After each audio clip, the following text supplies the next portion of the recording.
Drop.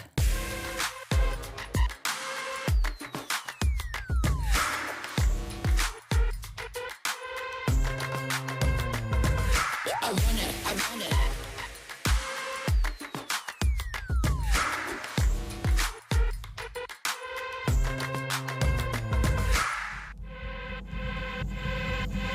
Ice cold. Ice cold. I want it. Ice cold. Ice cold. I want it. Drop.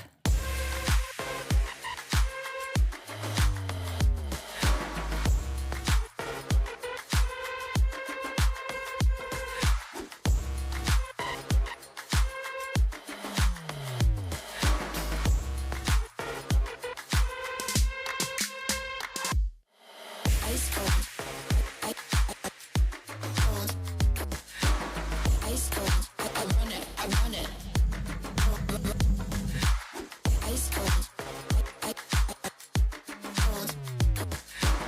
Ice cold. I want it.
Bayo.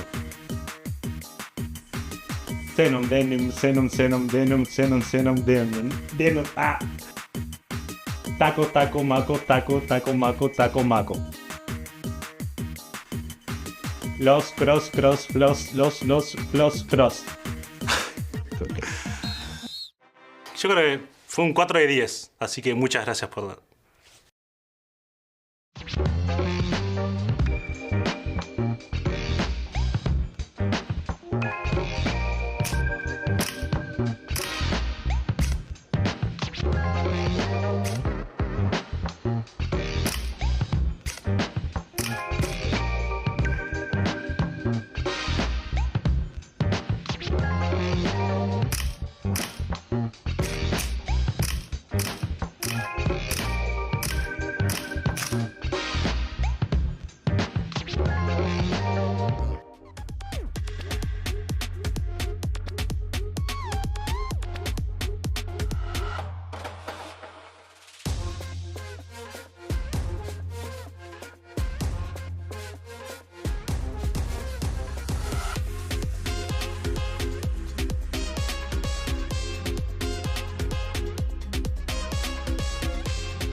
This stream contains fast flashing images that may affect viewers who are susceptible to photosensitive epilepsy or other photosensitivities. Viewer discretion is advised.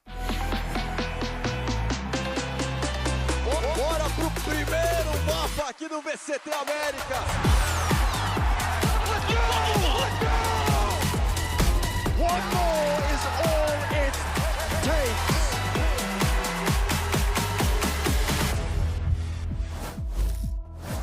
Today, it's the final day of play-ins. We've got back-to-back elimination matches, and it's all on the line. Of course, everyone, welcome back to VCT Americas. Hello, everyone, and welcome to the Riot Games Arena right here in the beautiful, the sunny, the incredible. I'm going to wait till it gets to us on the camera. Showing Babyface foot right there. And Los Angeles, California. Of course, I'm Golden Boy on the desk currently yelling at you right now. We're joined by Triad. We have Athena. And here today, a special guest. It's Emmy here to close out the week.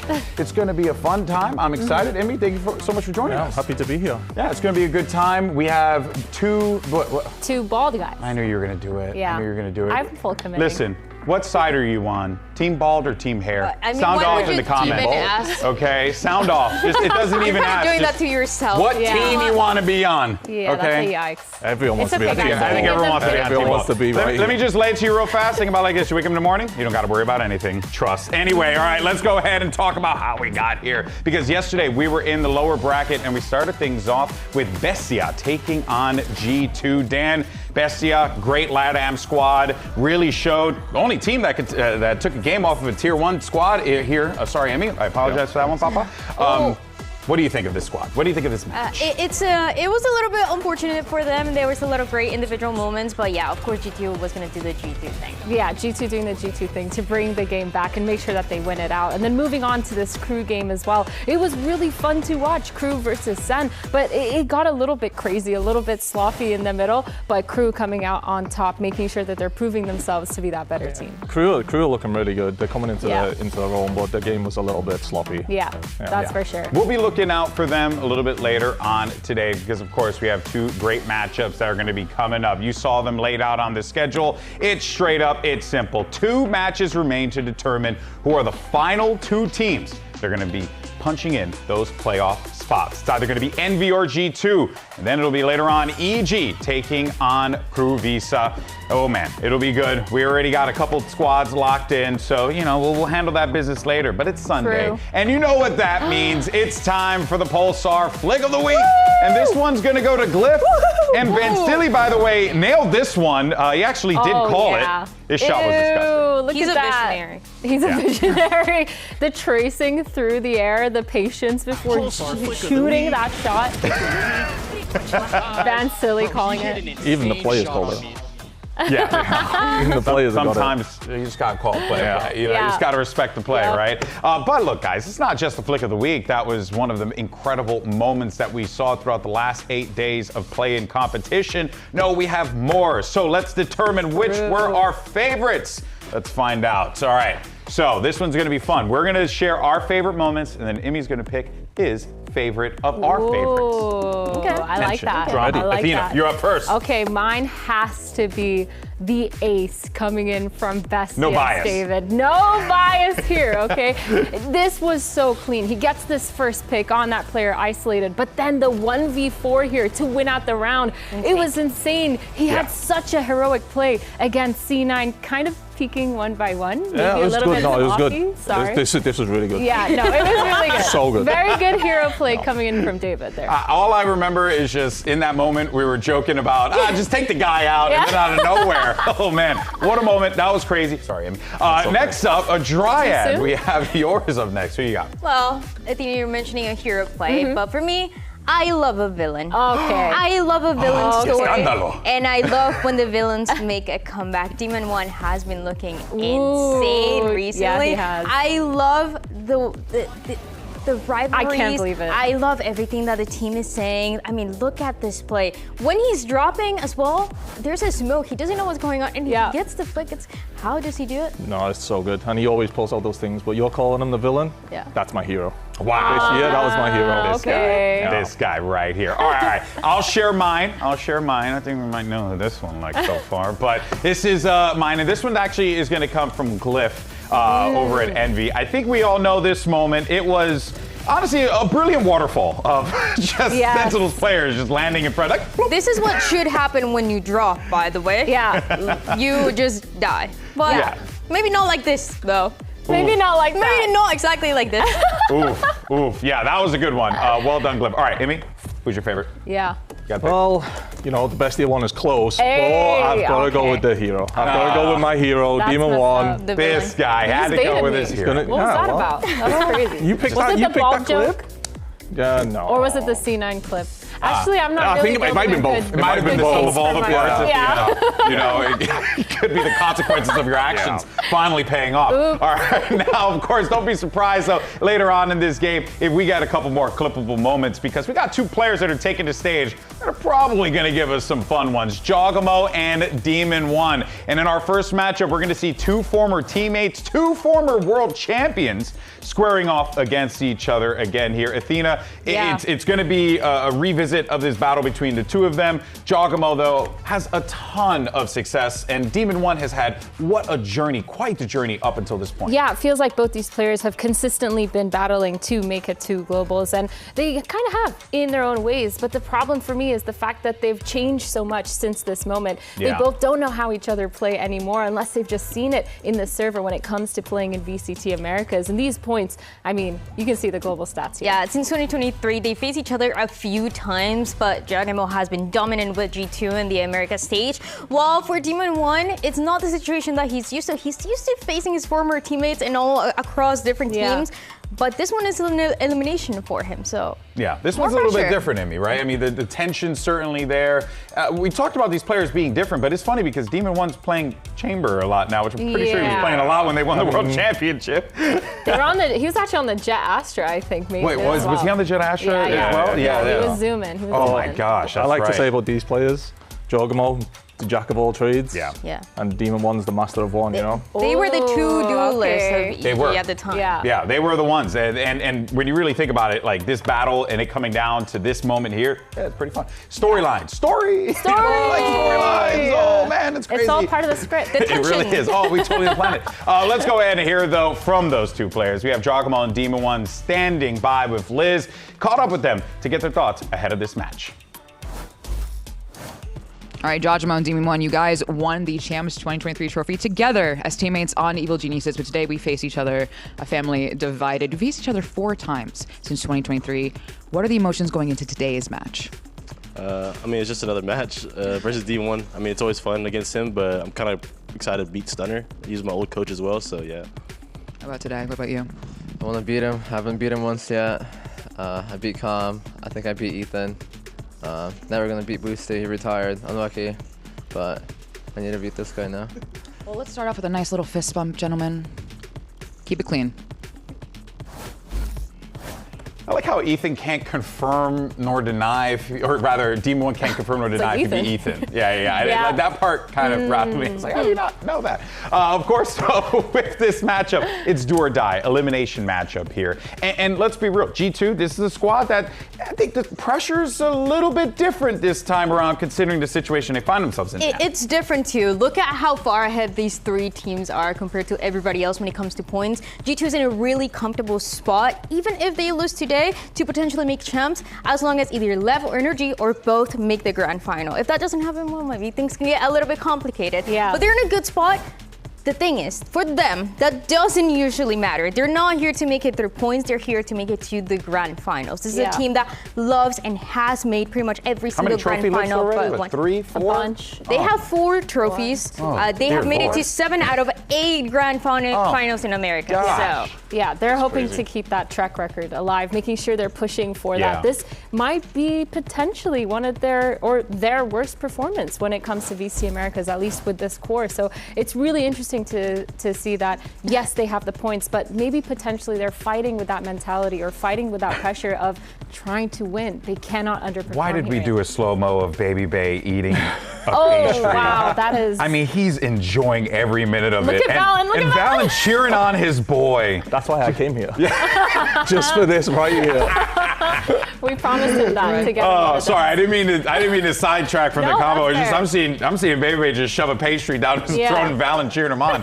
How can I not acknowledge it? But yeah, I mean, this is certainly a situation that G2 just, it's very unbecoming of them to be, they're in play-ins. They're not even in playoffs yet. Yeah. Yeah, but I feel like they don't think that way, and they don't think about pressure or anything like that. They could still win the whole thing, and I still believe they probably will, to be honest. If they get through this game and then it's all going to reset for them, they'll be fine. Ooh, wow, that, of course, bold call there, but you're not wrong. I mean, given the history of G2, I can totally see that being the case here. Now, of course, speaking of this squad, though, yesterday we did see G2 take down Bestia, and a lot of that came down to, Athena, some incredible clutches. Oh my God, it was insane. This game was so fun to watch. It was clutch after clutch. We actually saw Trent and Baby Bay kind of be the holders of most of those clutches, and the main reason why was they absolutely denied any of those retakes coming in from Bestia. They were so good at holding their post-plant positions. Yeah. And you could even see at the end, they were so excited. Baby Bay and Trent being like, it's me and you again, baby, and those reactions, like they were so funny. But it's just the camaraderie that they had in a lot of those post-plants to punish Bestia. It worked out really well for them. Yeah, it has been so cool to see for G2 that they always do the same thing to us. We're like, wait, they're not looking good. This is the time. And then they're just having fun. They're changing things up and they look so comfortable. Yeah, but it's also G2 take advantage of small mistakes of teams, always, and we've seen that yesterday as well. They'll always take advantage of the micros. Yeah, and that is the thing that when you're playing against G2, you just need to be careful about, right? Because they're always going to punish, always going to punish. They're a very disciplined team, know exactly what they want to do now.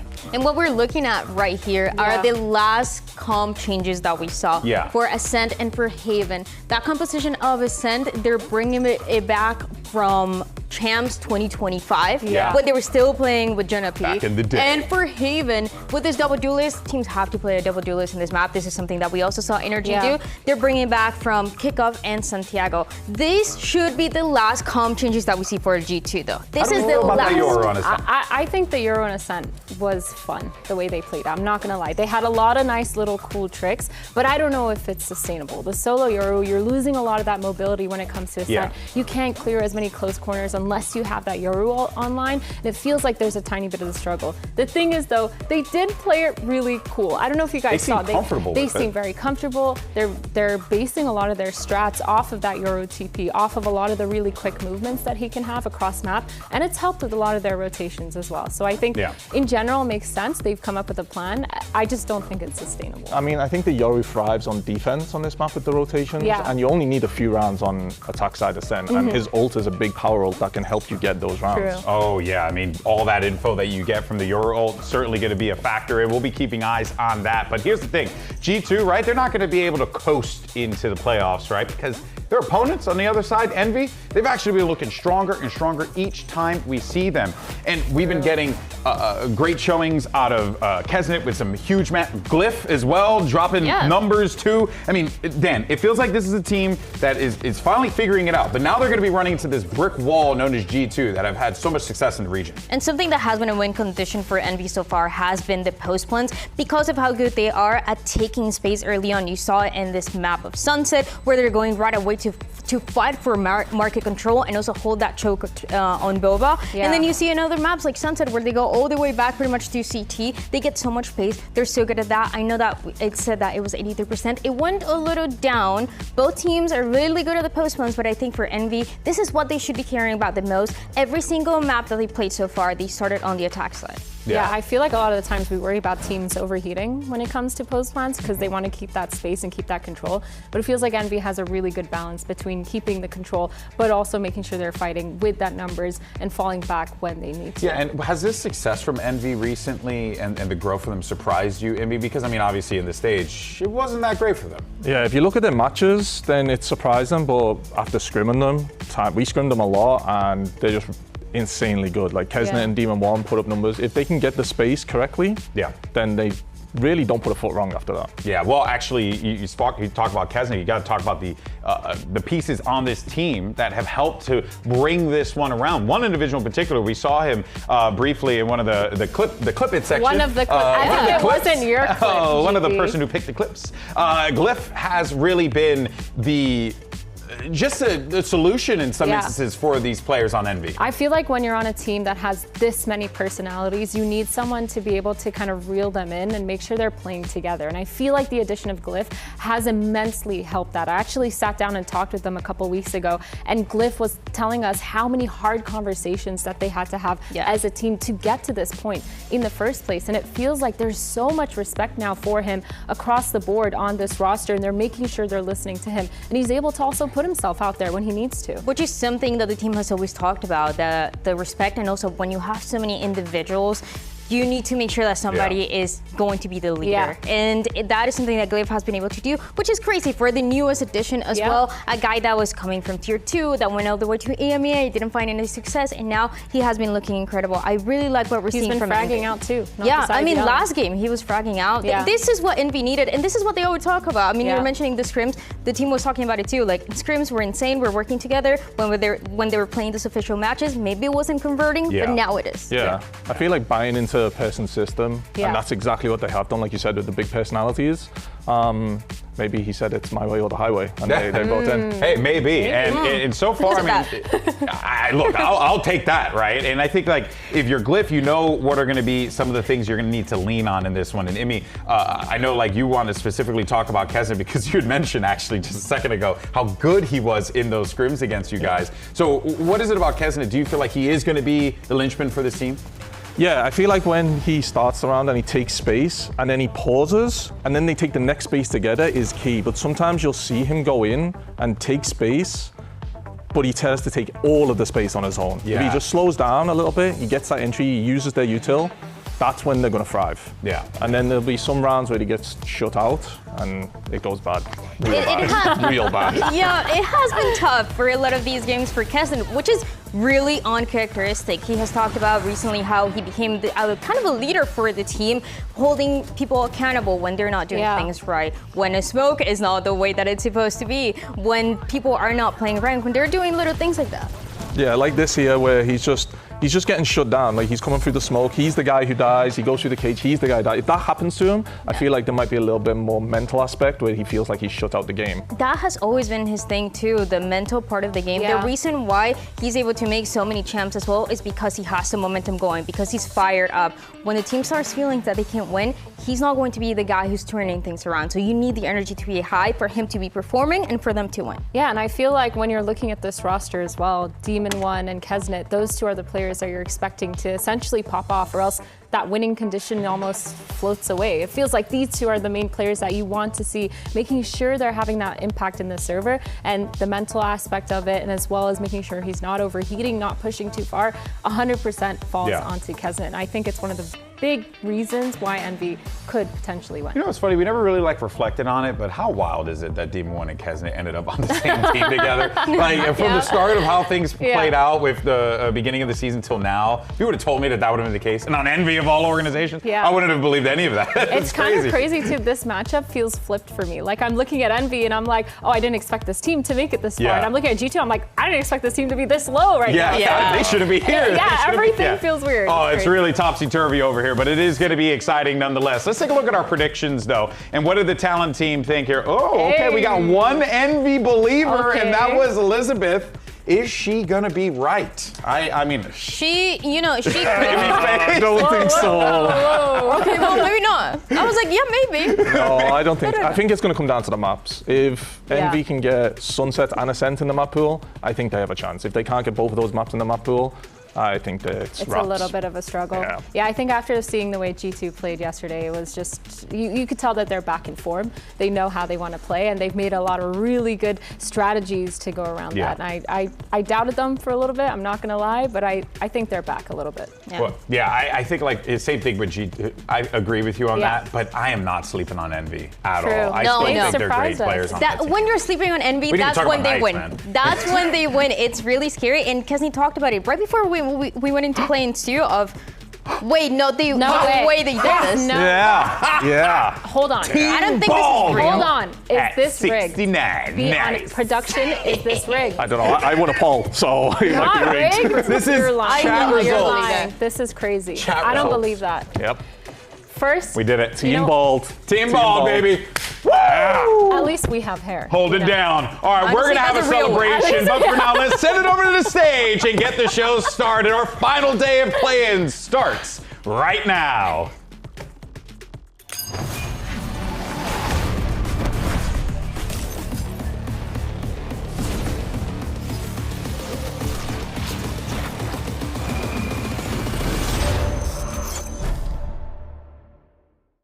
G2. That would just be a banger match. I feel like G2 is like a more slow, methodical team. We're in your face. And, you know, they got a 40-year-old man. They got Baby Bank, the GOAT. This version of Envy is definitely a step up from the past. I don't think they pride themselves too much on their strats. They pride themselves on just being mechanically insane. Nice! Let's go back. I know this is Demon One's like revenge game. Good thing I got Dre though, because this guy has too much confidence. I don't think we're shaken up by that at all. I really put my life into this. Playing well is the only thing that matters to me. If I play good, it's just expected. We're treating every game like it's our last, because it could be.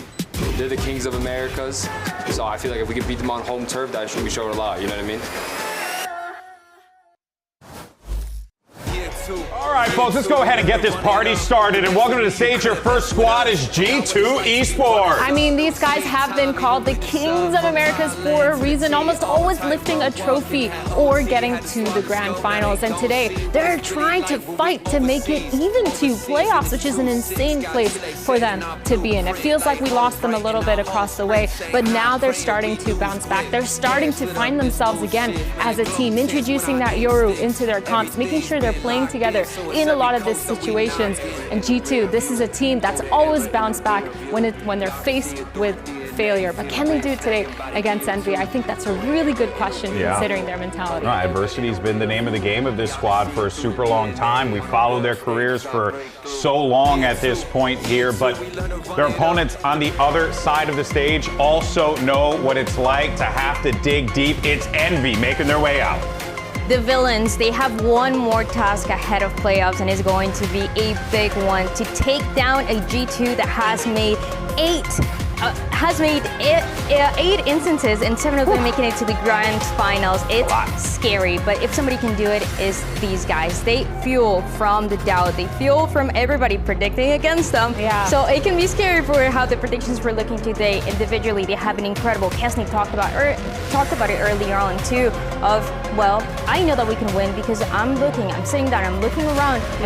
The guys that we have, they're insane. Yeah, they're insane. You're looking at this roster, it's essentially stacked. You have these two players coming in, Glyph and Knights as well. You don't think anything of it, all of a sudden they become some of your top fraggers. They become your IGL, they become your leaders, and all of a sudden you're seeing them change the way that roster is happening. Ooh, all right, here's your series layout. Lotus, Ascent, and Haven if necessary. Imi, what you make of this? I did not expect a Lotus. I think that's it's a rough pick to leave that in by Envy. I think G2 are really good at that map. They take advantage of people's Even micro. though they just lost against Loud 13-1. Doesn't matter. They know how to rotate around the map. And also the last time Envy played it was a while ago. Yeah, so, it was a minute ago. Yeah, so I don't know how I necessarily feel about that, but we also got Ascent in the lineup too. Ascent, which is the comfort zone for Envy. Honestly, I'm kind of interested in seeing that map one too. I feel like we haven't seen it in a while, but I think that plays to the strengths of Envy. The first time that we saw Summit, the first time that we saw Sunset as well. This is when they were doing a lot of countering, so maybe they did that against G2. Yeah, I'm really surprised that Envy took out Sunset and chose to go to the Haven last map as well, because I thought like Sunset was a win con for Envy, but I guess we're going to see how the Haven goes for them. Makes you wonder, right, Athena, if there was like maybe some, it's G2, so their prep work, is always so good, especially if you played a match beforehand, good luck. Yeah, they're one of the best teams at watching VODs and making sure they correct all their mistakes. It feels like they have it down to a science, drilling in and making sure they're not making making the same mistakes, nitpicking a lot on how they want to play around. I think though when I'm looking at Lotus, I'm really looking at the IGLs here because recently we've seen that Lotus be played just a little bit slower, making sure they're taking a lot of their timing. It's a lot of ping-ponging happening across the map, so I'm interested to see how they both play it. Something I do want to take note of, look at the faces of the players on stage. Yeah. On the one end, on the G2 side of it, we talked about G2 not feeling the pressure necessarily, or not necessarily needing to feel the pressure because they have such an assortment of champs points built up. But you can see that VALORANT's face, he's dialed in. Meanwhile, on the other side for Envy, it's laughs, it's smiles, it's joy. I don't know. Very interesting, Dan. I think that is what both teams are good at. On one side are G2 that can be very serious, but on the other side, Envy that needs that energy, needs the vibes to be right. All right, here are your agents coming out, and we got a little single duelist, little traditional setup here alongside with that Vice 2. Curious to see with the double, straight up, just like everyone got a little bit of what they want here. Yeah, double controller. They've played this before. This is what they played against Loud, which makes me really solidify the fact that they've definitely got over it. Yep. They've looked at the mistakes that they've made. Maybe This it was is their just an off identity. day. Yeah, this is their identity, knowing how they're going to move on to this. And then on the other side of that one too, you're gonna have Demon One back on that trademark chamber there, Emmy. Yeah, I was expecting double duelist to come out. Yeah, but me too. I'm really looking forward to seeing the chamber. Maybe they might 2-0 it. Maybe I'm wrong. I believe in Demon One. I believe in the chamber. Oh, if he can get those angles, they've got no fade dog to get rid of him as well. It's just a sky dog. What I like about this, Dan, is that both teams, as a matter of fact, got what they want. It's a clash of ideas. Who's going to come out on top here? Let's go ahead and send it over to your casters to call the action. It's Mimi and Ender. Well, we've got a matchup today between the first Ascension winners in G2 and the final Ascension winners in Envy. But today, none of that matters because the stakes are simple. Lose and you are out. Win and you are into the playoffs. It is do or die now for these two squads. For Envy, it's just about staying alive. They had an absolute nightmare of a year so far, but they found themselves at the last second trying to continue that into playoffs against a team that has been the King of Americas, the best squad that this league has ever had. Well, it's time for match start, brought to you by Samsung OLED. G2 have chosen to start us off on Lotus. This is a map they've loved to go for time after time. A lot of teams have banned it. As a matter of fact, Envy have not played Lotus since the last time they faced off against G2 back in Stage 1. That, of course, went wildly in favor of G2, but the times have changed here for Envy.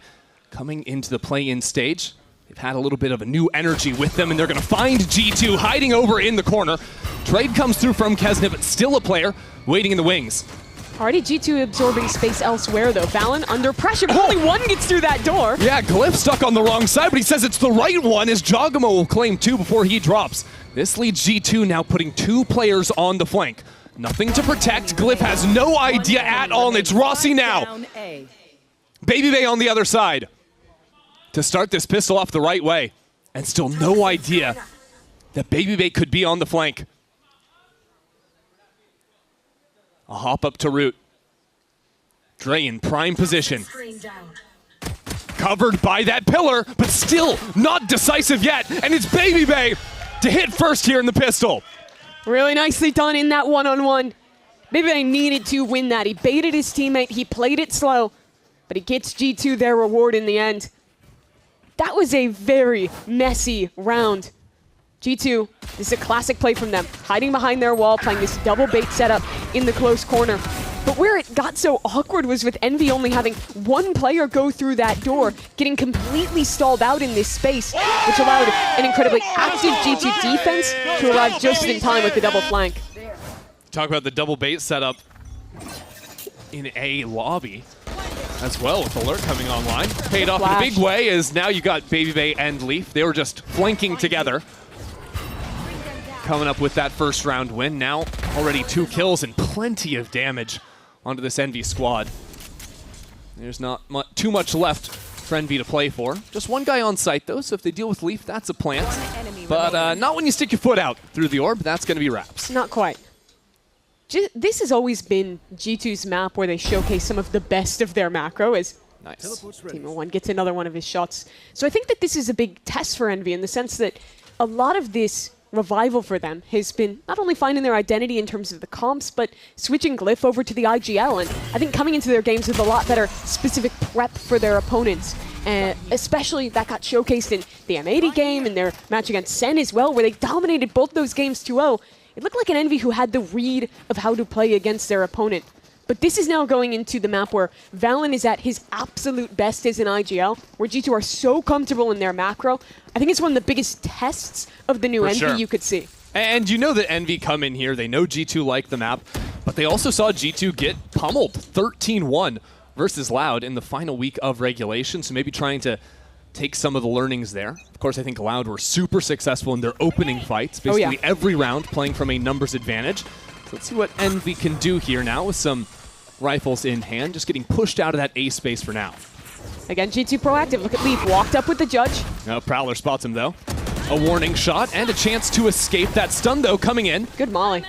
Really good counter utility as G2 stall that out again. G2's so active though. They still have players posted close on Rubble, Jaw in a complementary position. Yeah, you even have Leaf stepping right back into that position, front B as well. And if they even try and finish C, there's Vice Util here to stall, and Trent will be quick to rotate in. Yeah, Trent, who started the round helping the team on A lobby, has now shifted all the way over to C. It's a deep wall, though, so Kesnet will finally break it, just baiting that out. Still plenty of time for Envy to play with. Very thorough. Kesnet not overheating here. Once that orb drops, they'll go. But Rossi in at the right timing. Leaf was just checking right, and that'll be the go sign on C. Oh, look at that baby Bay! Comes in off a beautiful dog. A double stun from Trent. Sets Dre up for 2 kills. Now Trent stuck alone, though. And it's just a Bulldog trying to get more done with the dogs. Look at Trent! Who let him out? This guy's mad! And Rossi left on 6 health now in the 1-on-2. In an anti-bonus round for Envy. Rossi will tuck tail, try to run out of here. Just 12 seconds on the clock. VALORANT has a paranoia. That should be checkmate with 9 seconds. VALORANT should just run in here, set his teammate up to stop the plant from going down, and Giacomo will clean up this round. A great start for G2. That re-clear play was so sick. The dog connecting onto 2 the second that Viper orb falls. And the follow-up on that fight. Yeah, I want to see how the dog goes unbroken, because, oh, they have the it's right through the orb there. Yep. I think the Chamber was picking up his trademark looking the other way. Catch the perfect timing, and then Trent's doing this on site. So good as an anchor. And that round to me is just showing how comfortable G2's defensive macro is. You get pushed off B, Leaf's reposting. There's pressure towards A. They're getting players forward there as well. And even the synergy between the 2 C anchors, like, everyone on G2 is so comfortable playing their role on this map, is so good at, even if it's only 2 players on the site, having the perfect synergy, knowing when to fight together, and executing on that exceptionally well. And they've completely brushed off that tough loss the last time they played it, but the last time they played versus Envy, of course, was a beatdown. Back on Lotus, a 13-6 victory in Stage 1 to take it. Of course, Envy looked very different at that time. You actually had Demon 1 playing the Neon. It was a double duelist comp that Envy were running. Kesnet on the Rays, but I think Envy have really settled down into this Demon 1 Chamber idea on most maps. The crazy part of that series was you go into the second map of it, it's a Chamber head-to-head against Demon 1 and Baby Bay. And Baby Bay is just diffing Demon 1 in that game. That was a different Envy, though. This Envy, they figured out their comps, they've gotten Demon 1 comfortable. But this round, they don't have too much to speak of. Losing that bonus almost guarantees a G2 4-0 start.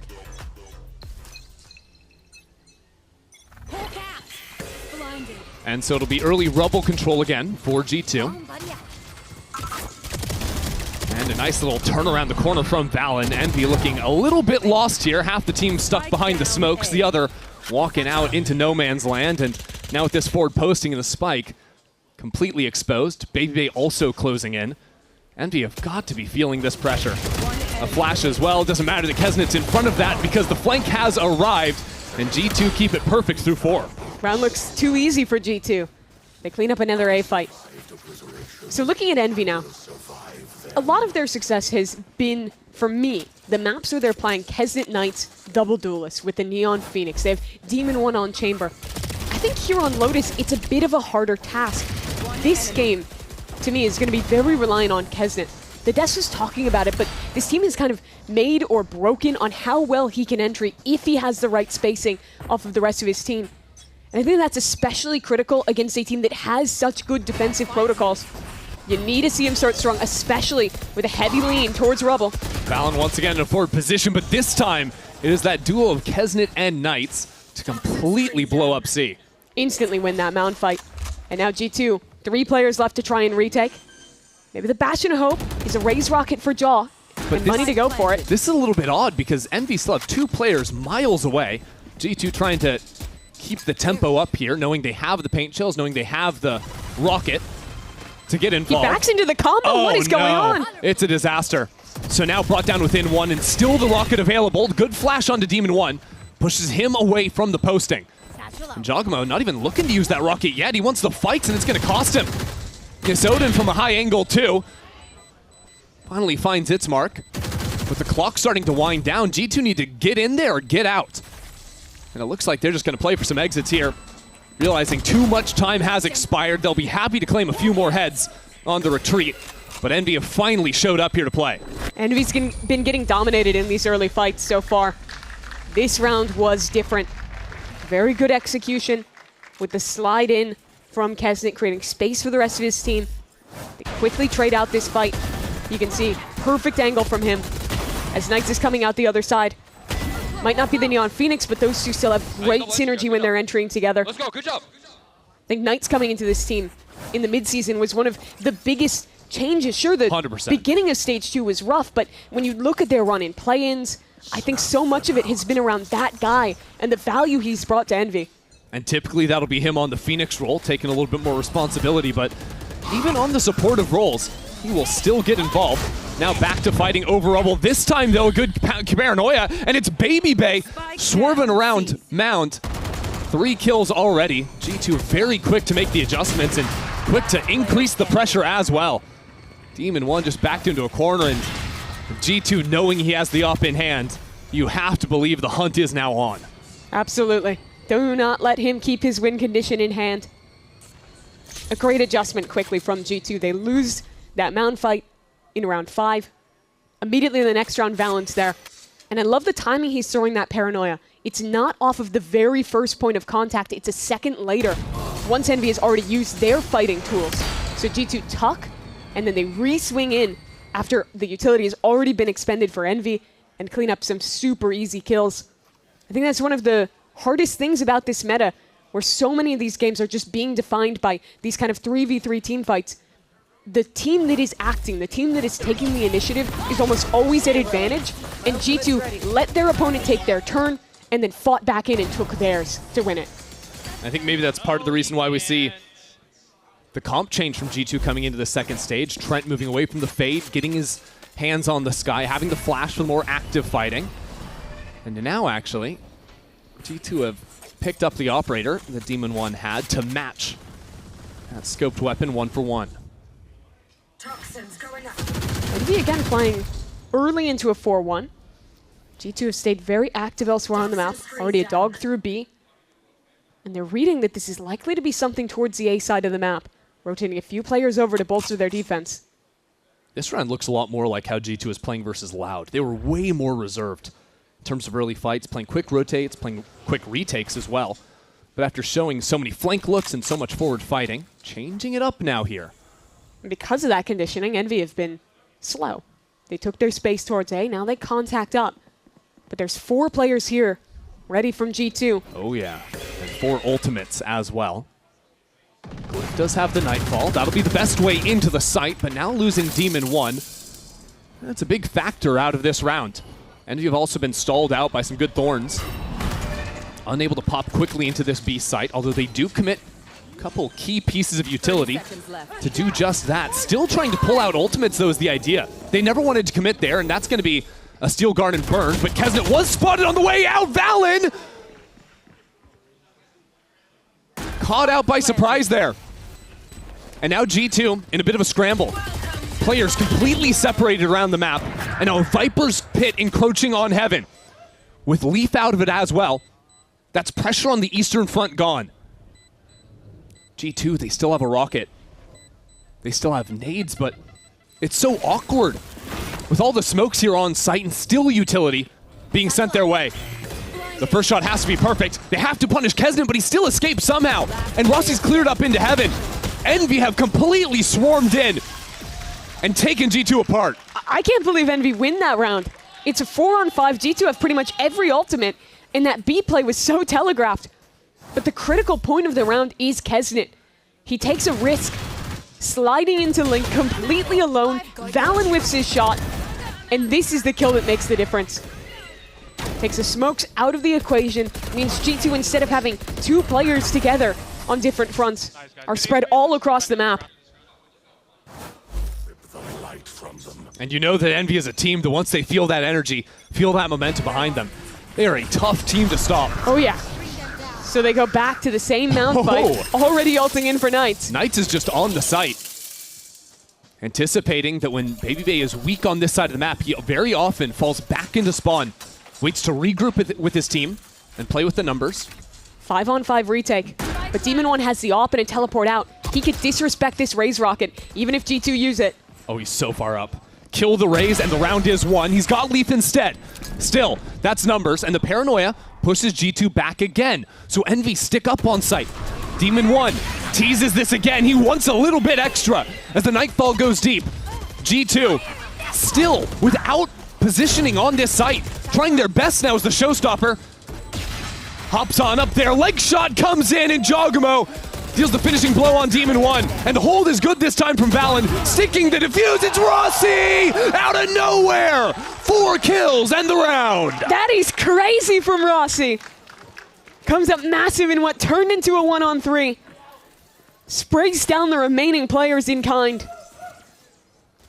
And wins such a pivotal round for Envy. And that's the momentum I'm talking about. Look at this position from Rossi. The spray transfer, guessing where that defuse is coming in, is just sweet for the Red Bull clutch. Really nice. And that round, Oh my God. I thought G2 navigated it fairly well. Give that space. Sure, you lose a player to the AWP, but they're scaling to get back in off of the Raze rocket was honestly excellent. Everyone from Envy on that site got separated. But that's the thing about Envy. Even if they're alone, even if the team fight doesn't look good, one of those individuals can just win it for you. Absolutely. So, after Envy calling a timeout just a few rounds ago, winning 3 of the last 4, G2, it's their turn to hit the brakes. I love the way that Demon 1 was playing in that last round. Oh yeah. Not a lot of people were playing Chamber that much. You know, you looked at Leviatán, they started to get into it there on the maps where it was good, and that started to inspire people. More and more teams picking this up. BabyBay, one of those players as well. But I think it's been Demon 1 in Americas that has taken over, that has the biggest change stepping back into that role.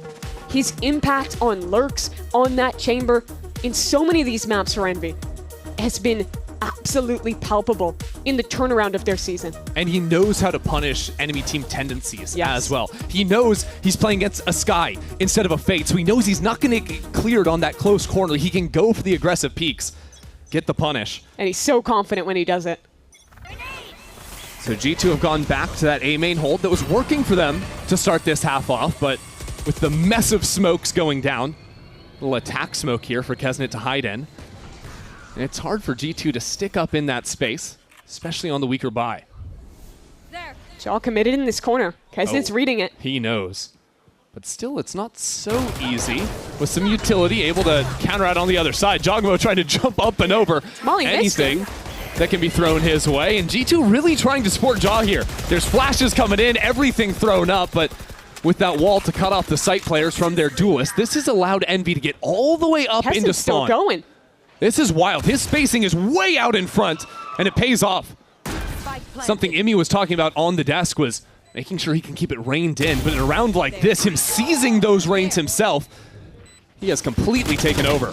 It's the second round where I don't necessarily agree with the play Kesnet goes for, but he wins it regardless. And it was that kind of aggression where I think he was failing in the regular season, where his stats got so bad as he tried to make these aggro plays, as he got sent into sites alone. But this game, this is not that. This is a Kesnet who's playing confidently, and he's getting the results from it.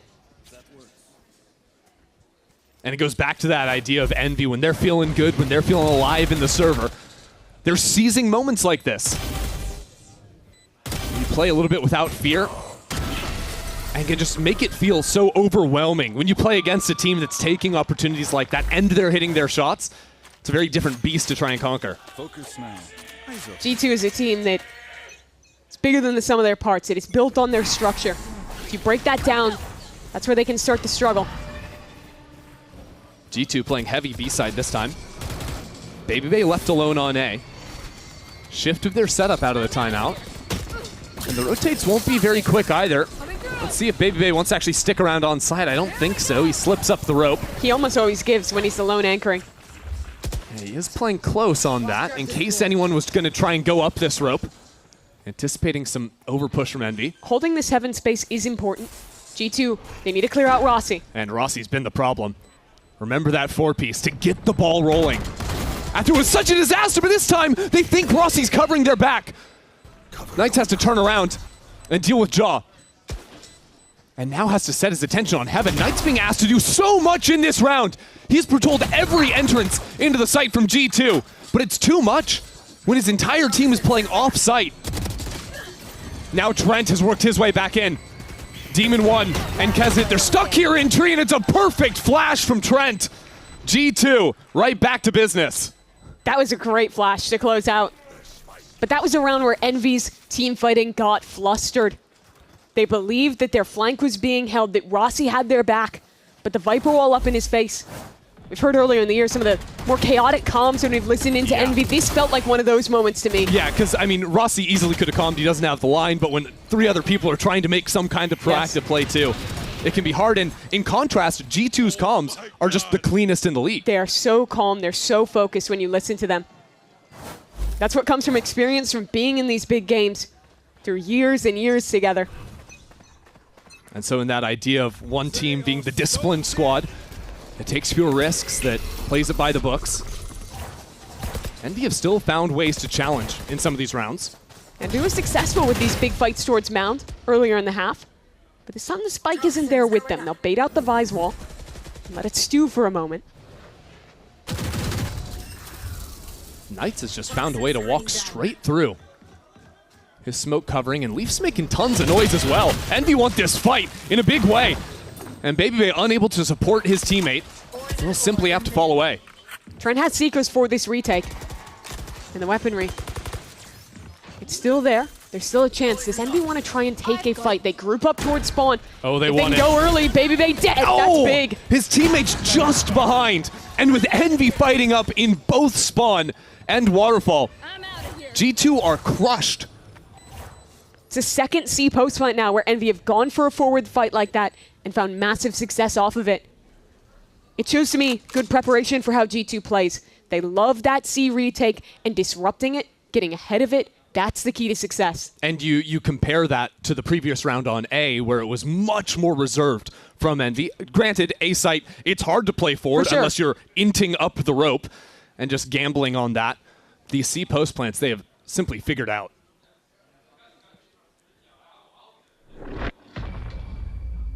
Fallon won't be contested on this save. Envy, this is a really rough start to this half, losing out massively early on.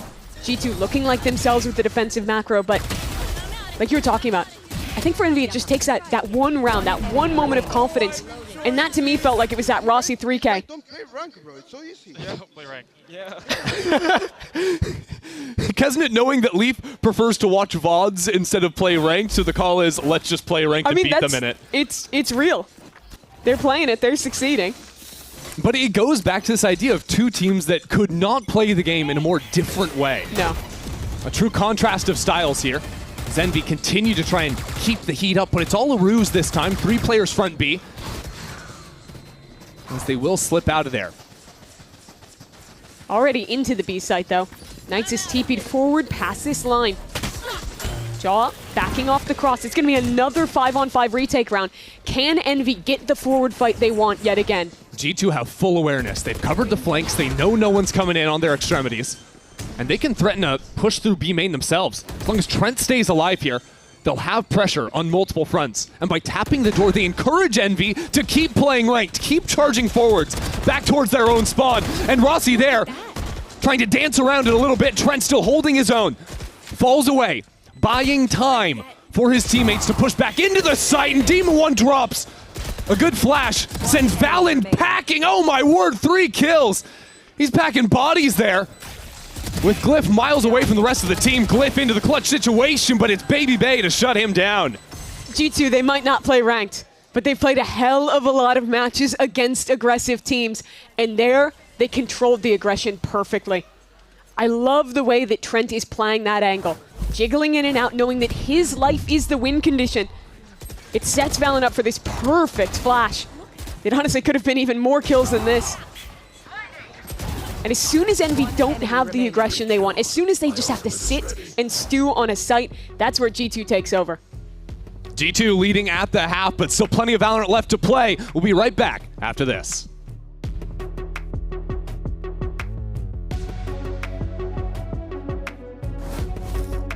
Yep, that's me. You're probably wondering how I ended up here. It all started when I got to the FIFA World Cup, and wow, thousands of Verizon customers. Oh, you got the free Verizon tickets too? No, I'm with amazing seats. I'm sorry. Okay. And even pitch-side access. Are you? David Beckham. A Verizon customer. This used to be for players. Now it's for Verizon customers. No one gets you closer. Only on Verizon. Every time I fall, I get up. All the way to make me bend. Turns these shaking hands to strength again.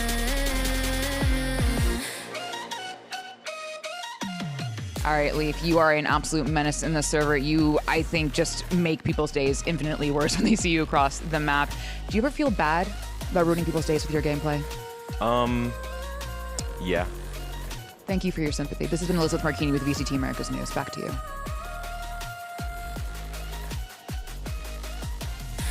Dark road, no one near. Name my fear. Trapped in here, I'll never stop.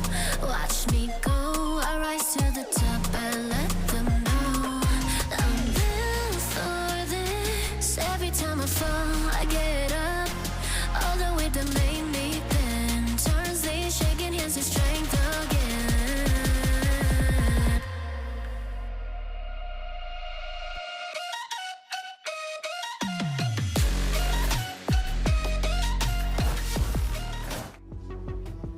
Well, we're getting ready for G2 to take the attack side heading into this second half. A lead of 2 rounds coming in, but Mimi, it certainly felt like Envy had woken up by the time we got to the end of that half. They really did. It's a Rossi 3K and a C post plant into some very nice, aggressive post plants that managed to get this half competitive.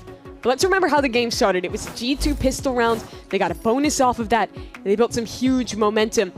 That cannot happen again for Envy. They need Demon 1 to get an early op online. This pistol is very important to get the defense on the right foot. Absolutely is. Already some early work done to force a teleport out of Demon 1, and his TP sending him into Waterfall. Really overloads Envy on that western side of the map, although if Glyph is just going to get kills on his lonesome here on A, that's not going to be any amount of a problem for them. Yeah, he's tapping away there, picks off Jaw. That's going to slow down any of G2's actual executes. They'll try and contact forward towards A. But Envy here, off the contact of a trip, rotates will be very fast to deal. The question is what kind of post plant G2 could get set up in, because Envy really aren't looking to resist them much on site, apart from a couple of shots out from top rope.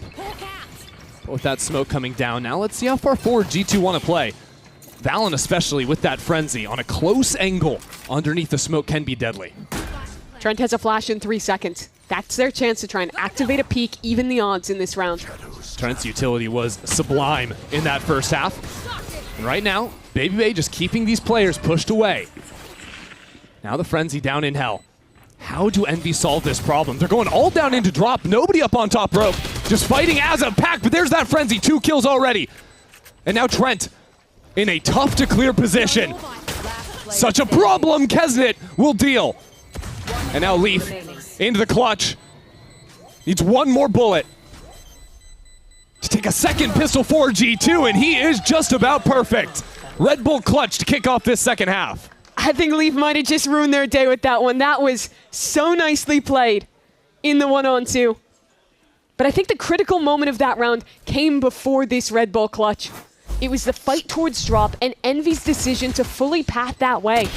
Instead of having anyone go towards heaven, having a second angle to help clear, they're all piling through together. And sure, Kesnet gets that initial trade, but no one's looking towards the player tucked close. That was Trent.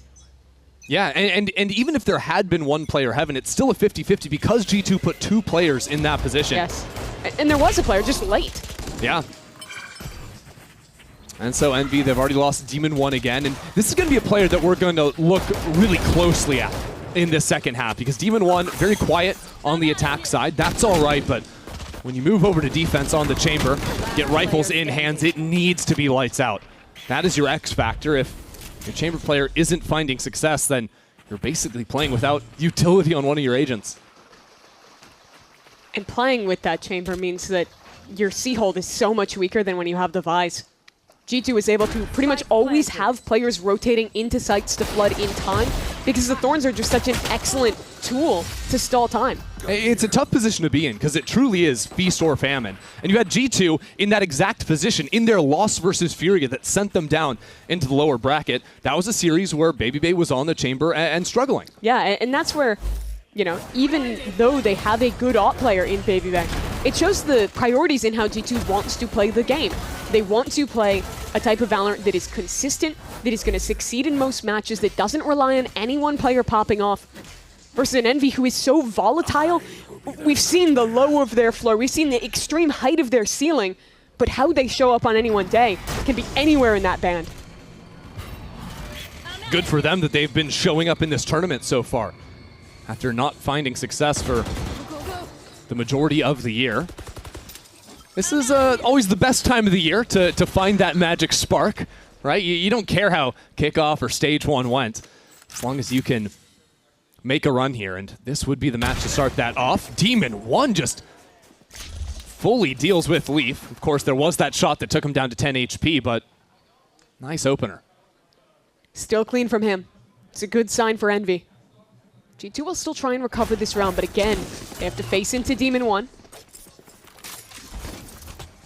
Jogamo taking some liberties now in the post plant already. Working behind that boom bot. Try and bait out some utility to clear away Heaven as the rest of the team repositions to fight up Waterfall. G2 taking a page right out of the Envy playbook, trying to play up and aggressive, but Envy are reading it. It's great counter util from Knights, and on the other side as well, both teams just bruising their way up into Heaven. This is the turning point of the round. Envy blitzing their way through this, disregarding G2's forward posture as they just light these players up. Trent somehow has even the score. Another one gives BabyBay a chance. This would be Raps the craziest reposition of all time. BabyBay, what was that? If he got shot while he was jumping, if he got bullet tagged there, the round is over. Oh my word, and look at him up there, absolute confidence. Dre's got hops. Somehow he gets away with that one. Can we check out his knees after that? We might need a medical check. What was so impressive to me in that round was G2's ability to constantly create new threats. They were fighting towards C-Link, and immediately they're fighting up towards Heaven. They were going back and forth, trying to find the weaker side of Envy's retake. And in doing so, that bought probably 20 whole seconds off this timer. You're moving, boy! That boy moving! Like that shit? Come on, Trent, need you again! Come on! Hey, it's that duo. Trent's been tough on the scoreboard for this entire map, but after losing that is now the second time this game Stunner's called timeout after losing the first 3 rounds of the half. It's brutal. How do you win a game if you get bonused in back-to-back halves? You don't. No. Especially when you have a volatile comp like this, a comp that needs an operator in Demon 1's hands, a comp that needs to snowball, that needs confidence for how this Envy team plays. But the struggle is, if this was the first half for Envy, they could go for a save here, right? Sure. They can make sure they have enough money to buy an op in the next round. But now you're down 10-5? Exactly. When double digits have been achieved, you can no longer afford to do that. So now we're living in a world where Envy have have to go for guns. They're going to be rocking 3 Guardians into this next round, and their only hope of salvation is Demon One getting kills to unlock that tour de force in the following round. Leaf, though. He might not play ranked, but he's got a great read on the game, and he's brought an Outlaw into this round against 5 players with 25 shields. In that last round, he hit the opening shot on Demon One. Now, Demon One had 150 health, so it wasn't a kill. Now, of course, it will be. Leaf already firing that Outlaw out over towards this A side. I think we're going to have a chance to listen in to G2 and hear how they try and take this round. Chamber should be B, Viper C. And no one's close C. It's Viper then. Yo, I'm gonna sound bait. Can you guys like backfill me? Can I get somebody no. close here? Alex, go. Okay, go on. 3 steps straight. Listen, I'm gonna full sound bait running away, okay? Can you think? wall up when I do it? Yo, they and never. you're gonna kill him, ready? They just forward A again. I'm dodging it. We dodged the A util. Yo, Alex, you should like hold up. Show your Roomba, try to break the trip. Roomba, They no smoked. Roomba. They're expecting A. Is there a trip there? No trip. Trip's probably A short, like pistol round. Yo, Okay. 40 seconds, Jake. Boys, we're just gonna end A strong with Sky out. Heard. All right. Open the door for your ult, okay? Spamming. Stairs. Wait, Stairs. can we? B pivot? Yeah, maybe we end B pivot. I think we're gonna open end the B door pivot. and then I'm gonna. Yep, You're yep, gonna yep. ult. Okay, Alright, smoke for us. okay. Smoke for us. Hide close. They're expecting it now. I'm gonna ult. Open door. Yo, heaven. It was a beast. One was B. It's just cheap. Wait, 2 going B. No, 2A, 2A. It's okay. It's okay. I'm gonna Heaven or ceiling. Heaven. fight. Ceiling. I locked out. You're good. I'm coming out. I have a wall behind Yo, us. C flank is Yeah, gap. you're good. I got it. Finding open. Oh, never mind. I need hold, boys. Hold me. Hold I me. have you. 10 seconds. I need to go and break so I can have flash ready. Go break. Go. Peeking ceiling. Flashing. Out. Flashing. You're good, Nate. You're good. Tuck. You're good. One heaven. I'm off you now. Out. Right side. Heaven C link. Heaven C link. I'm gonna go first. Look for a pick I together. have line, chill. 78 to fade. Chill. 78 fade. Face your fear. Nate's holding. One body as well, Nate. We hear the bomb. We're good. Tap. Tap. I don't see. Picking out. Off. Tuck. You first, Sox. Yep. Nice, boys. Go gang. Hot dog. Yo, boys, make sure we look for that team fight at the end, okay? That was just about as good as it can get. Even when it got a little bit messy towards the end and Envy start hitting shots, calm and controlled throughout. It was so good from them. I think what I love about hearing G2's comms isn't just how calm it is or how clear they are, but how you can tell that it's a conversation, that the other players are acknowledging what they hear from their teammates and setting it up. Bro, put Chamber on A. This guy's just gonna keep walking all day, no? Like, why am I here? And you also just have G2 having a lot of different people having ideas, whether it was a Baby Bay calling for that front B pop or the ideas from Trent and Leaf to pivot back onto the B side deep in the round. Everyone on G2 is tapped in to the idea of how they want to play. And that is back-to-back rounds where G2 have found Demon One to start it. A team that clearly shares an identity, shares a vision of how they want to play together, and who has had an amazing map so far. 2 bonus rounds won. That was Envy's force now going away from them. And at this point, it just looks towards Ascent as G2 look to clean this up. Tap the switch. Door spins right around and welcomes Valen to 2 more kills. Check out front B where Baby Bay is going to have another. And they just continue to run away with it. And this goes back to the previous round where I was saying as long as Demon One gets like 1 or 2 kills, they're going to have something they can build into, but we're now heading into the 6th round of the half, and he still doesn't have that ultimate online. It has just been so diligent from G2, the way they've taken these opening fights, the patience to not get punished on an active angle, and for Valen just take timings like this and best him. And if you were looking ahead at this game and seeing the people who were arguing for an Envy victory, I think the argument would be that things get messy, that Envy makes it chaotic, and their extreme individualism pans out. We had a few rounds like that. We had a clutch from Rossi. But overall, this has been a game where G2 has controlled the pace, controlled the tempo, and even when it gets messy, they've been able to match in terms of the performance of their individuals. And it'll lead to people asking questions of whether or not Envy should have allowed Lotus to be picked. Of course, this was their idea. Lotus is a map that Envy have banned a lot, either first or second phase. They know it's one of the best ones in G2's wheelhouse. They liked what they saw in G2's loss to Loud. They thought they could replicate some of that success. But G2 have come back a completely different team. Well, they've just looked like G2. The G2 that's always been great on Lotus. Yeah. It's always had this is their best map. I guess maybe they were looking like a different team when they played versus Loud. How about that, Kesnet? That's a way to start off a round. He's sliding up into it. And this is that proactivity you want to see from Envy. Finally, starting a round off the right way. Keeping G2 completely pushed against the wall. Even in a rough map, Kesnet has been having impact. He's had some really good rounds for the team. And another one here. Delivers a 5-on-2, just Trent and Baby Bay. That duo who clutched up before. You got to know. In their comms, they're like, hey, it's me and you. It's me and you. I got a feeling about this. Feels a little different. 25 seconds on the clock, and even Knights wanting to bring that paranoia over to front B. Worst case scenario would be that Demon 1 playing over towards A Rubble here were to somehow get picked off and they lose the op into the next, but it's going to be all right. G2 just playing to keep themselves alive, even with so much money in the tank. Could have been an argument to be made to go hunt down for some kills, but... Why give the ult orbs? Fair enough. You're not winning the round. If you don't need the ults to win rounds anyways, let's just go ahead and keep playing standard Valorant. Really nice timing on that peek. Right as that smoke is about to bloom, Kesnet gets in. And as soon as Shaw dies, they go back this round's I out. don't want you to lose confidence, though, Nate. Dab me up. Come on. It's okay. I should have overtook your call. That's my bad. Dab me up. Interesting. Hearing that Leaf was the one that maybe made that decision to move quick into B. But still Valen taking responsibility, and with a major league like this, important to make sure his players are comfortable to continue making those calls like we heard in previous rounds. Yeah, that's leadership. It's not just about making the right call on the server, but how you're building up your teammates.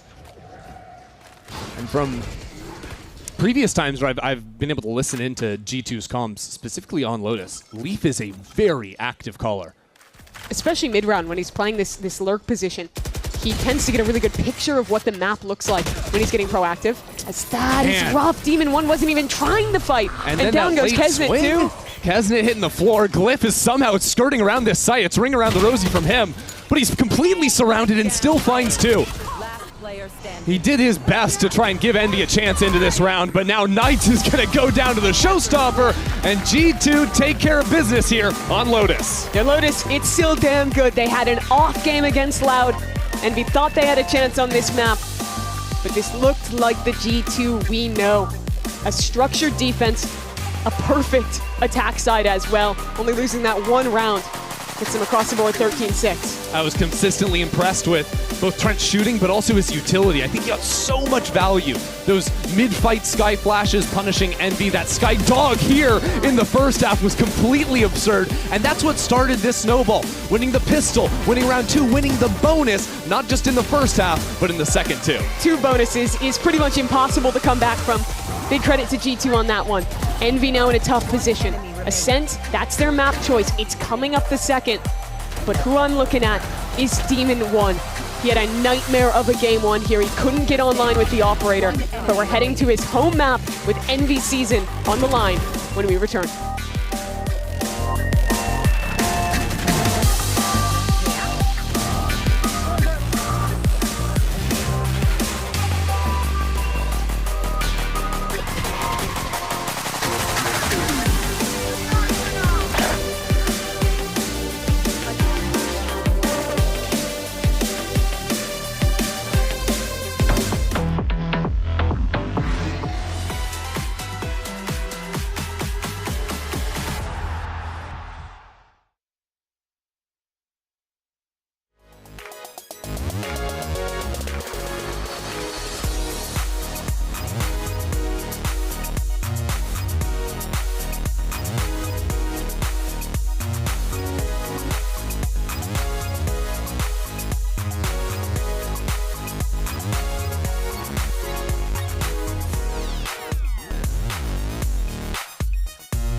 hit the wall, broke the skin, never complain, I just start again. I'll never stop, watch me go, I rise to the top, I let them know I'm built for this. Every time I fall, I get up.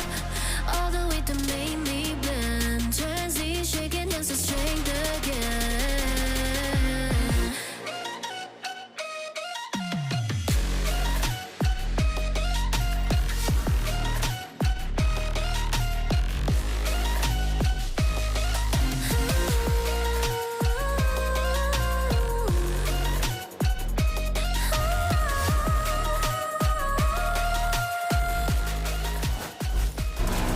M8, he's just dumping it all to make sure this economy is trashed. And Bonnie, comfy, Trent, cornered, gets his own three through the side!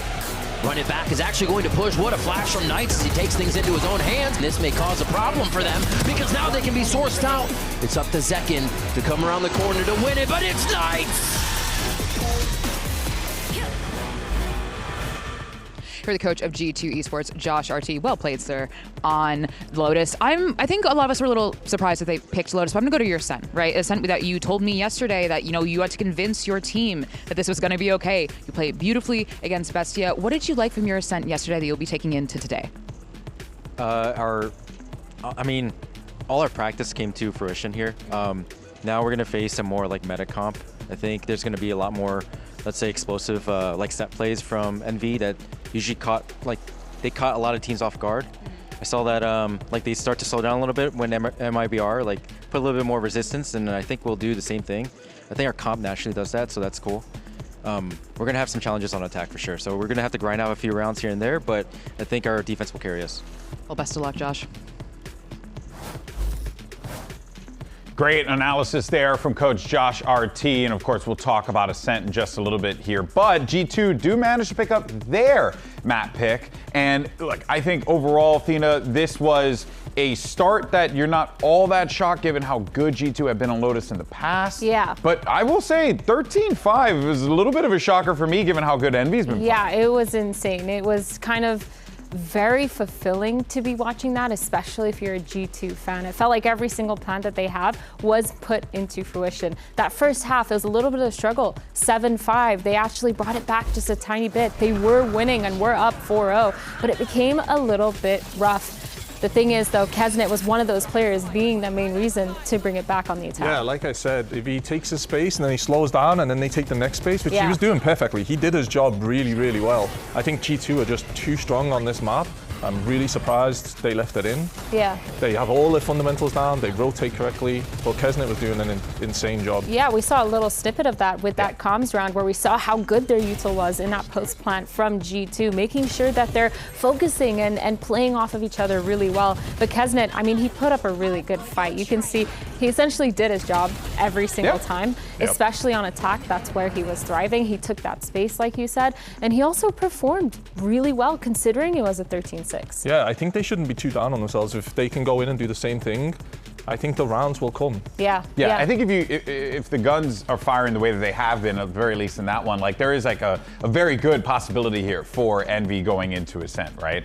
Let's not forget though, one of the things you gotta win, you gotta really be on top of, is not allowing yourself to get snowballed in a lot of these critical rounds. And G2, unfortunately for I should say Envy, G2 fortunate for them, Envy unfortunately for them, did get snowballed a couple of times. Yeah, winning both pistols and both bonuses has to be brutal. Yeah, like even the tac pause, sorry. Yeah, it's one of the worst things as a coach watching your team lose pistol and bonus. You're technically 8-0 down before you play the game. Yeah. You've seen Stunner took both his tacs, I think, after both bonuses. Yeah. And there's not really much you can say to your team in those moments because that is your plan and it's just gone wrong at the start. Yeah, and I think if you're playing against G2, this is the worst team to get to snowball because the second they start getting those ults, the second they start getting that economy rolling, they're pretty much unstoppable. It's a really hard place to be in when you're facing a team like G2. They've always been really good with the way that they play around their ults. They have a lot of really good set strategies or set plays. And the biggest thing too is when they do end up playing in those mismatched situations, their comms are so good You heard that they it so come many up with a times. way. They come up with a way to fight it. How many times we were listening to the G2 comms, that one push on the B side when they were like just coordinating on the fly. It's like that's it. Like that's the whole thing that makes the G2 team click. Their comms are very clean because they know all the protocols, and this is their home map. It is their home map. I said that at the start, like this is their map. Yeah, and well, there's a reason for it, and that's the reason why they picked up 13-5 victories on it. So now we move forward, and we're going to be taking a look at Ascent, and this is going to be Envy's pick. And Imi, we had mentioned this before about this map in general. It is a comfort pick for this Envy team. Is it comfort to the point that it's gonna get them to map 3, or is it just, what are you feeling out of this one now that we saw Lotus play out? I think this is the only map they could pick, but G2 have shown glimpses of being great on this map, and they had times where they were not so great and they shied away from it. So maybe they're feeling confident again. So yeah, I feel like with the recent way that they've been playing with that Yoru, it's really refreshing to see from G2.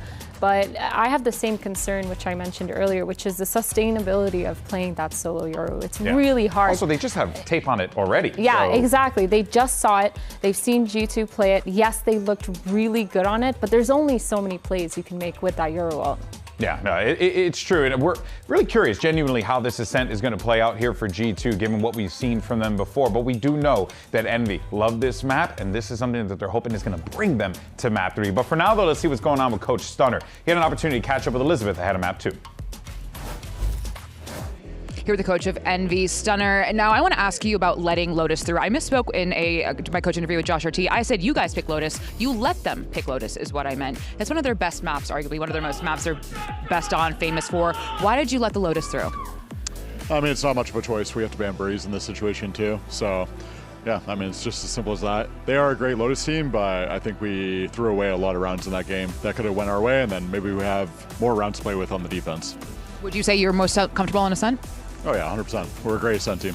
Well, best luck on Ascent.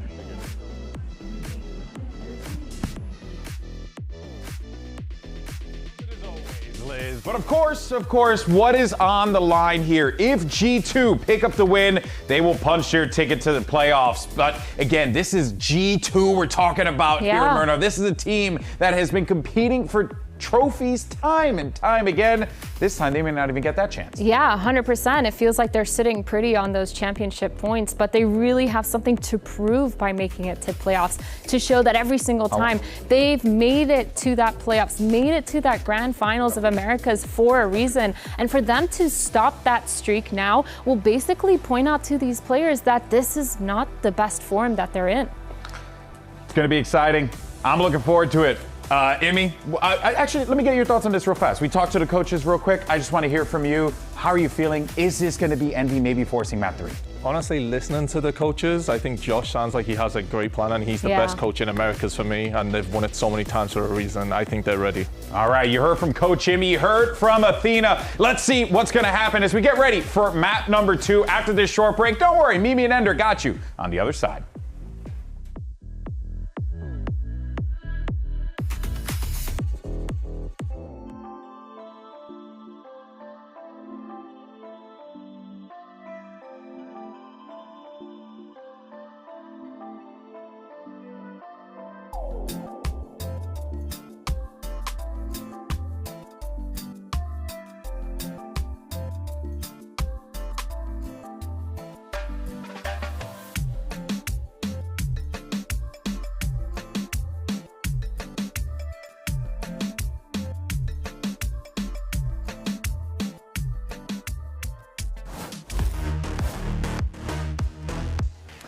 Well, G2 leading this series 1-0. There is no more second chances for Envy. They found themselves in the lower bracket. They found themselves in a situation where one more map loss means the end of their year. And they got to get through that guy.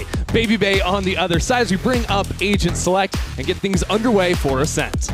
Last time we had a chamber head-to-head against a Baby Bay and Demon 1 was when they played in Stage 1. It was a 2-0 win for G2, and it was a takeover from Baby Bay. He dropped 20 kills. Demon 1 went negative, couldn't get online. He had a rough map one as well. But when you talk about this redemption story for Envy, coming back, looking like themselves finally in the play-ins, it was built off of Demon 1's off, and it was built off of this map. This is their best chance to get back into the series and keep a year alive. Yeah, you can see Demon One on his best. You get to see Knights on his standout Phoenix, where he's really made a name for himself here since joining this stage as a rookie. And it's also the site of the Glyph 1v4 clutch up on the Sova. So Envy have some fond memories here, specifically in this play-in stage. But they have to look forward and try and take apart G2 that play a very unique way on this map. They do. G2's memory is very different. Joshua T was talking about it after they showed their ascent yesterday, saying that they had really bad memories on this map. They were traumatized after losing on it earlier in this year. He had to convince the team that the new comp was ready, that they were good enough to finally show it. And they looked good playing this Yoru. But on a second showing against a team who's great on this map, can they win it again? That'll be the question. G2 have their eyes set on B main already, and already our Chambers meeting on the field of battle. Envy stepping up into mid a little bit as well as Demon One dodges away from the dart and deletes Baby Bay from the server. That's who we were waiting for. That's Demon One. Exactly what you want to see, but still the pressure mounting. Flank coming in from Envy as Demon One will not escape Valen's crosshair. Very fast flank though. Has to be contended with by Leaf. Leaf ready for it, that right click. A little bit crazy. A quick trade out from Kesnet though, but still Envy have so much pressure coming in from main. G2 have some time to figure out how they want to deal with it. Right now not playing forward at all, just Jogamo near stairs. With that smoke, it'll be tough for Envy to work on through it. Especially with the Frenzy here on the close corner. We saw it back on Lotus, how good that Frenzy can be. This time amounts to nothing. As it'll be Trent, already with a shock dart kill. It's the tag with that dart, comes out to the left, but Rossi will claim Envy's first pistol of the day. Both Envy players were an inch away from death in that 1-on-2. They managed to trade out, make good on Demon One's opener in this round, and finally get a pistol. That Lotus, you can point to other things, but it was lost when they could not win a pistol and they could not win their anti-bonus in either path. And honestly, from listening to Stunner in the interview, it seemed like they kind of expected that. In a way, they knew they needed to ban 2 maps. Lotus was the lesser of 2 evils, I suppose, but this is a situation that they're not ultimately surprised by. No, they knew that it had to come down to this ascent today. They knew they had to win it, but G2, putting the pressure on, they force. G2 love this round 2 force. They got the spike plant down, and now they know Kesnet's stuck in the corner. A good flash, though, will force the blink away. They know there's 3 players here now, but all the util's gone. G2 want to still fight up. Last round, G2 saw Demon One popping out of the smoke, so this time they're ready for a fight. Little human drone action from Jogamo as now the flames come on down. And still G2 without much in the way of forward progress. Jogamo will eventually pick up this orb. Both teams using so much just to maintain that space. Oh, but they're going to come straight back into Demon One's Outlaw. Baby Bay is the only player with armor, and now he has the benefit of the ping. Baby Bay comes right on back after losing the first duel. What a way to return the favor. Almost as snappy, but back towards B. This space in main, it's been the story of the round, and Glyph has to hold. He's so alone. Perfect calling from G2, coming straight back into Glyph now. They even have Baby Bay coming up through mid. Glyph needs to stay alive, ratting it down from underneath, but even with the wall coming up, it's not enough support to keep him alive. Envy thought they'd fixed all of their problems, forgotten their woes from Lotus. Sure, they win a pistol, but they cannot deal with G2 on these early rounds. That's brutal for Envy. And the approach from G2 could not have been better. But who won the round? Who won it for him? It was none other than this shot from Baby Bay. Demon One is TPing away, just trying to peek for information. Yeah, he's mid-animation. And the 30-year-old Phenom destroys him. Oh my God, if you saw the shot I just hit on this man. Oh, don't worry. Don't worry, we saw it. You know Baby Bay's putting it on Twitter after this. We got to do him some service there. Make the clip sound even better. Anyways, G2 now realize that Envy are hopelessly lost in this round number 3. Full classics, and not even sure when Demon One took that damage, but he's only on 30 health. And what was the story of Envy? A team that is built on momentum, that when they can get big rounds, they start to snowball. They play so well off of it. A team that needs Demon 1 to buy an operator. And all of that gets set back another few rounds. All of that gives G2 to get comfortable on Ascent. And make no mistake, G2 is playing this double Sentinel comp with the Yoru. It can be hard to put together attack-sided rounds. So by snowballing things early on into the half, padding up that number on the attack side, you basically do all you need in order to switch over to the defense side, have a way with it over there. Are you playing the Vise, the Chamber, the Yoru, all these champs fantastic on the defense. So you'll take all the attack rounds you can get. And for Envy, they have a comp that wants to get Altorps, wants us to get Knights on a run it back. Won't be able to have that early on. Guess they'll just look to bide their time. Maybe get a pick. Otherwise, side of the spike on this eco. Nothing found for Demon 1. And so as G2 continue to look forward here, we've seen a lot of these looks from Envy up into the mains. Now they deal with a late mid flank. Again, another standard, I think, of Envy's in these early rounds of play. And Glyph is going to do his best to die to the spike here, get on out of there, and take a gun out of Jogamo's hands on the way out. It's something. It's the little things, I suppose. When you look at this run, though, for G2, I think a lot of people were rightfully worried seeing the team that normally dominates Americas, that sees it as a formality to lift a trophy regionally, sent down to the play-ins. But I think what people forget is how damn good G2 is in these kind of tournament formats. When they have to play every day, when they have to iteratively improve, quickly VOD review their opponent and figure it out. They're so comfortable. That's that experience they've gotten from playing so many internationals, making so many runs. They love being here. I mean, even in regular playoffs, they've fallen to the lower brackets before and still come out winning the finals in Americas. And if they wanted to win Americas, they'd have to do it again. Even a win in this match only puts you in the lower bracket of playoffs. Yeah, losing that first match to Furia has really put the pressure up, and now Envy with some rifles in hand will claim this round and start pushing G2 into Demon 1. This is a good setup in B main, even getting Glyph involved. As Demon 1 can take the first shot, teleport away, a little bait and switch action. Flash already broken, and the drone spots it. Leaf plays off that drone again. That's 2 rounds now, where the drone from Trent has enabled his teammates to pick up a first kill. The kill wasn't on Demon 1, but that's a great way to push him off the line. Now he's stuck alone, backside. That's a good shot, though. Trying to deal with this dart, though, on such a limited health as well. But with the flood coming in from Envy, G2 are not on the site. They've been stuck creeping up close to spawn here. Knight still waiting right there where they come.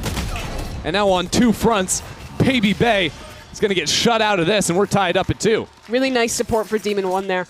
Kezin is so fast on that rotate, fast lining into the site. And his teammate sending that dart as well to be able to instantly help out. It looked to me like G2 were kind of mid-transition from playing mid, rotating over into B, and then once the B players got the first pick, they accelerated, but were way out in front of their teammates. And well, when you lose Jaw on an early line like that, your hand kind of gets forced to try and accelerate elsewhere, make something work over in B main.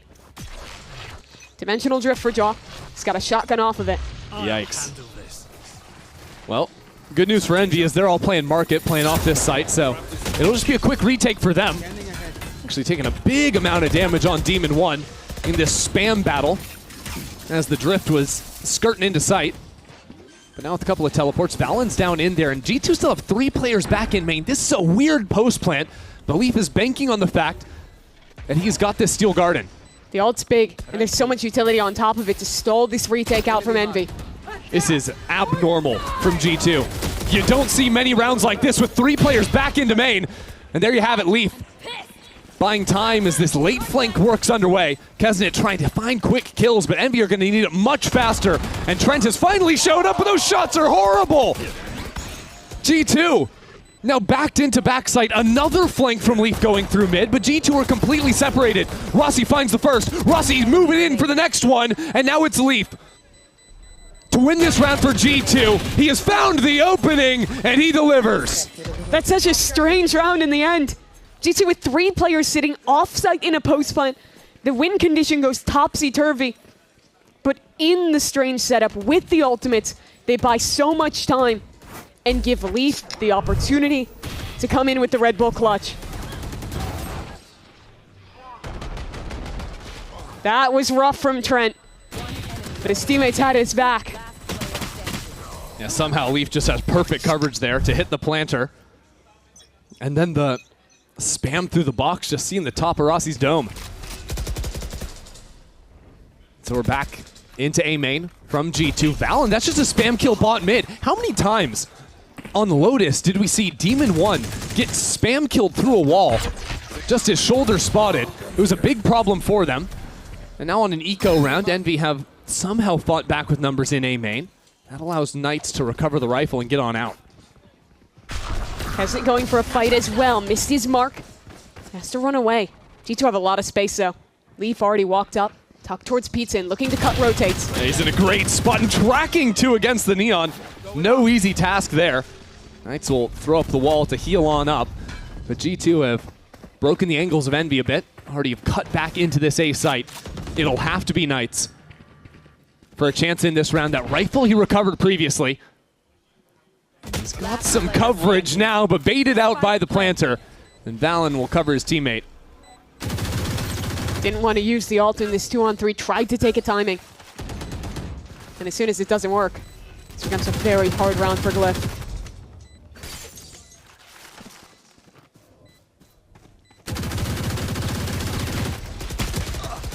Some spam to come in, but ultimately it is Valen's round. I think the way G2 have been using the Odin, both in Game 1 like you mentioned, but here in Game 2 as well, to counter out the kind of angles Demon 1 likes to play has been really cool. You see when they go for these B main fights, almost always, that Odin is tucked on the corner, spamming the standard offline. There, when they're aggressing towards A as well, Very it's nice. the same idea. They're trying to use this gun as a way to deny anyone swinging into an angle, being able to find an opportunity to get a shot with an op, to stay posted in that way. It's the little things for G2 always, but it shows they have great ideas of how to shut down a player like Demon 1. Well, Demon 1 had a pistol last round. This time he's got the op. And he's back down to bot mid. G2 have really liked opening up strong into main so far. But it means that in the mid rounds, that's where you might not have full utility to clear away these difficult corners a chamber can punish you in mid. Demon 1 and Keznit together this time, walking down mid. Trent's drones have basically always spotted Demon 1, but this time, Keznit is baiting for it. They choose not to reapproach through mid, at least not yet. Instead, rotate through spawn. Do not give an opportunity I don't know to if they're Demon 1's actually off. rotating. They just fell back, so the drone wouldn't see anything. They're still completely frozen. Yeah, I think you maybe send Trent over, try and fake something towards A. Now starting to actually commit to the shift. It's a little bit strange. G2 haven't heard anything, but with the forward posting that Baby Bay has an A main, you gotta know the Opper is in mid. Especially with the way Keznit was playing aggro. Leaf gets spotted. That's a tell, though. Only the Vi is spotted by that dart.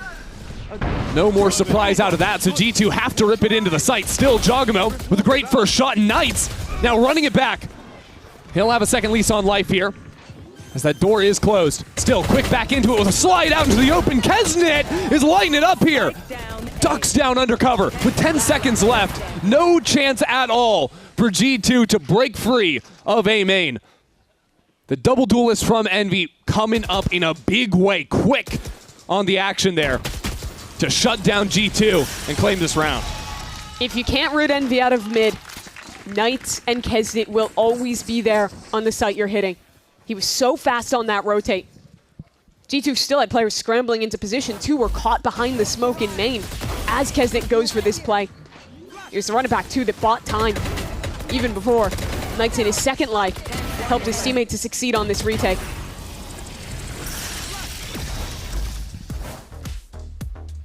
And so timeout called from G2.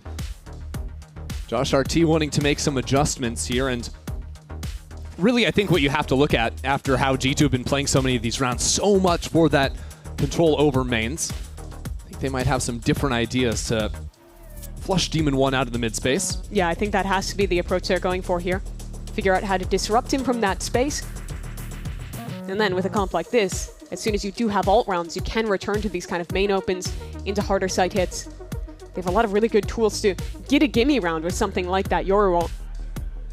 And for an attack side Ascent already having 4 with the double Senti comp, this is G2 on pace for a good half. Yeah, they're in a great spot.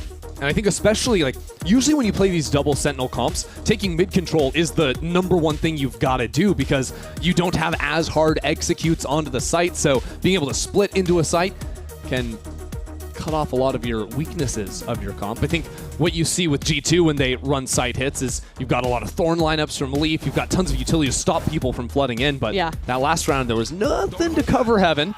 Leaf was on the wrong side of the map to help out that time. But it's a similar start for G2. Baby Bay with the op this time, tries a timing shot. Knights is just going. It's crazy going for this pinch down.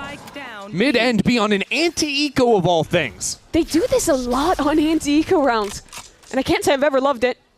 Lose 2 players here. That's at least a gun that can get recovered. I'm looking at Rossi. Up in B main alone. A risky spot to be in. If he drops, even a 1-for-1 isn't good enough. You just lose full control of the B site. So the composure to fall away is smart from him, but he is still isolated here on B. Everyone on G2 armed now. Deploying drone. Trent with a drone. Can he clear Rossi? I think he saw foot. Absolutely he did, and that is trouble. What is that? Good fire back from Trent, though, here in the teleport. But it's only 1-for-1. G2 will secure this site. Envy need this round. They cannot let G2 get control of this attack half. Envy had essentially gifted G2 an even fight here on G2's eco. They can't afford to lose this. Already some damage down onto Trent, and that's a great shot from Demon 1. But it was Trent. The problem of Lotus, Trent in a beautiful position. How do you get him out of this corner? You just can't do it! The Red Bull clutch for Trent, and an eco win. That is a round that has to hurt for Envy. An anti-eco, where they try to go aggressive, they try and make a play. But all it leads to is guns given to G2, and Trent set up for yet another clutch. Great work from him. Toggling back and forth between taking the aggressive swing and tucking away. And doing that to Glyph. We saw how clutch Glyph could be, but Trent is the OG clutch master here on Ascent. So Envy run the round back again. This time no one's home. Okay. I mean, you're maybe just going to get caught out walking back tiles. It's Jogamo that's surprised, as a matter of fact, assuming surely it has to be a fake on that side of the map, but now Envy have blown it up again, completely stepping out of B main. Crisp double tap of the head will take Rossi out of the round. And now with the Steel Garden, Demon 1 doesn't care about that. He's still got that ult available, but Valen was on the other side of his scope. He couldn't even see the player. And now Knights can't find a shot. Neither can Kesnit. It's a disaster from Envy. Dude, Valen just TPs out in the open and wrecks Demon 1. And because Demon 1 is scoped down, he can't even see Valen. Yep. That's so sick from the IGL. And that's another heartbreak for Envy. You lose an anti-eco, we still have money. Let's try it again. They even get a freebie to open this round. Jaw caught, unassuming that aggressive play would be committed. Only for this to be the result towards A. Yo, you can't see me, right? I remember you did that. Got John Cena TPing into the site, and we got Stunner hitting the timeout button. I mean, literally 2 rounds ago, Josh RT called a timeout. Yep. Envy just ran the same play back-to-back rounds and have essentially opened up huge gaps for G2 to win. G2 have 6 rounds on attack already. We were talking a few rounds ago. They get 3, they get 4. Yeah. It's already looking Job well done, good. right? This is a different character, though. Envy's year on the line here. The last squad that'll make it to Americas from Ascension, a team that's had so many changes this year, has so long tried to recapture that success that a very different team qualified to this league with. Now on the ropes, on their home map, I mean, the truth is, from our Ascension teams in Americas, the only team that's found any amount of real success here on the big stage has been G2. And Envy, of course, no strangers, had a tough year, but you thought that with the way they came into play-ins, with this fire under them, the way their rookies in particular were playing, you felt like something had changed, but today it's just been back to that expectation from when you see a team like G2 play up against Envy, and you see it just like that, a perfect little bait with a clone dropping out for Jog to find a kill. That shot alone, though. No one else was anywhere near, just Baby Bay walking up Cat. That already starts to pull rotations towards mid.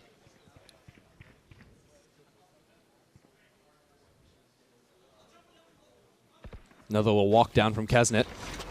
And these duelists, arm in arm.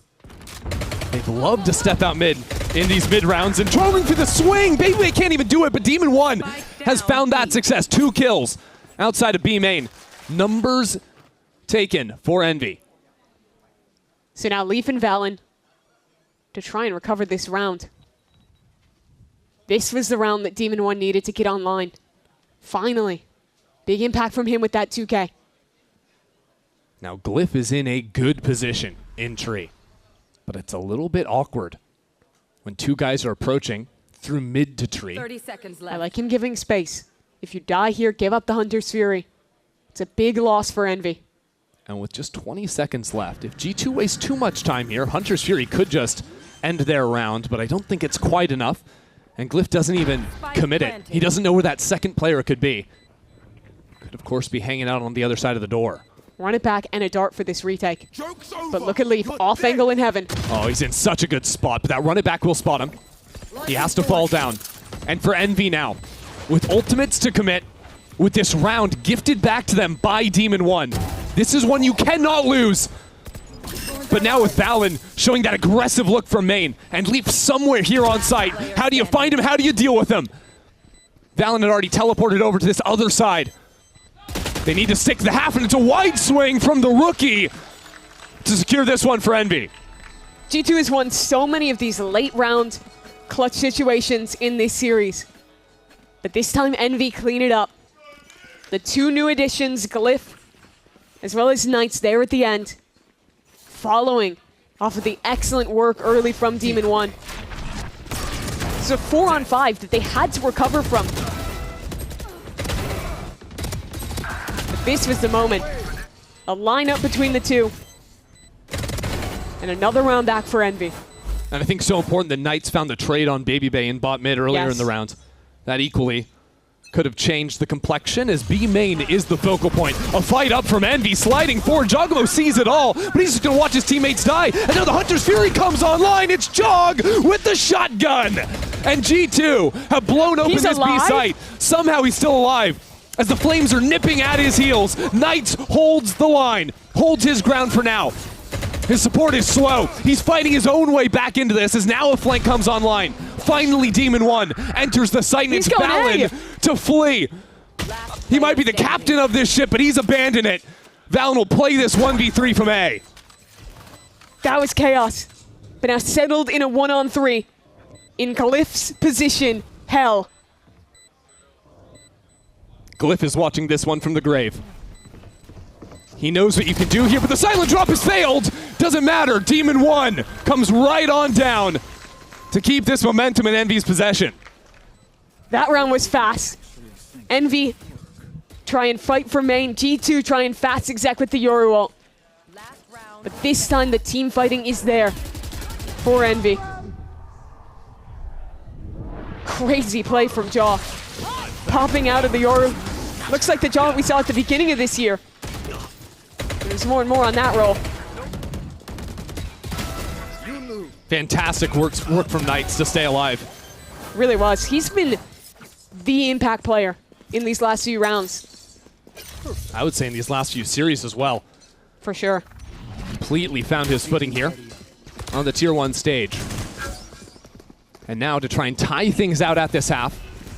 Not have a repeat of the 7-5 of Lotus. Envy fight forward. And it's Valen on 13 health trying to teleport way out of dodge. Back towards mid for G2. Clearing space up. Valen teleporting across. This is a space they haven't explored since the earliest rounds of this half. Trying to catch a timing. Trip on his right. Phoenix on his left. I think Valen lucky to be alive. Definitely. And on 13 HP, he just wants to be the late insert. Envy fighting forward. They've done it so many times. This time, no success found. Hunter's Fury out from Glyph. Trying to fire away at these players down in mid, but it's BabyBay marching into this site alone. Doesn't need any support. He has taken over the map. G2 prodded at every part of Ascent here. They found the weak point. BabyBay makes a play. This is such a weird round, though, because the spike was still back in spawn. I thought they were going to finish B. Yeah, 2 players in mid, but they don't really know where to go. Finally coming back into BabyBay now. Still alive, though, are the new additions. Cliff and Knights. Guys who have had so many moments in this playoff run.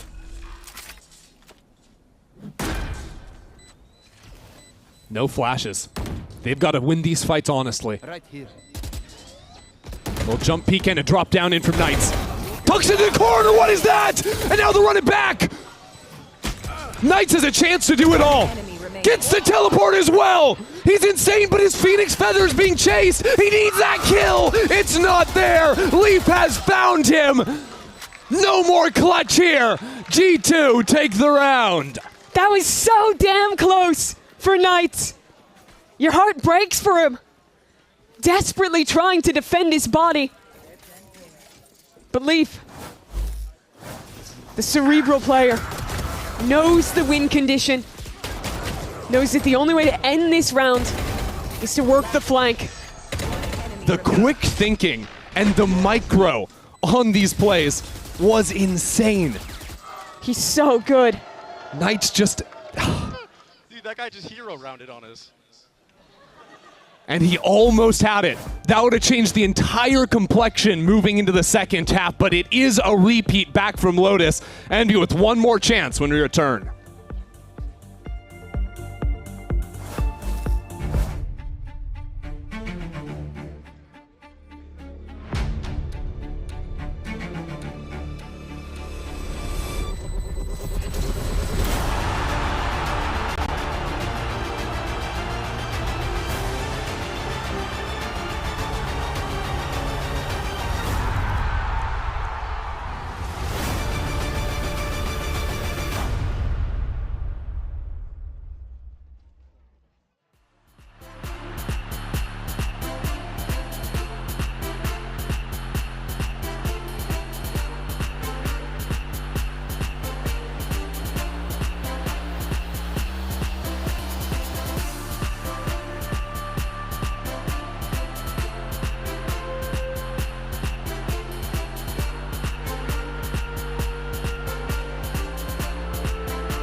All right, who's making it to playoffs today, G2 or Envy? Obviously Envy, but I mean, if I was to really come down to it, I think G2 just might beat them, unfortunately. But Envy believers, we're out there. Envy for sure. Why? Let's go Demon 1. He's my GOAT. Ooh, I gotta say Envy all the way. Why? Because my boy Demon 1. Demon 1 on top, number 1. I'm going for the underdogs. Give me Envy. Why? Envy all the way. They got Demon 1 and Rossi and Kesne. They got Deus. And? Deus. And Glyph.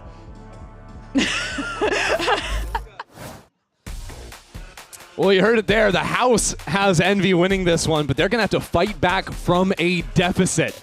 They nearly had the clip of the tournament. Oh, my word, but Knights just could not have the ace at the end. And that is a heartbreaker to come into what could be your final half of Valorant for the year. You saw the emotion on his face. I think we all felt it too. Had to win that round, had to get that final kill. But now an uphill battle. Only 5 rounds on defense to try and save your season.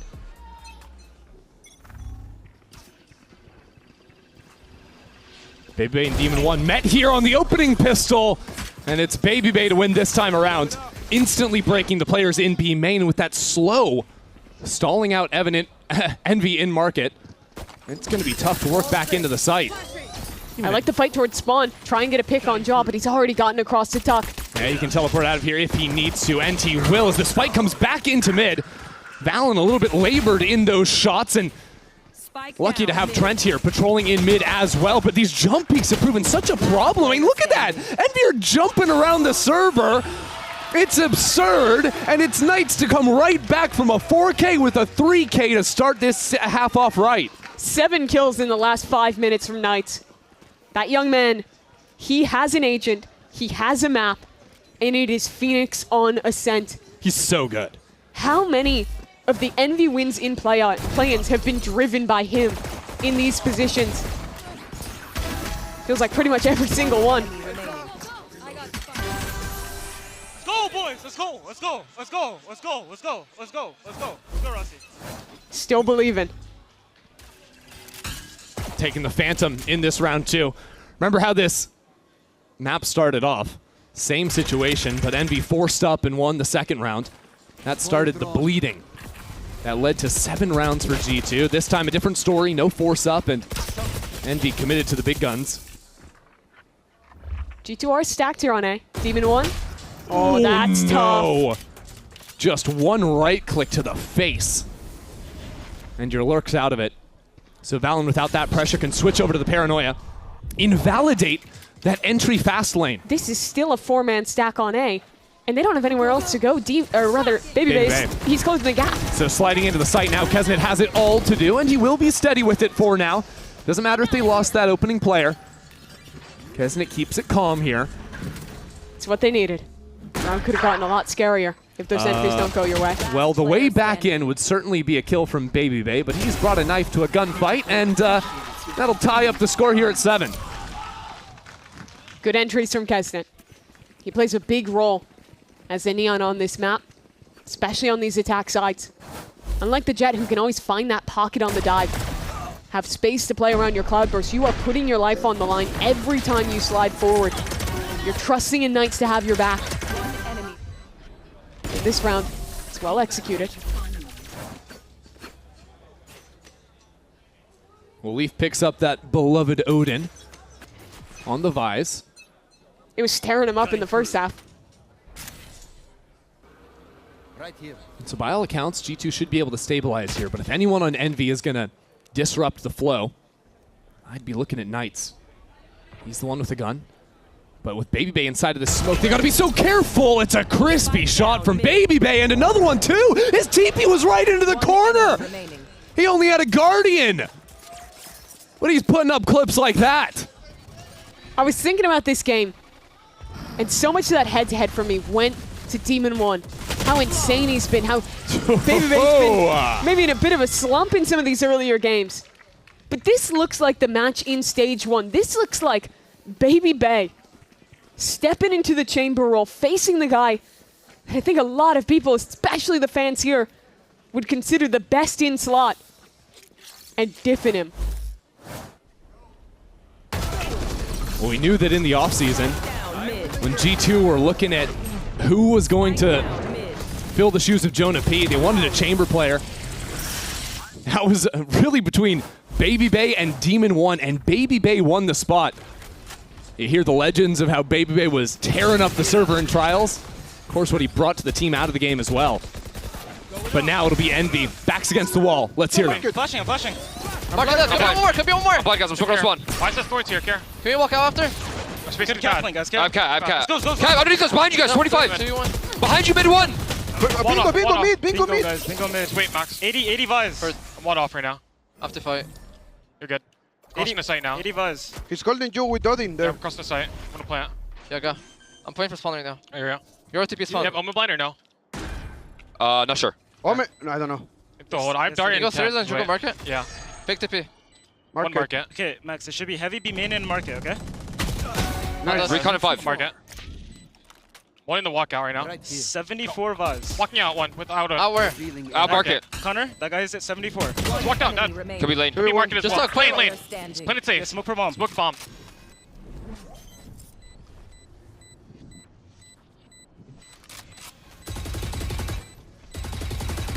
Nice try, Max. Nice try, Max. It's okay. Nice shot, though, on this one guy, bro. Unbelievable! Valen chooses to stick it there in the one-on-one. Lands the defuse. It doesn't matter that Demon killed everybody in that round, Mimi. That's still a round win for G2. That is brutal. Especially after the start of this round. This fight looked great for Envy, only for G2 to turn it around in the chaos. And only for Demon 1 to bring it back to a bullet. Oh. He was a shot away from winning this round. Jake! You're him, Jake! And it's Valen instead, sticking the spike. It's just insulting. Like, you got to feel on the other side. Demon 1, you do everything in your power to win the round. Not a chance, and now not a chance for Kesnet to even play it. Just spam for market. Dead from the jump. Now where to Envy go? Maybe you look to Knights again. It's been so good this map. Well, Trent was looking at Knights. It was exactly where he is. Loves walking up off these blaze walls. Oh, but rarely do you see him go full send. And that's exactly why.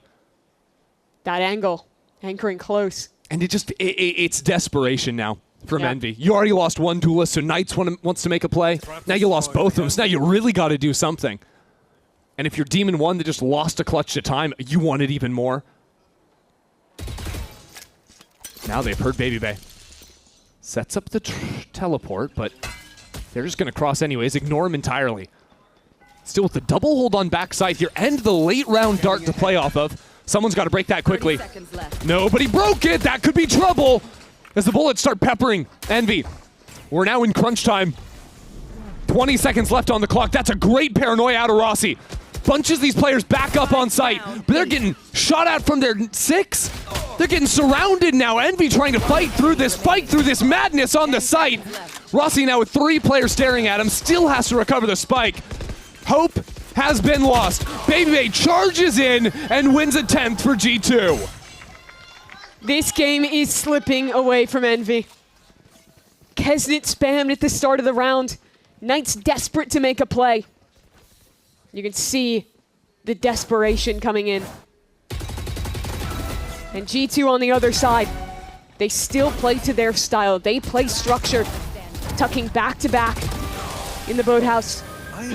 Yo, Trent, we are Waiting too for good, Baby bro. Bay. We're just scary, bro. That's not... And calm in their approach.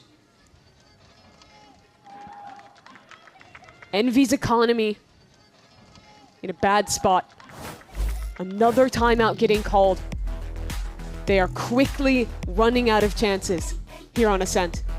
I think this is the toughest round of the map you have to call right now. You have enough for 2 players to get full buys, and you could scrape some other stuff together, but you also have a Phoenix ult, a Sov ult, you're 1 away from a Chamber ult. This is a round you could force into if you wanted to. This is a round that could instantly springboard you back into the game, but equally, it could be the round that just kills you. If you lose it, all those ults gone, your money broken, that's your season over, pretty much. The question is, do you feel like you need that risk? Is G2 playing so well that you need some kind of injection of life? It felt they were playing that way in the last round. But now maybe a steadier mind prevailing, the coach coming in. Seems like they're deciding on a hero gun on Knights. Couldn't think of anyone better, especially with another run it back. Dream situation here. Is Knights can run it back, get a kill. Somehow you have Kesnet or Demon 1 secure an orb in one of the mains. That could change everything, but right now Envy not finding a fight up into mid. Early flame wall and the run it back spent. Let's see what Knights can do.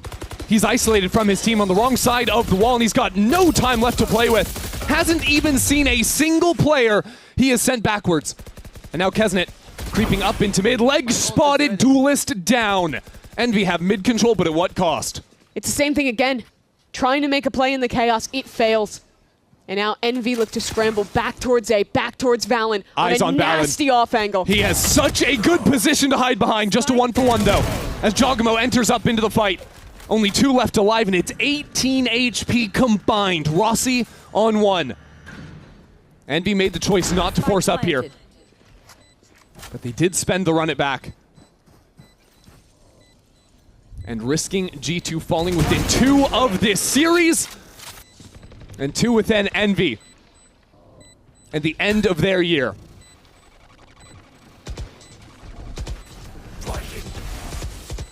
They know exactly where Rossi is.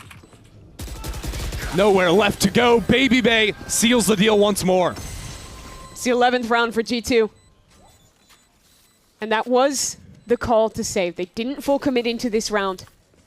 But I think Envy is no closer to finding a solution out. This is what concerns me. Seeing Kesnet try and feel like he needs to go for a play. Feels like after that run it back is gone, he steps up alone, no one there to help him. That reminds me of an earlier Envy, the Envy who went near winless in the regular stage. They looked so individualistic, so disconnected in their play. Now Envy will meet Baby Bay in B main. They have not been able to dislodge him from this position. Kesnet hasn't been able to play the last few rounds, but this time a good flash and a jump around the corner will send him back into sight. And a Hunter's Fury too. That's coming out from the defense side. Trent trying to catch the players in main, but no bullets tagged. A rarity for Trent. And we look back towards mid. G2 have expended little this round. They have Jaw with a TP in a nasty corner. And yet Envy have found the weaker side of this map. And now the Hunter's Fury. A good flash. No one's looking in the corner. Knights covers his teammates back. And that is necessary. With Valen now stuck in hell. Trent needs to clear the duelist before he can support his teammate on site. He will find his mark. And Envy are no closer to winning this round cleanly. Demon 1 can't afford to give up this forward line. It has to be Demon 1 here. Who else is going to save this round? Who else is going to keep Envy in it? Well, G2 are taking their time. Baby Bay went all the way around the world, and Leaf somehow walks out from tree. No one holding Demon 1's back. No one has the support there. Glyph has no one left to help. One more is all it takes for G2 to end Envy's year. You're watching a team get dissected. It's another round where Envy's initial idea doesn't work. Another round where Kesnet tries to step forward. He walks into heaven here with no support. They would have had a man advantage if he doesn't die there, and instead, Baby Bay activates his flank. No one's holding for Demon 1. And sure, they're great individuals, but right now they are dying one by one. The most rounds Envy have strung together this map has been 2.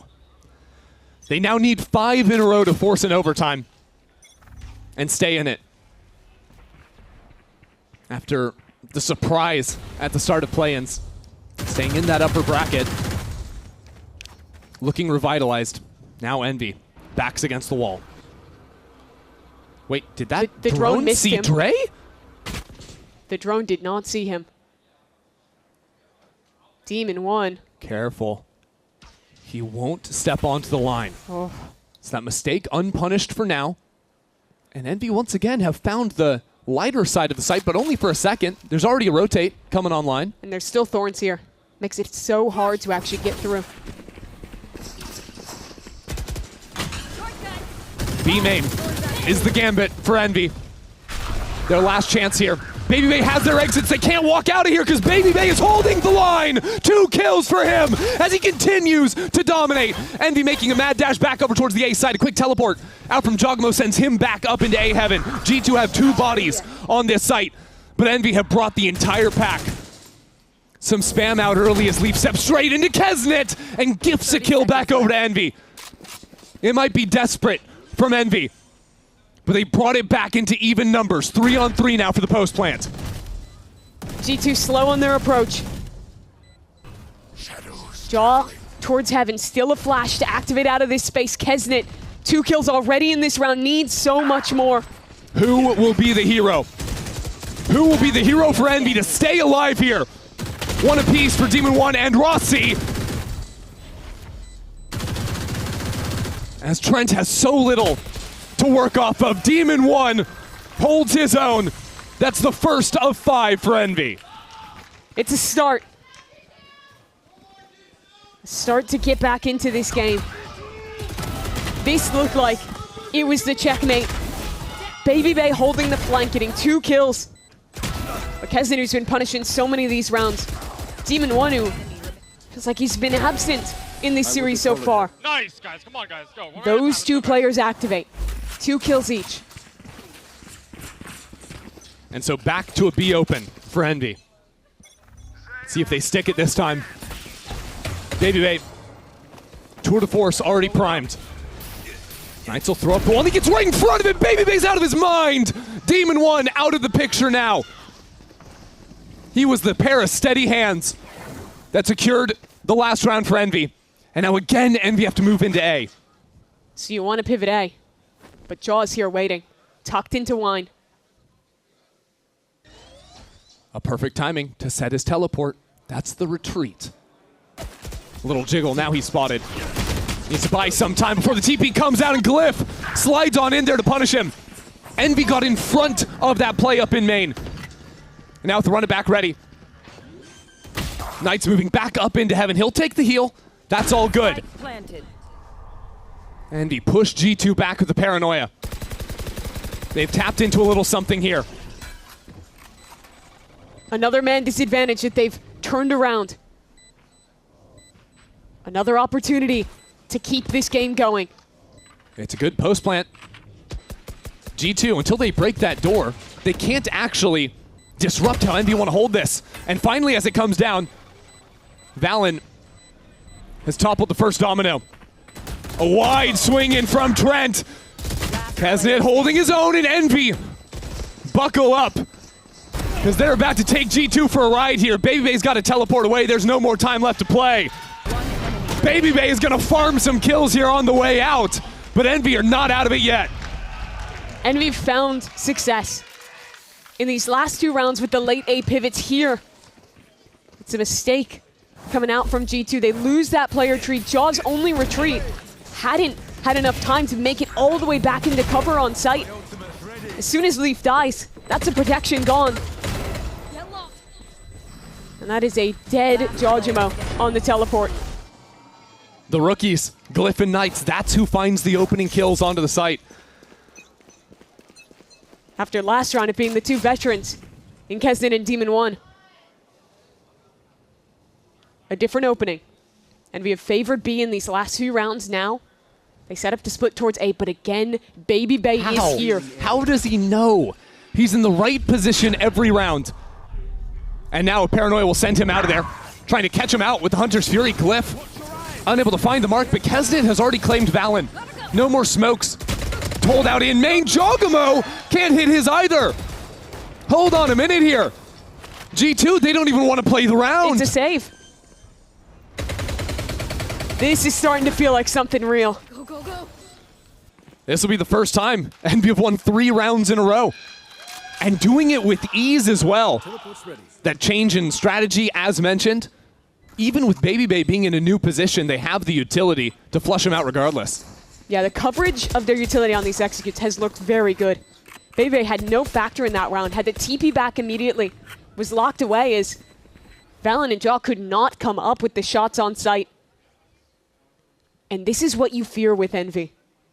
When they start to snowball, when their players get confident, when the ults start to roll in, it's exactly the kind of Valorant that they want to play. It's exactly the position that Envy wants to be in. They take the control away from G2. Force them to play that chaotic style, play these team fights, and say, beat us in the brawls. There's that utility you were talking about. Not just the paranoia, but also the Hunter's Fury. Forcing Valen to just be out there in the open. The cat is legit their weakness, but I don't think they can stop it no matter what, guys. We're in full control of this game still. Just don't let it get out of hand. Both Knights and Baby Bay, new players on the rosters of all thing, being the ones to find those points of weakness to steady the nerves a little bit, and G2 will call the timeout. Now, one of the things we were talking about earlier on here is this Ascent map was something that G2 were a little bit nervous to play. It's something they hadn't found a lot of success on prior to that match versus Bestia. Yeah, they couldn't figure out their roles. It was weird, right? Everyone's playing the Sion Phoenix. They didn't really have the people to make that work. Only now just got it back into their map pool. But I think what Knights called out there, is the right approach. This catwalk has been a struggle for G2, and I think one of the biggest reasons for that is that Jaw is prioritizing playing towards A main, contesting that space, and being able to TP out. That means if you lose cat control, like in round 21, he's immediately caught out. He doesn't have the space to escape. So I'd like to see an Envy that's continuing to try and in these later rounds pressure that space. That's the task that G2 has to find a solution for. But they only need to find it once. Bebe said they're still in control. And he's right for now, as long as they can get that one round before overtime. So G2 decide to buy up around light armors and a Bulldog. Liking their odds here regardless and setting their eyes on a fight over mid. Knights loves to throw out this flame wall as a mid default, along with an early drone. Jogamo's feet now seen, and still trying to stick around for a few fights here. Neither team giving any way, and it is Knights. He told us, Cat and Tree, that was the weakness, and he's delivered on that promise. That's a big kill to find. Babybay has been on a hot streak for G2. He's topping the scoreboard. He's opened so many of these rounds for them. And this time he's gone immediately. Now Envy have loved, after freezing in the mid-rounds, to pivot back into A late. It's been the standard here. In the last few rounds, they've strung together. Jaw this time, though, playing more passive position. Looking to catch players on the cross. Everybody's up in heaven, even down in numbers, G2. Well, actually, as I say that, it's Valen looking for a little bit of a wide swing on the timing, but it'll be G2 playing 4-on-5 in the retake. How do you get back in? Trent and Valen still have utility. This is an Envy, who still have control towards Tree, still have Demon 1 lurking. It's got to be a good dart from Trent. A good dart to turn heads. Leaf's going to find that first shot on Knights. Glyph now up in the middle of nothing. That late lurk is only good for one. So who's it come down to? Kesnit and Rossi. Stuck on opposite sides of this site. One enemy remaining. They both hold their own. And Valen threatening, sticking that defuse all the way. Goading Envy into fighting him. It'll be Rossi to bring this back within one. Envy have found the path. They're one round away from overtime. After being unable to string anything together in this game on their home map, they find it here. They find it with that kill onto Babybay, with another late finish into A. And with a man disadvantage hold from Rossi and Kesnit.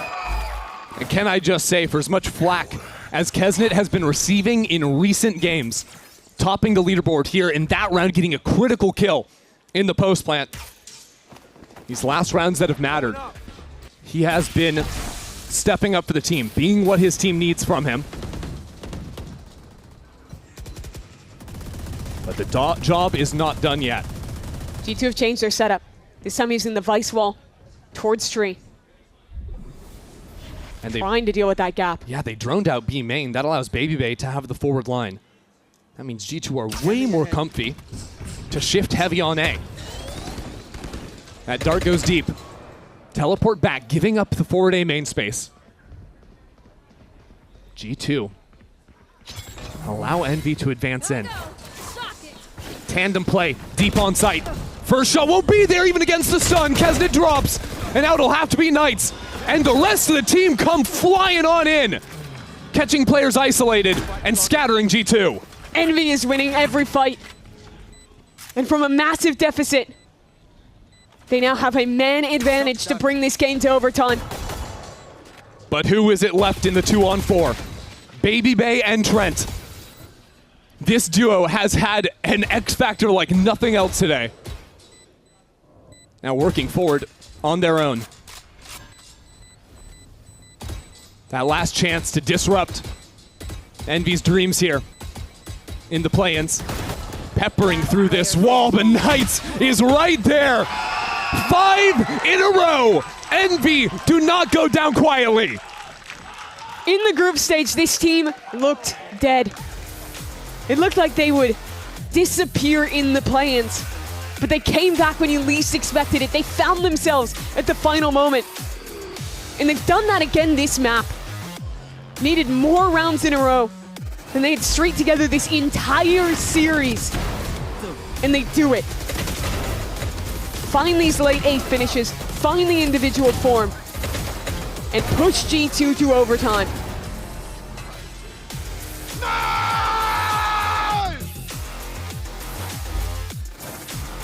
The entire energy in this building has shifted. We thought this was another day at the office for G2, but the Envy faithful have woken up right alongside their team, and now forward fight into B main. Jogamo teleports back, no longer pinned into the corner, but Envy are not giving G2 a second to catch their breath. G2 are lucky to still have 5 alive. But there's still threats abound. Demon 1, finally with an op in his hands. Our Chambers ready to meet once more. Demon 1 misses! He needed that. Now Envy are trying to step back into mid. Kesnet steps up when his team needs him most. After stringing 5 rounds in a row, it is once again Envy up numbers. And they're not giving G2 this site for free as Knight gets right into the middle of the action.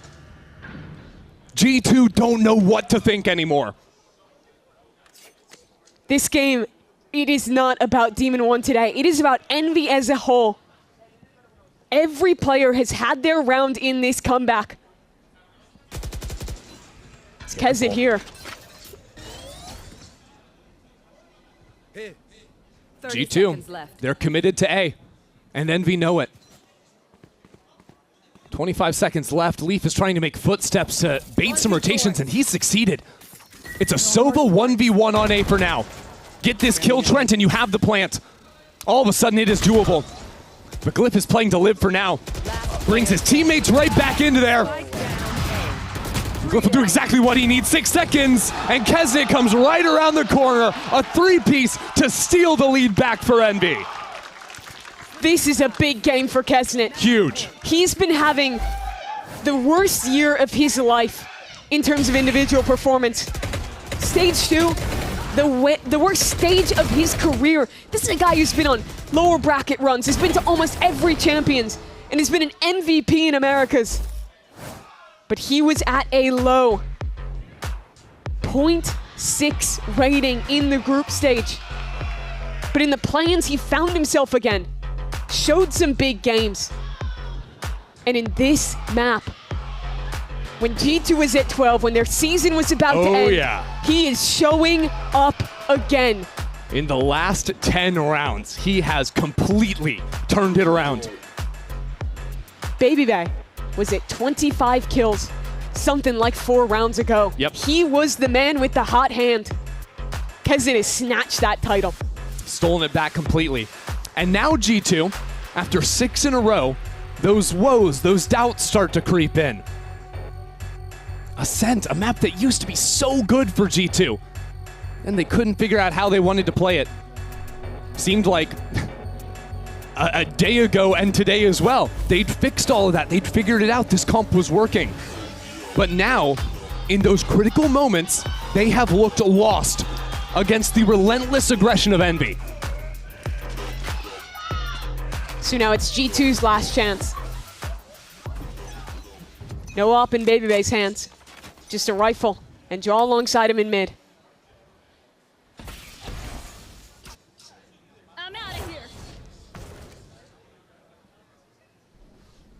Envy waiting to pounce into mid. A bit of a delay of their default utility. And Babybay will be sticking around. Last time they failed to clear him. He ended up getting a major flank, netted 2 kills. But this time they're waiting. I think playing off of that previous round, anticipating there's going to be another creep up.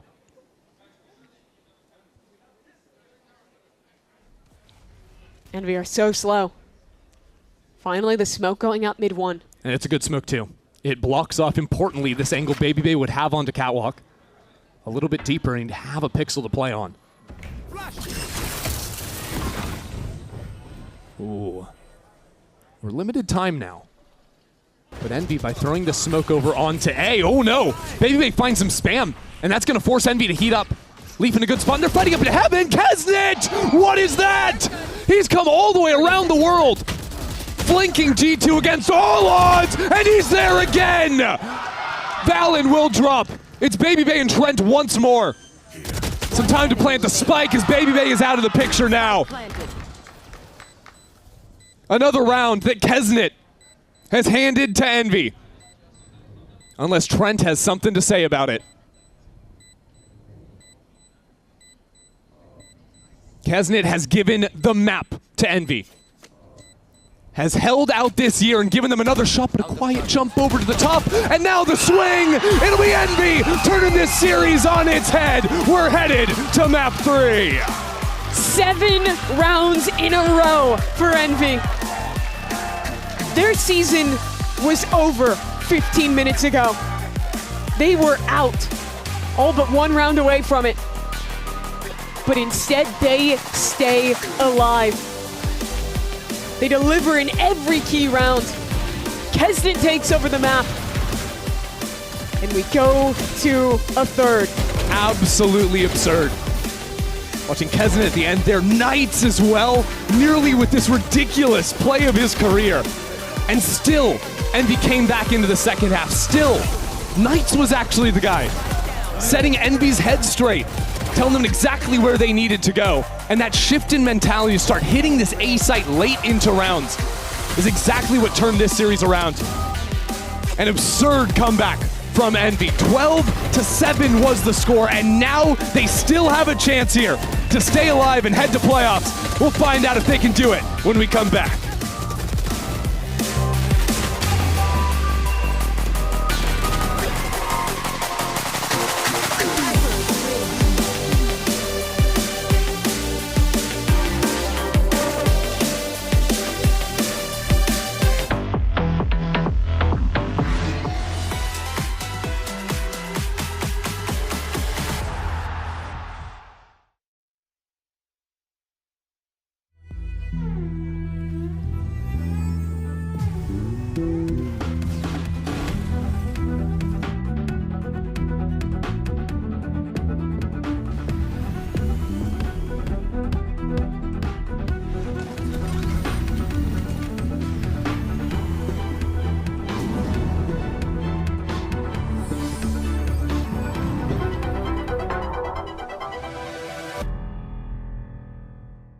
The human body was built to move, not trapped at a desk in one singular posture for 12 hours a day.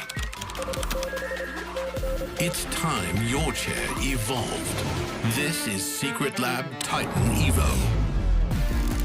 Ergonomically engineered for you, gamers, hybrid workers, artists, backing your every move.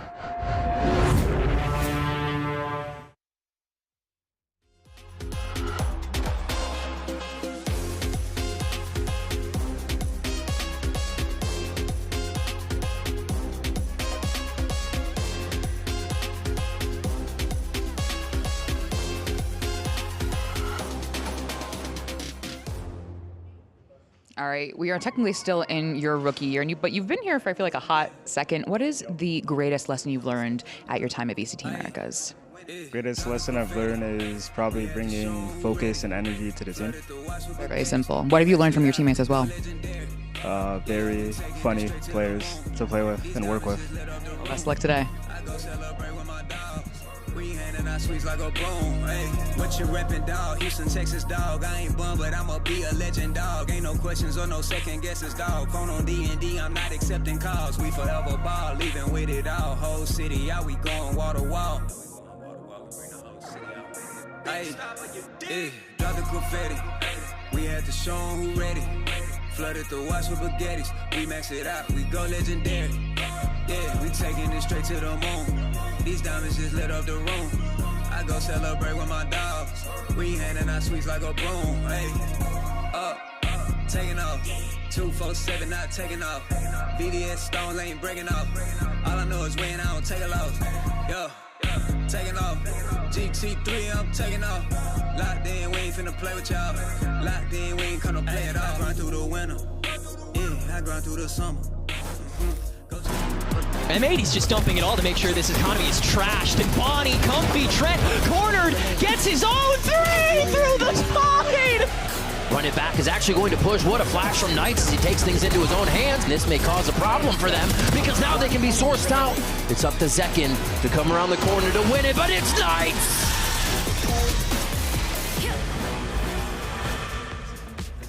Welcome back, everyone, to VCT Americas, and wow, that happened. I thought we would be talking about the second series, but no, we're getting ready for map 3, and there you can see, truthfully, the dejected faces of G2, and they should feel a little frustrated considering how things worked out on Ascent.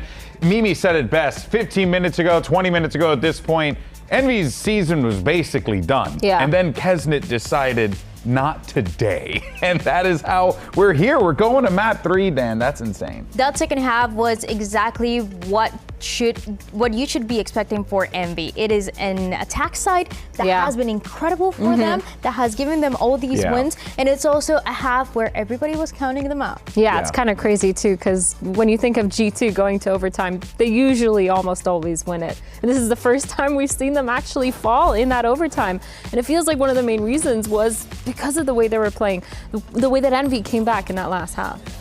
A lot of the post plans, and again, this is nothing new. Earlier and before the game that we saw yesterday, they had 83% win rate on the post plans. It went down to about 76. Still a lot. Still pretty high. The second highest alongside G2 as well. Feels like this a lot of the retakes as well. The first half for them was really nice. I feel like they came back when they start figuring out how to play together as a team, and a lot of their team fighting was really phenomenal. It felt like they struggled just a tiny bit. They got it down on lock, and then obviously that comeback in the attack half was insane. But I think just so many times we've seen them making sure when they're coming back into that post plant, they're late hitting that A, they're late hitting and rotating, and it's been so nice for them. And then you're also looking at the players popping off. It just felt really good. Yeah, it felt as if this G2 team, they, with the read that you would love to see, but it was Envy that not only figured out just how to ensure that they picked up round after round after round, but it was also just that they never let themselves get out of it. I mean, that guy on your screen right there, big reason why they were able to do that. I mean, Athena, time and time again, he was getting multi-kills. Oh, yeah. Kesnet was getting multi-kills. It felt like Knights as well was getting multi-kills. But I think the biggest thing for me was just the way that they pulled G2's rotates every single time towards that B site or towards mid. They put so much pressure around the map, and late round went towards that A. G2 could not hold it. The main reason being because of Kesnet pushing in those post lines, because of Knights getting a lot of those picks. They punished Baby Bay a lot early on as well, and it just worked out really well for them. Yeah, now of course, looking at the top performers there, no shocker that Kesnet is the one who stands up on top of the MVP breakdown, but let's not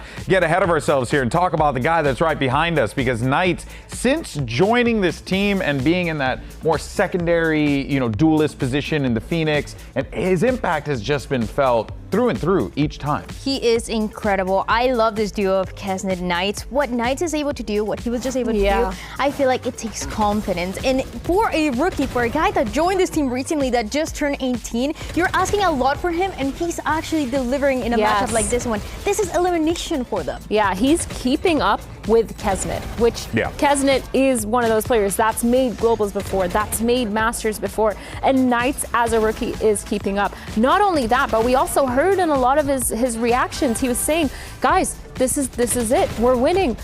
Let's keep going. Let's keep this mentality up. Let's just keep playing ranked. And in the server, he has been phenomenal. So I mean, good. on that Phoenix, he's done so good. He's used his util really well. His reactions as well, very well timed. What I think helps is he's just a confident kid. Talking to him a couple of times, like he carries himself very well. And I think when you're alongside someone like Kesnet, who is just confidence on top of confidence, he's that type of dude. It should motivate you to want to be able to play good in those moments, especially when you have someone right at the point that's really just fragging out the way Kesnet has. And this is what we talked about at the beginning. When this team knows that they can win, the fire is in their eyes. You see how passionate they are, how much they want to win. You see it for Kesnet. You see the way that he's standing up a lot more, the way that he looks more confident instead of looking a little bit frustrated. And it's on the other side for Knights too. This is insane. Or two Ascent Ascension teams facing elimination before making it to playoffs. I know. And for Envy, it's a do or die. Crazy stuff. You see it at the bottom of your screen there. The winner moves on to the playoffs. Haven determines it all. Is the multi-time America's champions going to fall in play-ins? Or will Envy find a way to punch their ticket to playoffs? Find out after this.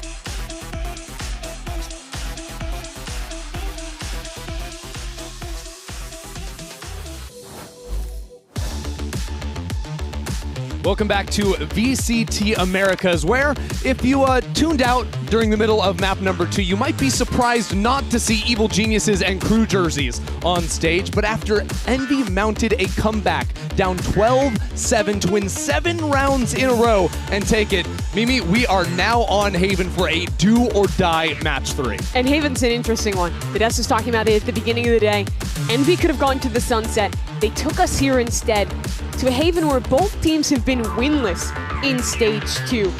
To a map where G2 has struggled to find their identity, has seemingly landed on this YOLO Neon look instead. It's going to be a very interesting way to end this series. Yeah, I mean, Haven was G2's best map at the start of the year. They won their first 7 games in a row on Haven, then have gone on a horrible slide since there. Unable to find success. This was a map they lost in their series versus Fury that sent them down into the lower bracket, put them in this position to begin with, and now Fury have a chance to turn everything around. Their entire year around, Envy, of course, a chance to send G2 home and claim their own spot in the playoffs. So many teams found themselves in these play-ins. Envy maybe that best example. It's G2. Possibility to refight front B. 2 players holding close in that smoke. The C site is rather bare. Quick little pop flash into mid. Entices Envy to swing back in. That's exactly what they like to see. Trent out in the open. Good stun. Force back the player in C. Link as now the second fight comes in from Envy. It's firing on all cylinders. Somehow Jogamo with a knife to the back, but it's not enough. So many players on 20 health for Envy. But this is an Envy that have been in control. Now 3 pistol rounds in a row.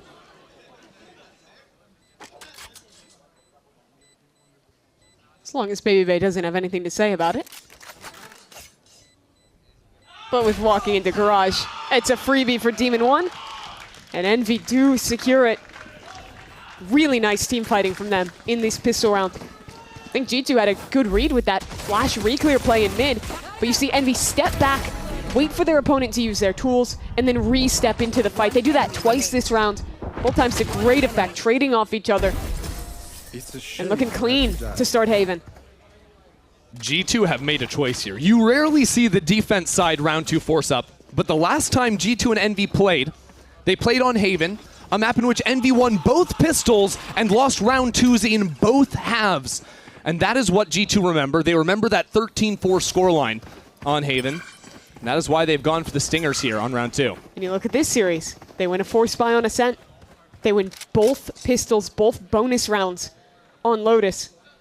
The series would be so different if it wasn't for how much G2 has been winning the early rounds of halves.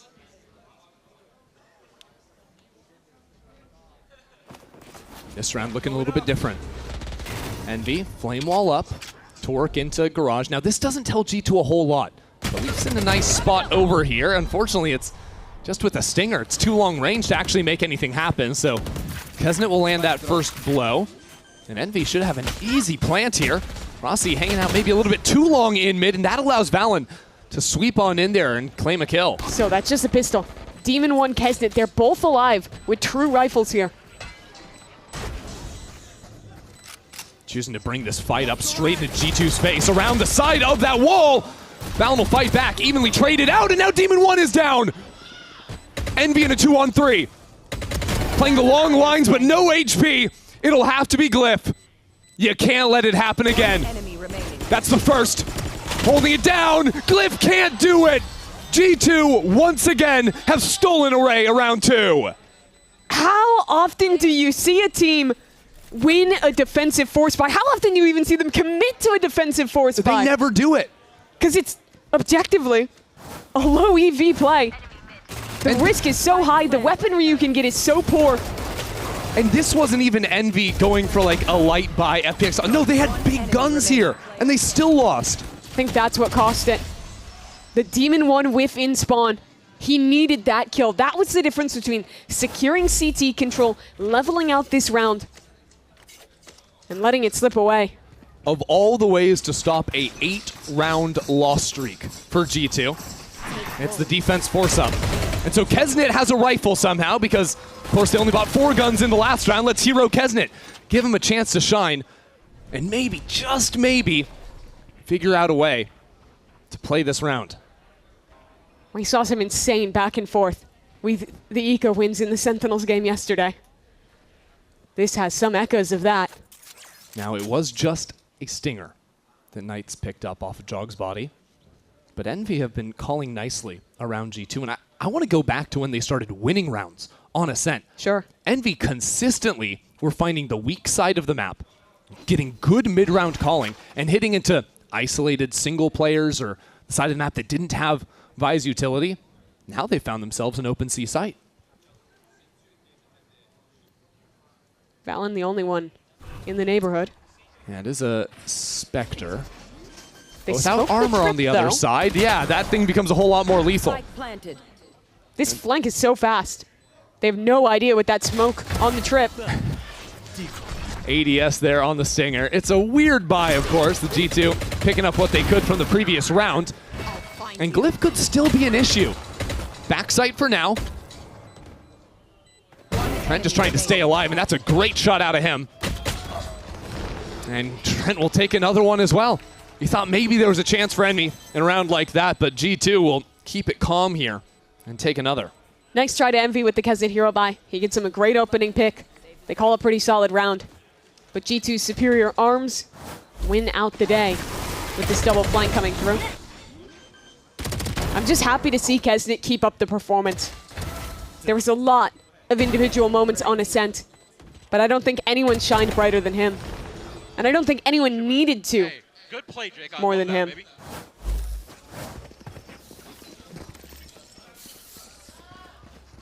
So, a run it back available for Knights.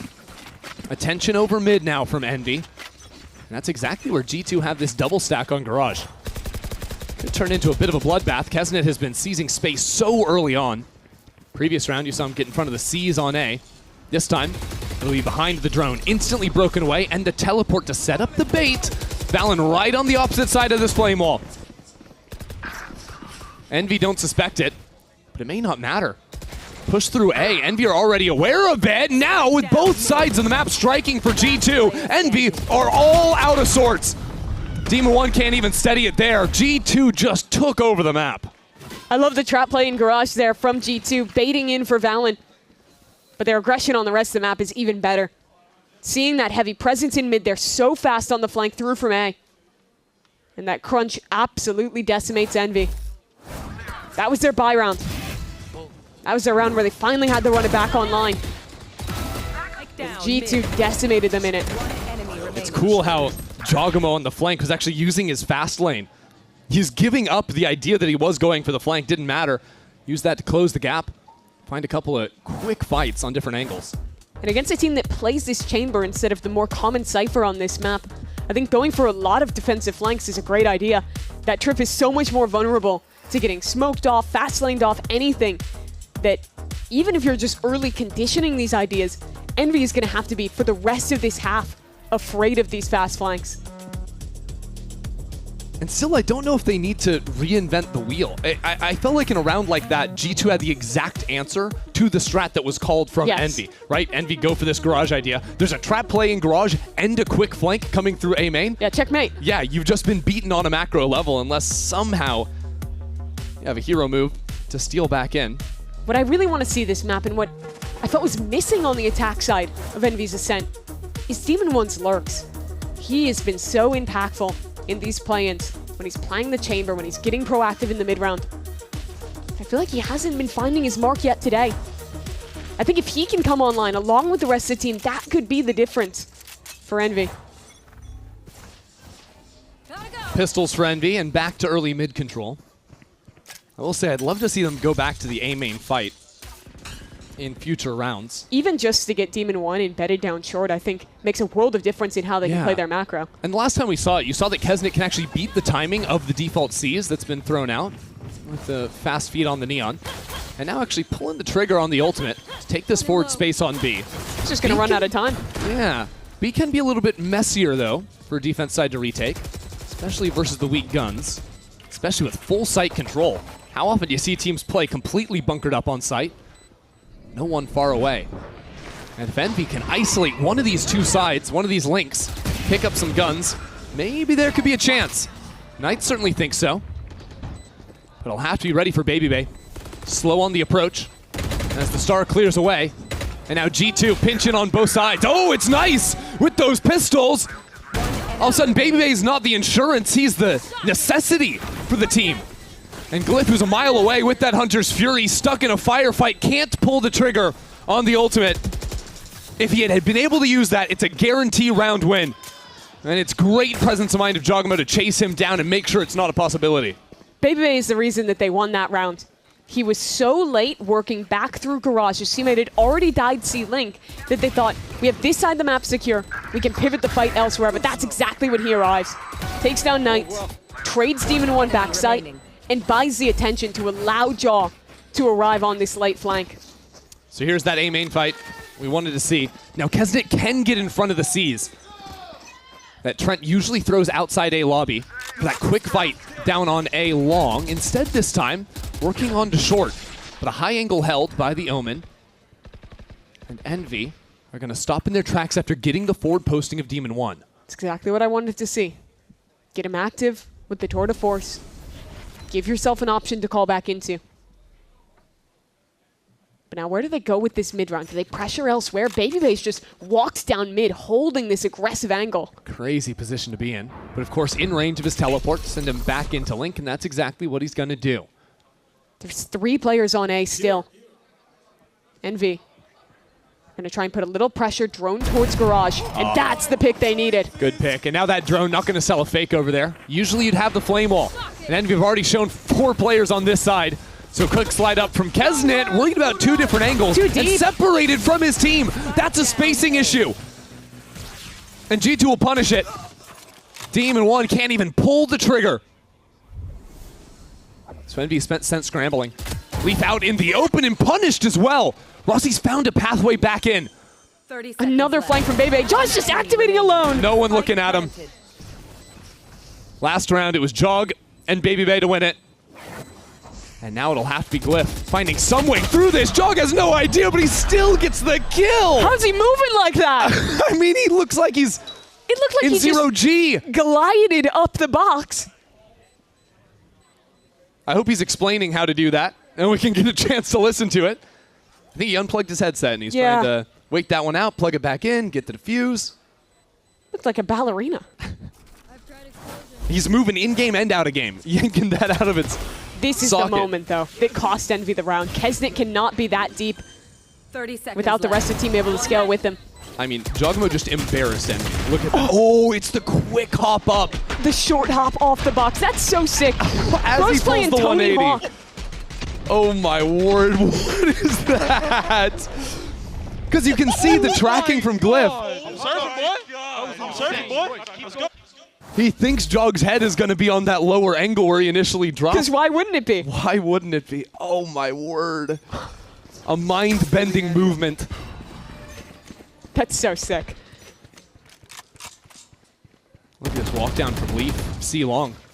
unleashed a little bit. And G2 really haven't done anything on C the last few rounds. As the split comes in, though, this is a decisive kill. Leaf gets caught a little bit lost there. Now Turtle smokes on site, trying to keep Valen embedded in here. Calling in the reinforcements too, knowing Kesnet is just on the other side of Plat. And knowing that Envy is not far behind him either. Valen's still alive! His reinforcements fell one by one. But Envy didn't have an answer until this very moment. So it brings Trent now into the clutch. You look at map 1, you look at the Sword this end, it was all about the clutches for G2. Demon One up here, a little bit isolated inside of the smoke, and quick on the trigger. A second round for Envy. Good work from him. Keeps this one secure. Doesn't give Trent any chance in that clutch. So Envy, after a debilitating round before, they go for a faster play here. And while it took some time to kill Valen, the team fighting to deal with the rest of these players was nice. Demon One activating through Garage at just the right moment. And that's what I wanted to see. A Demon One getting active, a Demon One getting involved in these rounds. You saw it before when he lurked through short. This round, working up Garage. He's slowly getting his feet out under him here on map 3. Need to see more and more of that, as G2 will call a timeout, even after just losing the singular round, but they have a lot of things to consider in a round like this. Of course, if you go old school, when you got the Fade and the Yoru and the Omen ultimates, you can do a lot in terms of turning off the audio with that Fade ult and popping out from anywhere on the teleports. That's something Envy's going to have to respect here in this coming round. It's really good tools to cook up whatever kind of synergies you want. For G2 though, I think overall their approach to the macro this map has been very good, especially their control towards A. The early rounds, they always had that space. They were constantly activating on these fast flanks. It's one of the big reasons they were winning so many of these retakes. So I wouldn't hate to see them go back to that, especially in a round where Baby has the tour de force, and you can post him on his own on a site, acting as that forward scouting. Well, Envy certainly believe that C site is the weak point. And Envy's a team that once they lock into a weakness, they will abuse it round after round until you prove that you have some kind of a response. And so they'll waltz into this B site virtually for free. And the question will be whether or not they can play up versus this post-plant utility for G2 on the retake. There's so many ults for G2 to get back in, so Envy have to fight. They have to win this towards spawn. There's Knights right up in front of the stun. A great timing caught, and now Leaf realizes that there's a whole heck of a lot of people right up on that choke point. He pops out back plat. Glyph not looking at him, that's the first. And Baby Bay as well, marching in from Garage. A flash will keep him down, but not for long. Another one hits the floor. And 2-on-2 now, but so hard to play down long versus the chamber up. Baby Bay switches over, takes this fight up into Demon One, and he'll regret it. Leaf on Rossi.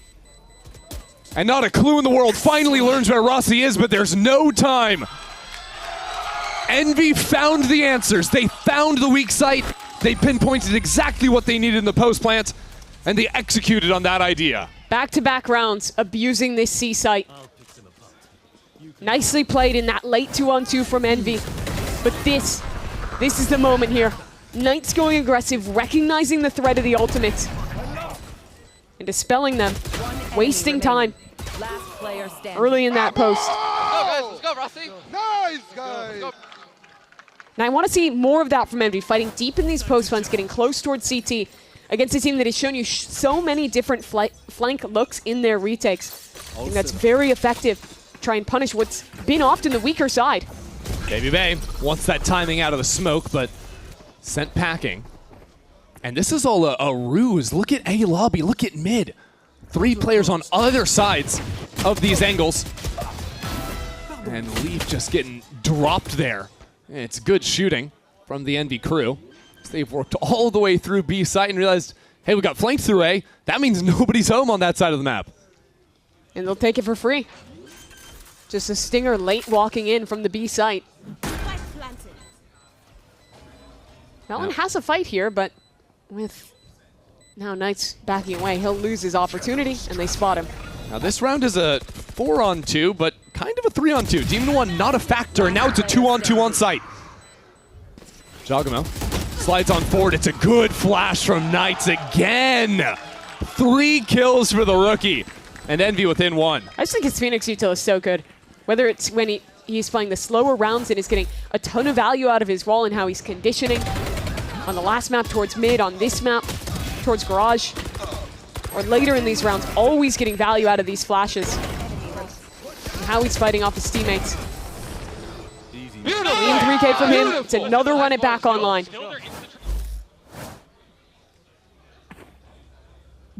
Baby Bay with an op this round.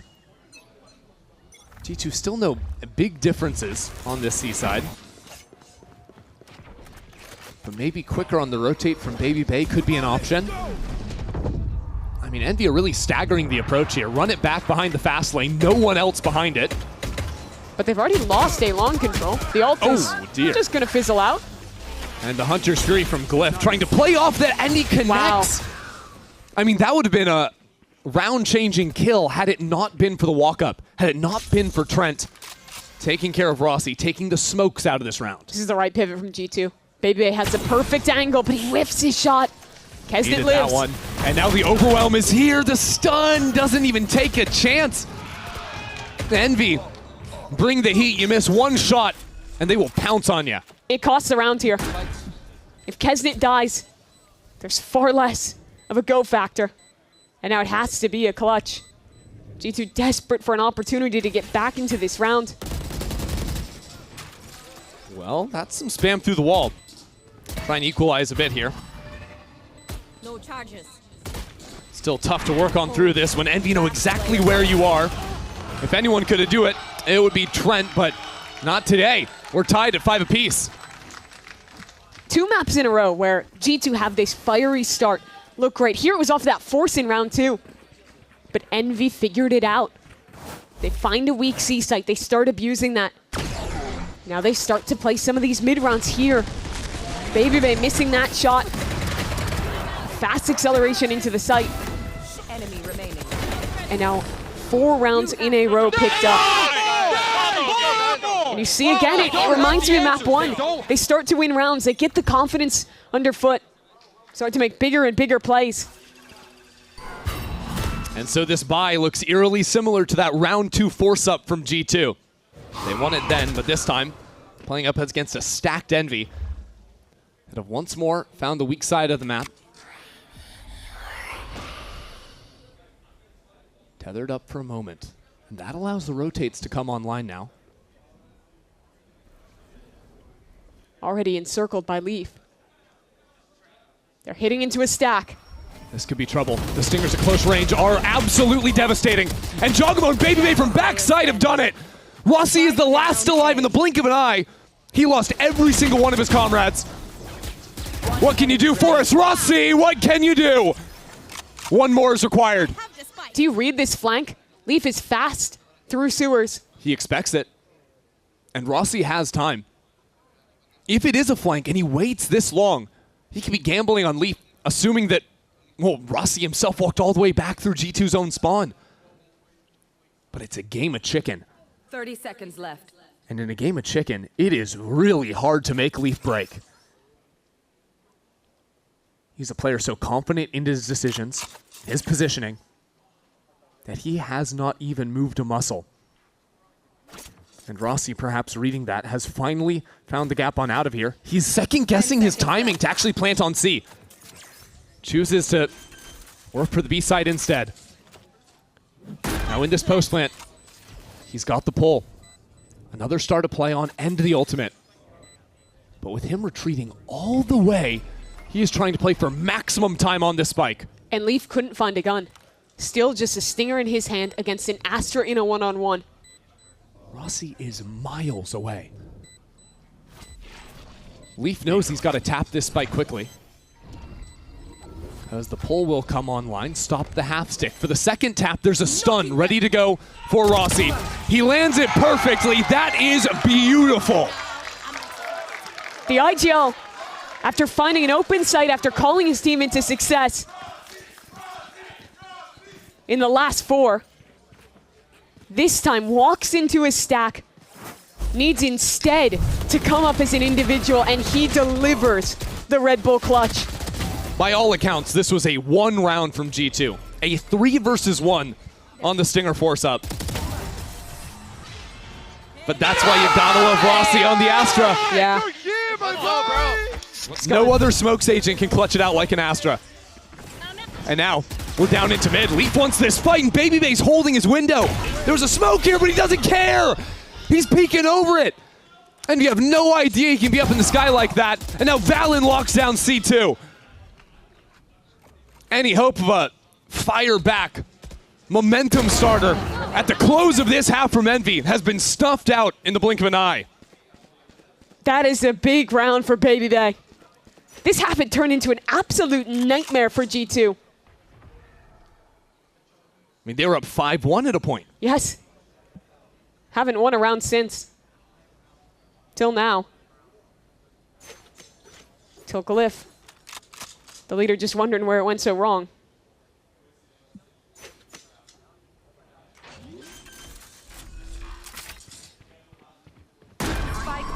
We've seen the one before. We've all seen that clip. But G2's utility is so diligent, Glyph never stood a chance.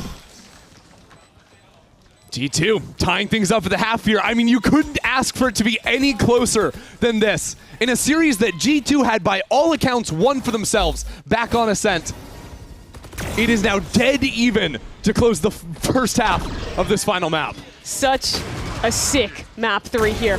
Both teams were winless on Haven this stage. Both teams desperate to stay alive, keep their seasons going, and get a chance at the playoffs. Tied up 6 apiece at halftime. The series ends next.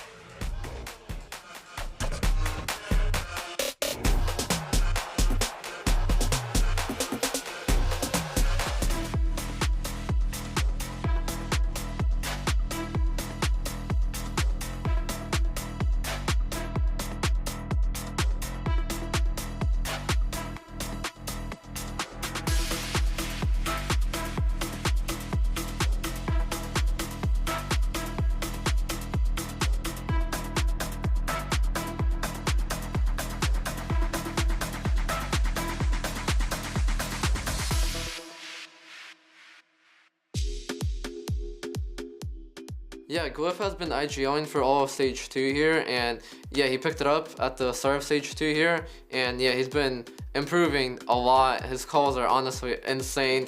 He has a very good read on the game, like really, really good calling, and he's just like improving every day. Like, you know, the mistakes he does, he's not doing them the next day again.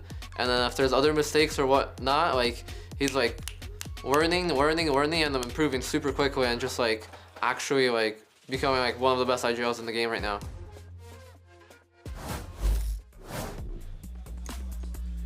As you heard from Demon 1 there, Glyph did step into the IGL role for this team in Stage 2, and I have to say that his evolution has been a treat to watch. Particularly in this play-in stage, I think his attack calling has been immaculate. That led him to this 5-round streak to try and tie things up here at the half. Now, though, he has to call a tough defense side versus G2. He does.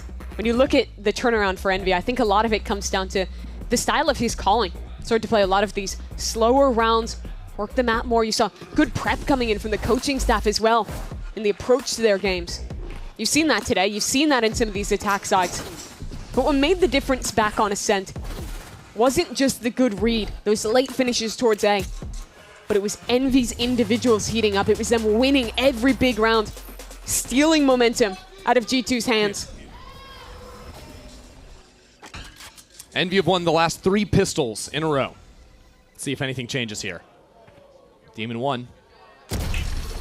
Exactly ready for them, but it's just an arm shot this time. Babybay on 45 health. And Envy trying to stick around inside the orb on site. A stun, though, will send them away from here, and G2 set up for the post. 5v5 retake. That's difficult on a pistol round.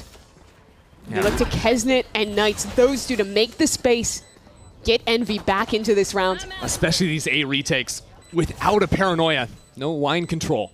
So Kesnet's got a stun. That's about your best option here. And the flash, but it's countered out on the other side. Jugmo sliding right up into him. Doesn't have a care in the world. As another cover drops. Covering these players, Leaf will land a pair. And G2 stop the drought on these pistols. The post plant looks easy there for G2. Taking the right timing to refight with jaw sliding towards spawn. I think G2 as a whole does a very good job of knowing when to refight and make their play in their post plants. It's rare you're going to see them go for a fight like that without intent. Here, he was using all of the utility, picking the right timing, and the rest of the team is still there. The second jaw dies. They're in great complementary positions. No force-up shenanigans from Envy. They play it by the books here. It'll be G2 right back to the pistol again. Control over this A space early on. And that'll be an important thing to do, making sure that Demon 1 throughout this half can't just get the easy forward line on A and turn those 2 entrances into the site into 1 by just posting up down bottom sewers. If you look back at this game, I think a lot of the what-ifs in the head for Envy will be around pistols, around these force buys. Lost 2 bonus rounds in the first. They've lost 2 force buys this series as well on the second round of a half. And here again, they have to start a half at a disadvantage. And so really we're looking at round 15 here and making sure Envy can stop the bleeding. Tough world they live in as well, where Knights just has the 2 orbs, so sending him in to die to unlock that early run it back, not so relevant. No. That's really the dream, though. When you look at this defensive half for them, I think the 2 biggest things I'm focusing on is 1, Demon 1. He had a tough defense back on Ascent. He needs to be good here. He needs to get an operator in his hands. Because once they have that, once they can post him on a line, it frees up Kesnet and Knights to be so much more active on this map. It allows them to fight where they want, to quickly re-clear space. When he doesn't, it's much easier for G2 to run him over. It means that they're a bit more hard-pressed to try and make those same plays.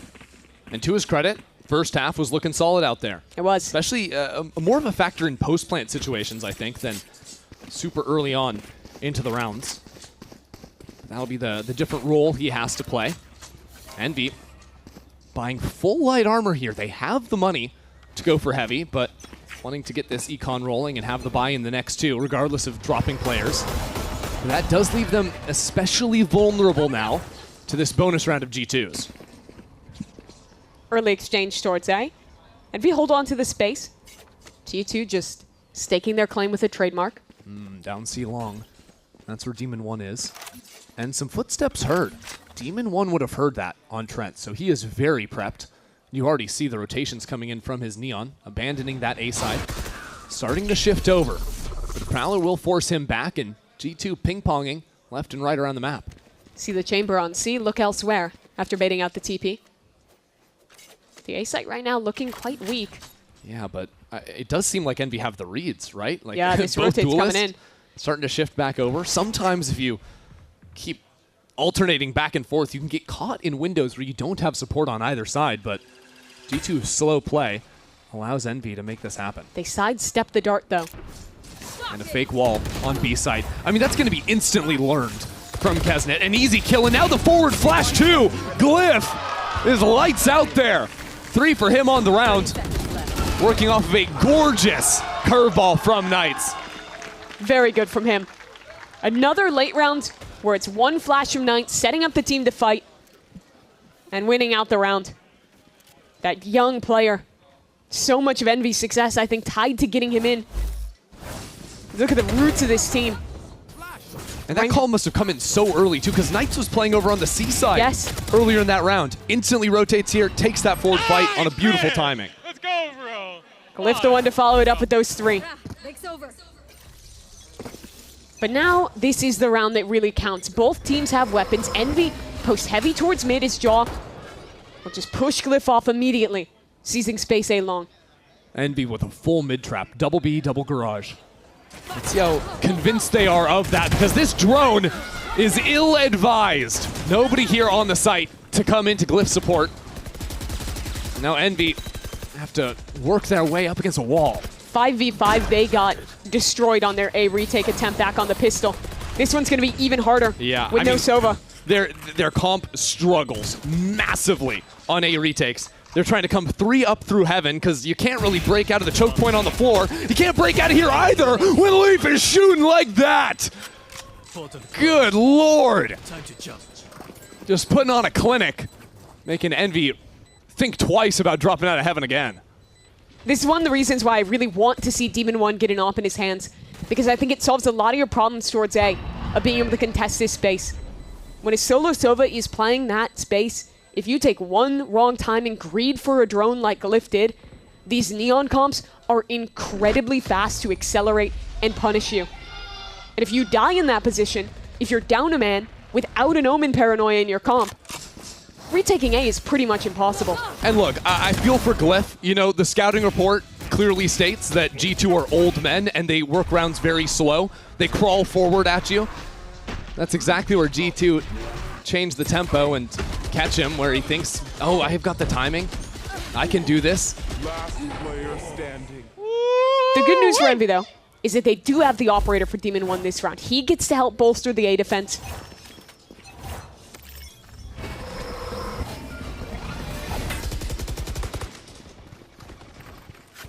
Similar opening for G2, but this time they pivot back towards mid after pressuring A.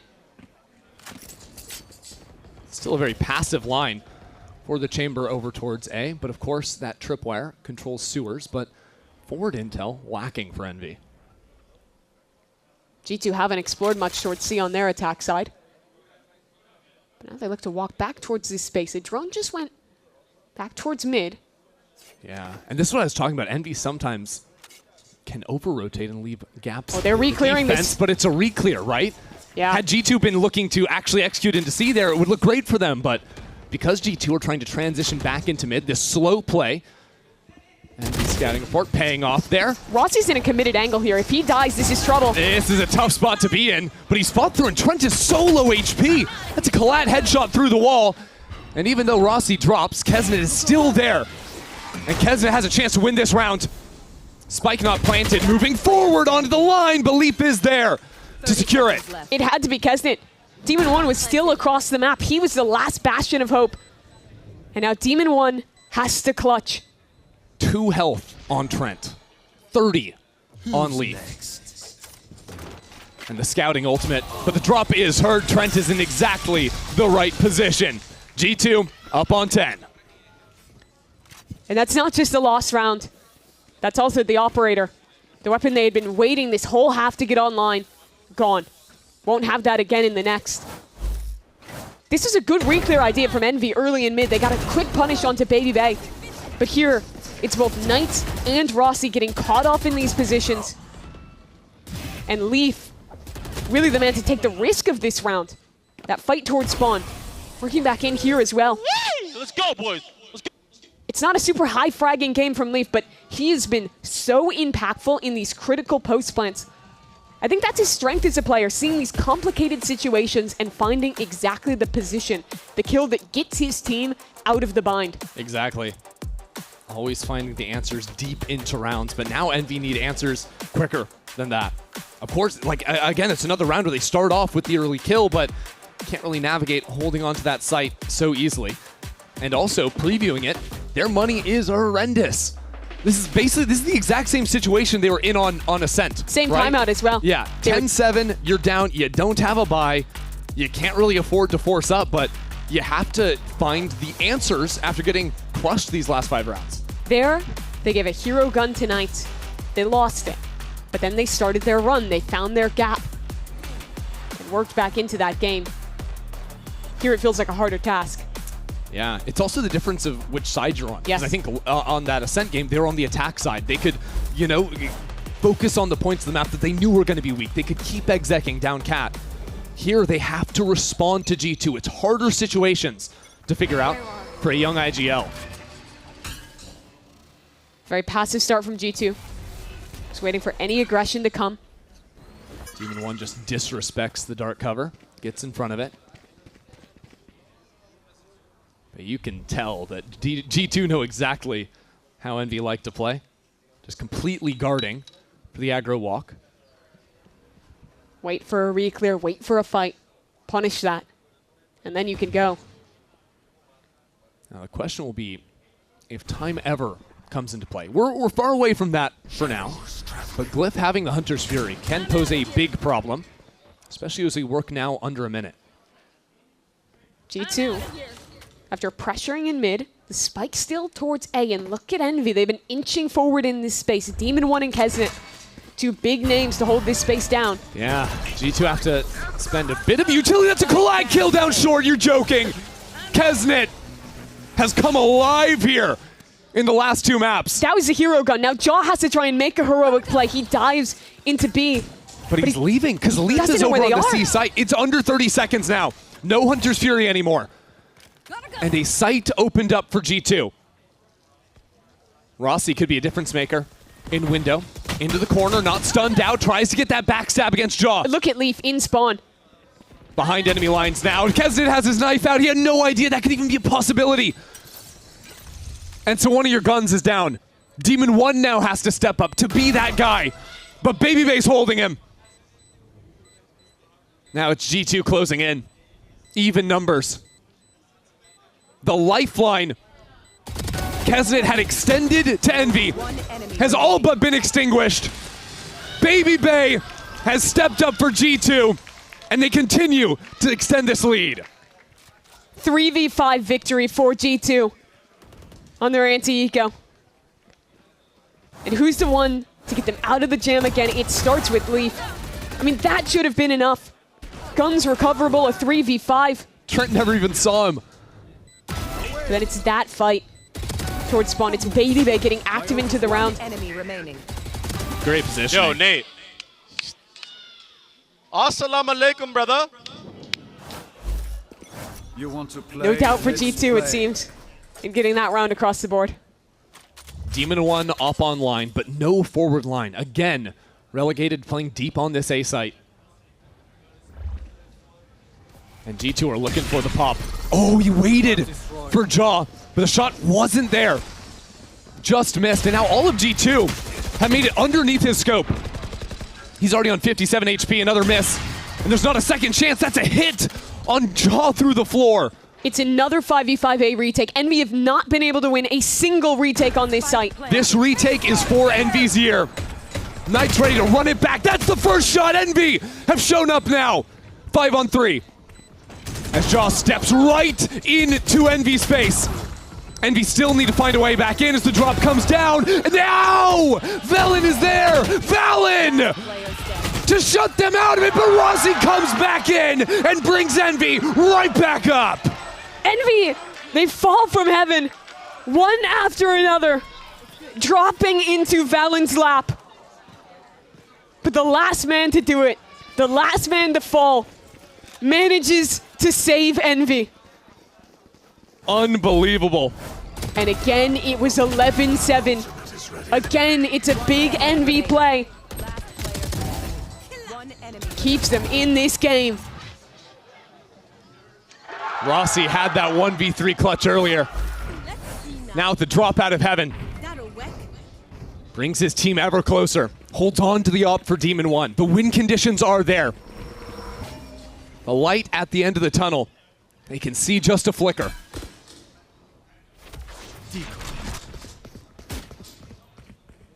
G2. Win conditions of their own, though. Baby Bay with an attack sighted off now. And another slow approach. They're looking for Demon 1. Where is he this round? Posted towards long. But the last time he played in that cubby, it was good utility from Trent. Prowler to come on in, spot him out. This time he stays, though. Doesn't take the teleport. In fact, gets more aggressive on the line. Yeah. Look at Kesnet. Kesnet's just back in spawn, floating back and forth, using the speed of the Neon for the fast rotates. Need to have found the gap here, though. Garage is weak, only a trademark. And now Demon 1 doesn't have a place to teleport to. He'd go straight up on his same position. Knows they're closing in as the old back spawn. Valen out of his crosshair again, and the spam delivers too. Valen in back-to-back rounds now. Huge multi-kills. Knights control is in. The site. 30 seconds. He's Is alone, here for though. Envy. Knight stepping forward. Knights could be everything for his team, and he is. The young superstar brings it within touching distance for Glyph, but Baby Bay's op is there. One more for G2. They're right back in that same position they found themselves on Ascent. Valen could not do it in the last round. It was a kill away. But this time, he gets it across the line. This read is so good. You see Demon 1 towards long. You know that they're heavy on the A side of the map.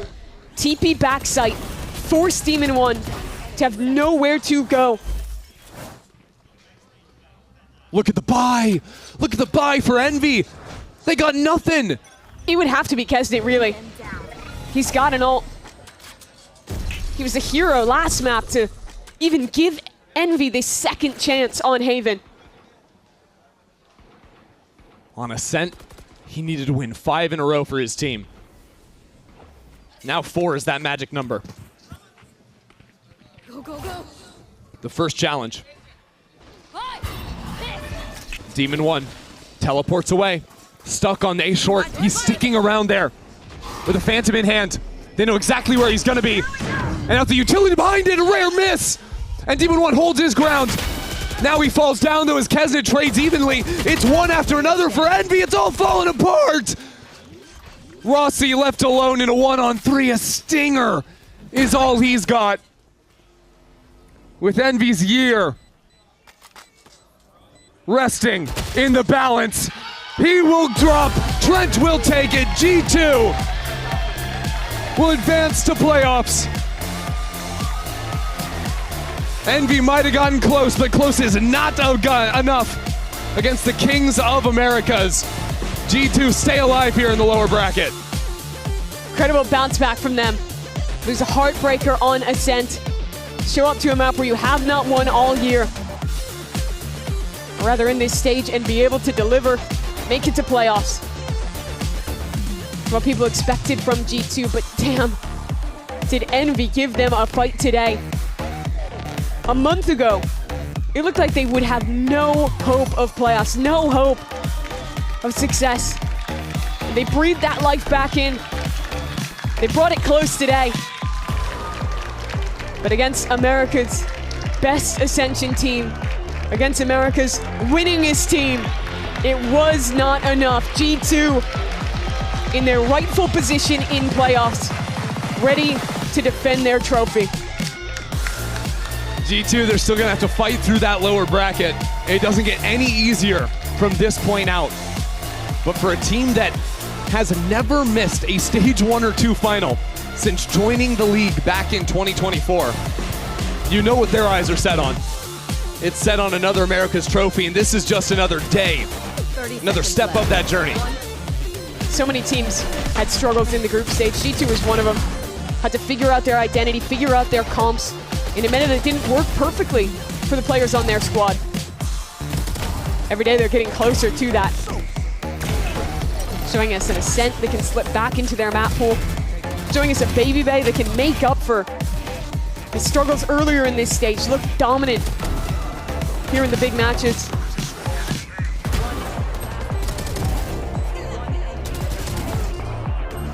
Rossi nearly did it for Envy. You saw the glimpses of those heroics that Envy have shown us throughout their tenure here in VCT, but at the end of the day, the class of G2 was there. They were able to cast off that tough map 2 loss, bounce back here and win decisively on Haven. Starting to stop that slide of Haven maps. This has been a map that's been tough for them to find wins on in stage 2, but a critical one for them to win. We're going to be able to hear more from that down on the stage. The Verizon post-match interview with Valen starts now. Thank you so much, Ender and Mimi. And yes, Valen, maybe be the first to welcome you to playoffs because you have done it after a long slog, a surprising lower bracket move for you guys right in the beginning. Here you are. I mean, I think let's go back to the beginning. People didn't expect you guys to be in play-ins. And here you are having to do something we really haven't seen you do in a very long time. And then you go to the lower bracket. I mean, as the leader of this team, I hate the pressure question, but was there a lot of internal pressure on yourself to get this done, or was this, because you haven't been pushed like this in a very long time, Jake? I mean, the people who know that G2 thrive under the pressure. Dating back to guard days, lower bracket runs is where we make our money. So honestly, this was just another challenge. It kind of was a throwback, you know, lower bracket run against a bunch of tier 2 teams. It definitely feels good, but we're still playing a bit sloppy. I mean, even it showed there on the map too. So we're just staying true to ourselves, trying to practice every day, get better. better. The current mindset isn't really pressure. It's just let's prove everybody wrong. Yes. Because I think we kind of we lost our stock a lot, you know, being in play-ins, lower bracket play-ins, the whole 9. But hey, for our concern, we're on a single elimination game every match. We got 1 life. The upper bracket doesn't exist to us anymore. And that's our mindset, and we're just rolling with it. Is that something you have to remind yourself of before every game, or is that just kind of a stasis that you are at? Nah, what we remind ourselves is just having good process and playing to win. I would say dating back to like Loud game, Furia game, we had a lot of plays that were not playing to win. We were kind of being scared. I'll use that word. So yeah, just trying to play to win more, make big plays. We're big players, and we had to remind ourselves of that. So yeah. I'm glad you talked about the guard days, because I'm going to bring us back to last time you were in Sao Paulo. Oh, yeah. With where you ascended with a very different version of this team, but you still led a team in this incredible Ascension game that I think a lot of us were there to remember and rooting for you the entire time. You have a chance to go back to Sao Paulo, where kind of your story began to be written, this incredible tale 100%. of Val and VCT Americas. What would it mean for you to go back and lift another Americas trophy Honestly, in Sao Paulo? I really just got chills when you talked about it. I have core memories in my head of winning in Brazil. I have videos of jumping in the crowd with the people. I mean, the security wasn't really existing. I was just jumping in the crowd, enjoying the vibes. I love the people of Brazil. Honestly, like the Brazilian community, Latin community, they support me a lot, and G2 a lot. So it would be an honor to play there. It really does feel like home. Yeah. So I want to go there and kick some ass too. All right, well, kick ass. Hopefully you Thank will. you. Congrats. Everyone give it up for Valen. One more time qualifying for playoffs. We're going to take a break, but Thank stay you. right there because it's EG versus KRU Visa next.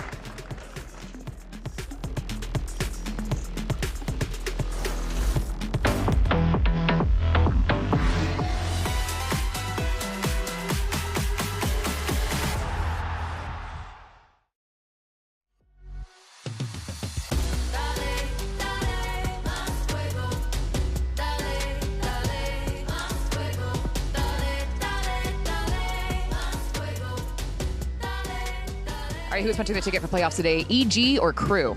I'll say EG. Why? Because I only know player from EG. I'm going with EG. I love underdogs. I really want EG to win. I don't love KRU right now. I hope I hope EG wins really bad, really bad.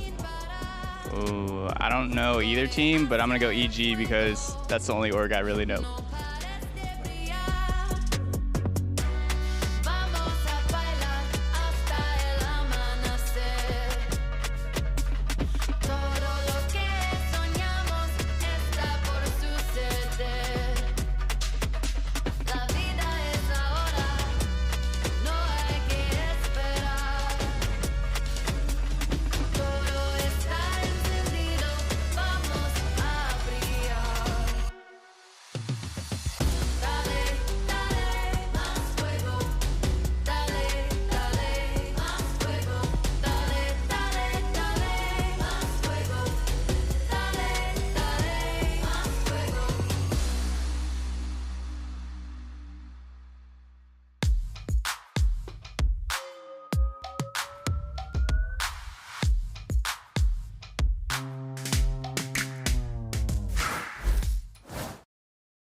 KRU, I'm excited for play against Brazilian boys, you know. They play like so aggro, always. They don't respect anything.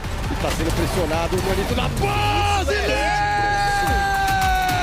When I see like someone playing like that, I'm so excited because it's always fight, fight, fight. You know, I like that style. If you have a better aim, you're gonna win. So I'm excited for that. Pegou a primeira vez do mês, ficou ó, deu roubado, DG chegando costas, achando o Shai, pedalando dentro do ponto. Que isso, DG? Absurdo, maridão! Então, sobre o DG, eu acho que é um cara que ele é muito bom individualmente. Ele é um cara que ele carrega jogos. Conheço ele, já joguei com ele. Então, o moleque, quando ele tá confiante, é difícil de parar. Pô, apesar de ele ser meu amigo e tal, eu acho que na hora do palco ali, a gente tá lutando pelo nosso. Espero que vença o melhor. Espero que vença eu, inclusive.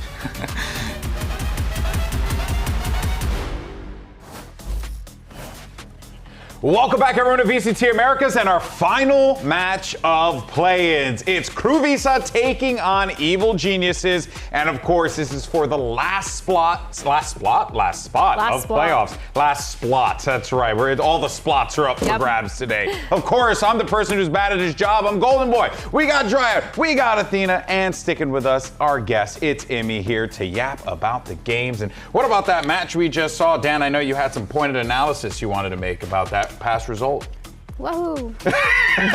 Very valid. You want to hear mine? Yes. Hot dog. Hot dog. Please tell me you have something. I mean, it went as I expected, to be honest. It's not much. I mean, the comeback was nice, but yeah. I wish I'd seen Sunset. I think I understand why you're messing up your words, GB, because that was a crazy game to watch. I mean, the comeback on that second map was insane. Yeah, and I think that last map, too, it's really nice to see how Valen's feeling in that post-match interview. Really nice sentiment. It's really nice to see that he's feeling those chills and really understanding how it feels to be in this. They talked about in an interview previously that they're taking it one step at a time, one game at a time.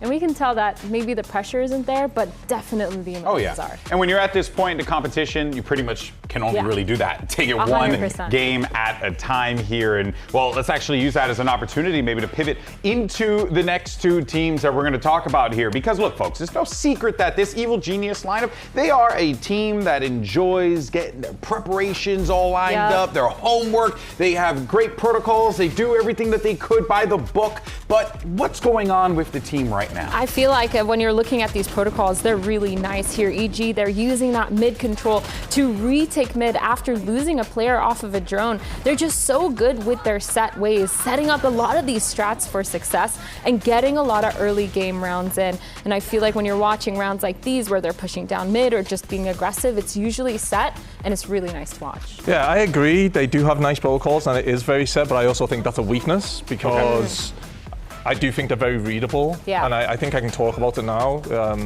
In Breeze, when I anti-shroud them, they ended B after 1 minute 20. By vs by, they ended B every time. And I think it can become very readable with what they're doing. I think that's also the way that Coach Potter likes to plan things out too. Lots of set strategies, I agree, can become readable, but I think the way they execute it is really nice. It feels very fluid to the point where they seem to have a lot of new ideas when it comes to different maps. Yeah, I think the only thing though. Oh, he disagrees. Well, I was going to ask, is the thing that I always lean on is like, who are the people that are making the plays happen as well in those moments? And I feel like if Digizin isn't going, if it isn't like just fragging out, then the team really does have a hard time kind of following up behind him. Yeah, I think it's similar to Oxy as well, the way we implemented it at the end of the season. Yeah. He needs to frag. Like, Digizin needs to be on fire, and he does get set up well, but if he wants to do something, he needs to go do it. That's fair. Yeah, no, and listen, the reality is this is going to be a difficult fight no matter what, right? Digizin is going to have a lot of work ahead of him here. But of course, the question on our minds is whether or not this EG team is also ready, too, because there's a lot of preparation you got to do and don't have a lot of time to do it. Yeah, I think a lot of preparation, and when you're looking at the map pool behind us for EG, they've played every single map this stage. It's been insane. And I think it's a little bit of a struggle when you're playing every single map. You can't pick certain maps to master. And when we're talking about those protocols, imagine how much time you have to spend on each map to implement those protocols, to build that playbook. And I would love to see them pick 3 or 4 maps to master, have those permabans come in, and be able to really stress the importance of those maps that they want to play. I mean, I think they do have 2 permabans in Lotus and Split, both a 0% win rate. They've played it. That's not a permaban. Okay, they float them, but they have to ban one of them. Yeah. And I really hope I don't see Lotus today. Yeah. But that's what I mean. Like, they have to pick between 2 maps. Yeah, but you can't pick on the opopposition's weakness if you're too. I think that the problem here. That's what I'm saying. You can't. I turned him. She's cooking. She's cooking up here. All right. Well, let's go ahead and see what's going on over at the EG camp. They'll forge an alliance here, and new alliances will be drawn. But let's go ahead and see what's up with Liz. She got Pancakes standing by. Pancakes, you're back in the arena after a day off yesterday. So what did you do specifically to prepare for your match against KRU? Well, last week kind of felt like I was like in a spaceship playing, and then map 2 and 3 happened. I'm not really sure what to do with my hands. You can put them down by your side. That's okay. Don't worry about that. But for yesterday, we've been putting in a lot of work, and yeah, we're really excited to play. Keep your hands down, but give me a fist bump, okay? Best of luck. Okay, pancakes or Ricky Bobby? I'm not entirely certain. If you watch Talladega Nights, you'll know exactly what I'm talking about. Great movie. But that being said, though, lots on his hands today because on the other side of the field, you got a couple of ambitious Brazilians that you're going to have to deal with. And he also has an ambitious Brazilian of his own that he's going to have in his ranks as well. And these gentlemen, they're looking to make a run to play in front of their home crowd. Dan, is a great opportunity for these guys, but they're still so far. For the Brazilians, they're 3 games away from making it to Brazil, from playing home. This is something that players dream about. Playing in front of your home crowd, playing in front of the country where you were born, the city where you were born. They're so close to making it happen. There's a little bit more Brazilians on the KRU side, but for DJson, he has talked about it the entire year, how much it would mean for him. And for KRU specifically too, because you're looking at the teams that are already in playoffs. We have Lev, we have the 3 Brazilian squads, Loud, who made it through playoffs. MIBR and Fura just made it through the upper bracket. There's one South American team missing, and that's KRU. Yeah, and we actually heard in that interview with Valen talking about how passionate the Brazilian fans are, and I think that's a different vibe that you would love to bring onto the stage. And when you're playing in that home ground, it feels almost like an advantage, I feel like. Yeah, I mean, we were there for lock-in years ago. I'll never forget it. Yep. A lot of passion in that crowd. Very loud, and it was also quite hot. Loud. But of course, okay. But of course, though. Let's talk about KRU, because here's the thing. They got here through a solid win off of the Sentinels, right? I mean, I just want to get your just give me the lowdown, just top level thoughts of this KRU lineup and what you've seen so far. I mean, the problem is I think they're very up and down. Like, you don't know which team is showing up. Obviously, they're showing up right now, but are they going to show up today? I think Heat has looked incredible, and I think he's the key. I really think he's the key. Dante makes space, and Heat goes in after. And also that one condition that we saw when they were playing against Sentinels was the defense. For both of the maps that they played, 8 rounds in a row on the defense that they were able to get. One of them was starting with that anti-eco. This is, mind you, something that never happened before. Before the game yesterday, they had 18% retake win rate. It was incredibly low. I think that goes to what he was saying though, right, Dan? Like it's like, what are you going to get today? We don't really even know. Yes, and yesterday they looked like the team that we saw towards the beginning of the year. And it's something that they've struggled with. A few of how they were going to play the defense, knowing that they're not always playing this double duelist composition. They recognized that this was a weakness that they had to work on. And yesterday it feels like finally they figured it out. It feels like they really shut down mid. I feel like that was the biggest thing for me. They knew how to play into that, using the MW Zera Odin from Cat on Ascent to shut down, or setting up Heat for success every single time. Their early round and their mid rounds were the reason that they were winning on that defensive side. And it feels like you said, they fixed a lot of those small things. They went over it, and to the point where 8 rounds in a row every single time is insane. Well, and also let's not forget too, you have a lot of experience on this team that you can lean on at a moment's notice, and one of those individuals is veteran Les. Had an opportunity to catch up with Elizabeth earlier today. All right, Les, today we have a game against EG. What is going to be the toughest part about facing them? I think the toughest part probably is DJson. He's a really nice player. It's hard to play against him. I think he's a star player, and he plays really aggressive, so we need to take care of that. Are you worried about his op specifically? Op, yes, but I think his new is doing really well. Well, best of luck today. Now, of course, when you think about that guy we just saw, Les, and what he brings to the table, it's the fact that he has just so much presence on the lurk. He is such a force to be reckoned with. It's so difficult to take him out of those positions. It feels like one of the main reasons why KRU hit somewhat of a flow state was because of Les. This 1v3 clutch, first of all, being absolutely insane, securing a lot of those rounds. But the main thing I like looking at are these lurks. He is so good with those lurks on the attack side, even on the defense side, just being able to anchor for so long to delay for his team. And I actually talked to him in an interview in Match Point, and he mentioned that he actually works better as a lurker than he does with his team. It's something they implemented back in because he felt like he made a lot less mistakes on that lurk. he has always been such an incredible player finding these timings, and it feels like people try to read it, to understand it, and it's hard. But I feel like today he's going to get a big challenge. For EG, their assistant coach faded. He was the head coach of Vitality last year when Les was on that team. Ooh. So I think that extra knowledge is going to be really important for what he's able to do. Well, as a coach, how do you view that potentially being an issue, or a factor rather, in this game? Having that kind of insider knowledge, does it matter that much, or is it going to play that much of a role? I don't think in this situation it'll play that much, because I do think Les gets to do whatever he wants on the attack side. He gets to do whatever he wants, and it's a little bit random what he does. His defense side stuff, though, is very readable, but he's good at what he does. Yeah. So I think Faded might have some info on his defense, but his attack, I think he literally just gets to play the game. And we talk about the veterans as well. We kind of have to mention Sadak here as well. We can't mention this match without mentioning Sadak. I mean, he's got a tall task ahead of him here, Dan. A little pressure, but this IGL, he likes this pressure, especially with the way that they have been able to turn things around. And it wasn't just one thing. It was a whole team working together. And it's all thanks to him and the time that he takes to understand every single one of his teammates and what the needs are. I mean, the most insane stat to me is Sadak actually had the most first kills in this series, which is wild considering he's on that KO. He's on the Omen. His util usage for me on the KO is also one of the main reasons why their defense is so good. They're able to get that information so quick. The reactions with those flashes as well. He sets his team up for success. And I think as an IGL, he's done a phenomenal job with a lot of that mid-rounding, with understanding where they want to go. I also think he gets a little bit wild sometimes. Yep. That's why he has all the first kills. Look at his picture. Of course he's going to get a little wild. I mean, the guy out here, he's flexing. I feel like he's the guy controlling the kids while Les gets to do what he wants. And that's why the mid-rounding's looking so good right now. Yeah, it really is something that you're seeing this KRU team starting to find their form. But, I mean, I want to just go to you real fast here. Amy had a great point. Which version of KRU do we see today? I feel like they've started allowing Les on the lurk more. They've played towards his strengths. Now they're finding their footing as a team. I think they're going to use that momentum going into today.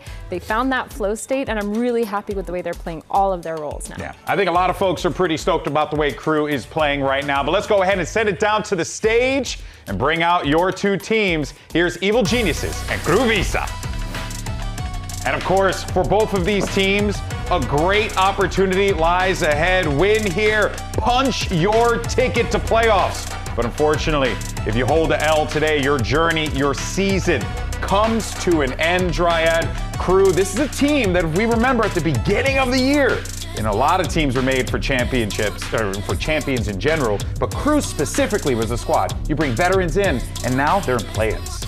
And especially when they're under pressure like this is a team that, like you said, has those veterans, has that experience, and also has somebody like Dante who they're able to mold for exactly what they want to do, for those openings, for the neon, for some of the mechanics that maybe some of the other ones don't have as much anymore. But it's just a team that is incredibly strong. It's a team that everybody was counting out after they had where they worst in the group. But suddenly, KRU going on a run, I feel like we've heard that before. Yeah. Too many times. Too many times we've heard KRU going on a run. But one other team that did also go on a run one time and made a legendary run out of it, it's Evil Geniuses. A legendary coach standing beside this roster, but also all these players coming together to make somewhat of an underdog team. We've seen players like Zerona and Pancakes coming in from that Tier 2 scene, bringing so much firepower, but also in Pancakes, the IGLing has been phenomenal. And a team with so much firepower when you're looking at the players like Dijizin, when you're looking at Bao, it's so nice to watch. It feels like this is a team that has really come into their own, surprised a lot of people with the way that they've started playing, and might be a little bit readable, like Amy said, but I think they do a really good job in making sure they're staying creative and not fully succumbing to the meta. Yeah, think about, Amy, how things played out for this Evil Genius team when they made their incredible run. It was a completely different roster, obviously, but Potter has been in those underdog situations many times. You faced off against her. What do you make of the series layout? What do you make of just EG in this one in general? I mean, I think EG have got their backs against the wall, especially with this veto. I can't imagine why they would let Lotus go through. I know you were saying that they have the two bans, but I would rather take the gamble. They were all one don't Lotus, pick right? split. Yeah, Lotus is a little bit of a rough map for them. I feel like they've struggled to kind of play it. The last time they played it was against NRG in week 4. they lost 13-1. Like they didn't even get more than one round, and I think it's a little bit of a struggle. But I agree with you, Amy. I think this is a little rough veto for the side of EG, and yeah. I think this is a 2-0 for Crew. You think so? Yeah. Based on the maps only? Yeah, Drive and the momentum. Yeah. I think the first map is going to be the real test for Crew. They've had a love-hate relationship with this map of Lotus. They've had incredible moments like they did in stage 1. Then they were banning it a lot. They were not winning. They brought it back last match. They found results. But it's an EG that on top of having their own protocols, they're good at countering and understanding. And that's what happened to Crew when they were finding all that success in this map. They were countered. They were being read over and over again. It feels like Potter, she knows how to do that. Yeah, that's what you would hope, right, in this situation, to make these reads happen. But I also do gotta kind of lean on the momentum that Crew kind of built off of that Sentinels game. I mean, they really worked them. They slammed. They looked really good. Like I said, it looked like they entered flow state. Everyone knew what they had to do. For me, the real thing for the side of EG is what they're going to play if they've changed up the comp. Because the last time they played, they had that race. They had 2 controllers. They had the Fade. But when you're thinking of a map like Lotus, where you really need an offer, you don't have a chamber, you're playing the Cypher, and you have a raise. Little bit of a struggle because you want to use a lot of that util when you're fighting closer, fighting that A lobby, fighting Rubble, and making sure you're using that really actively. So a lot of the time when you're sitting there with an op, it feels like you've got a wasted duelist on your hands. Yeah, I would really like to see Neon from DGZing. I agree. And I would like to see the double controller still as well, but I would like to see a Vise. 100%. I think it would help them in the long run, and I think for Crew, they've reached a good spot. I'm really happy with the way that they played it 13-8 against Fluke Show last week, and it feels like they really understood how they wanted to play the mid rounds. For me was the biggest part. So many good push and pulls around the map. But you guys are talking about maybe EG changing the composition. It was only 2 days ago that they played this map against Furia, so there's just not a lot of time for them to work around how what they're trying to do here. Yeah, I think you're wrong. Wait, you're right. I think the last time they played was a minute ago. And you're Girl, so you don't right. know how to read. And we're not going to hear. No, but you're right. No, but I understand though the crux of it, which is just that yes, they have kind of been in this play-in gauntlet for a couple of days now. Yeah. I mean, none of us know what the maps are even like. Yeah. No, they might not have been prepped properly for this. They were expecting to beat Furia probably. They probably weren't expecting to see it. I know, That's right? crazy. No, that game was crazy. It was definitely not the Haven that I was thinking of. Yeah. It's been a little bit longer. It was the 9th. Yes. It was the 9th. The 9th is when they played back. All right, here are the so agents back. here as we got double controllers set up, and of course, good to see Heat back on that chamber. He's going to go to work. Him and Dante are the He's got his business tie on and everything. Dude, he has been phenomenal. I was going to say he's been the winning condition, but actually not really. It feels like MW has been their winning condition on the Fade, on the Initiator. But I feel like he just getting a lot of those early round picks has been phenomenal. And we're going to keep the raise on the side of EG. Imi. Yeah, I'm not a fan of this, but it could be down to what I said. They didn't even prep, so they probably did only have 1-2 days to try and flip up the comp, Like... It's a toughie. It's a toughie. But I'm curious how this is going to play out. Evil Geniuses, of course, with a great opportunity to shock the world here. Crew Visa, a squad that has been built to make it to champions. More importantly, to make it to playoffs, find themselves in a very rough situation going up against a plucky underdog Evil Geniuses lineup. But who better to call the action in this one than 2 of the greats? Here's Vansili and Riv. You heard the Death say it. It is the final match of play-ins coming in here.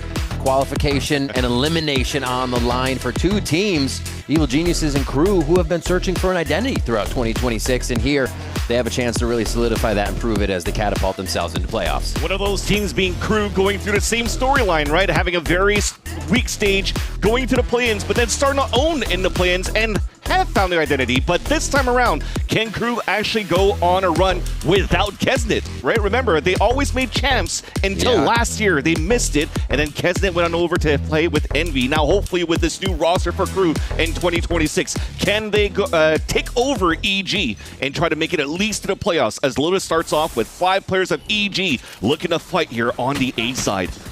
They do get to decide where that spike goes, and it looks like they were all start to funnel in for this fight. Quite a bit of damage already. It's just spammed onto Digizine here, and he's the entry. They haven't even really started the fight yet, and they're losing members. The Superman goes down. The crew wants to get active off of this here. They're trying to operate on different sides of this play. And EG has gained a little bit of control off of losing one member. The big thing right here is that we just broke this turret for EG onto the B side, so that's going to keep Heat all the way towards this B side. Gives an advantage now for Bao to go for a late lurk. It's up to the 3 players on EG to just play off each other for these trades. In pretty good positions, taking the high ground here so they could fight back into the site. And there's one from Zerona. He's going to keep hiding on this. No, gets together with Digizine towards the back so they can start to anchor each other. They finally see Les coming around, and they're distracting KRU so much from even getting into the site and doing such a good job. Les finally takes down Bao, but he's got so much to do in front of him as he starts to head to the site, has to break through the wall maybe twice if the gas is still up, and this looks all impossible. Yeah, I mean, it's already taking on that spike. He's just looking to pat some stats, get some orbs up as well, looking for the exit against Pancakes. Maybe one, maybe another, Malart orb, and goes down to make sure no one gets one off him. So good kills from Les, being that lurk around. It's something EG will look for and are very happy to get the pistol round. And I like the start from EG in this pistol round because that, when we looked at this composition against EG in that week 5, we said, okay, this is actually a great comp for them to play very slow around the map on the attack side, to bait out utility, to try to waste utility too, because you could throw cages and smoke, and use different agents to lurk around here for EG. So I like this time that Bao was super active, breaking that trademark in the front of the B side, using his cage to just keep less behind and just waste that clock down. I want to see more of that, more assertion from EG to keep KRU here pretty much planted in their positions on defense and not allow for them to fast rotate to help on the defense. That said, it's looking to just be a quick little contact play for Heat, so as he TPs, a trap play will come out for the side of KRU. So EG, they just want to wait this down. Again, because they have a camera on the A site, they have lurks, they're just waiting it out really to spot where Heat could be at. Nice avoidance by Heat and the rest of KRU. The protocol stands. As Heat stays inside that rendezvous, I think they stay here to see if they can get an initial kill. The door opens across the map on that mini-map, and it actually looks like it will start a bit of the movement. Heat goes to see if his footsteps trigger anything from EG, and they're still trying to get this set up. They do not want to leave mound position, and looks like EG will finally start to funnel in. And they're being very cautious about this. It worked out. I mean, Bao's tapping the door on one side. It weakens out C. Now you play contact on mound. You notice the stack is there. Bao's already inserted on top of the staircase, so it's easy for EG to rotate for the A plant. All the info, all the time in the world for Evil Geniuses. They just need to turn around in time to make sure they don't get swarmed here unless KRU just go for the spike death. May very well be the case, but with the camera, it looks like Bao just spotted a lot of those players outside that A main line. So will somebody start moving down and go on a hunt? It is a pretty expensive buy that EG has brought, though, within the anti-eco. So I don't think anybody's going to be chasing here. They'll probably flip it out and try to save their weapons back towards Defender spawn.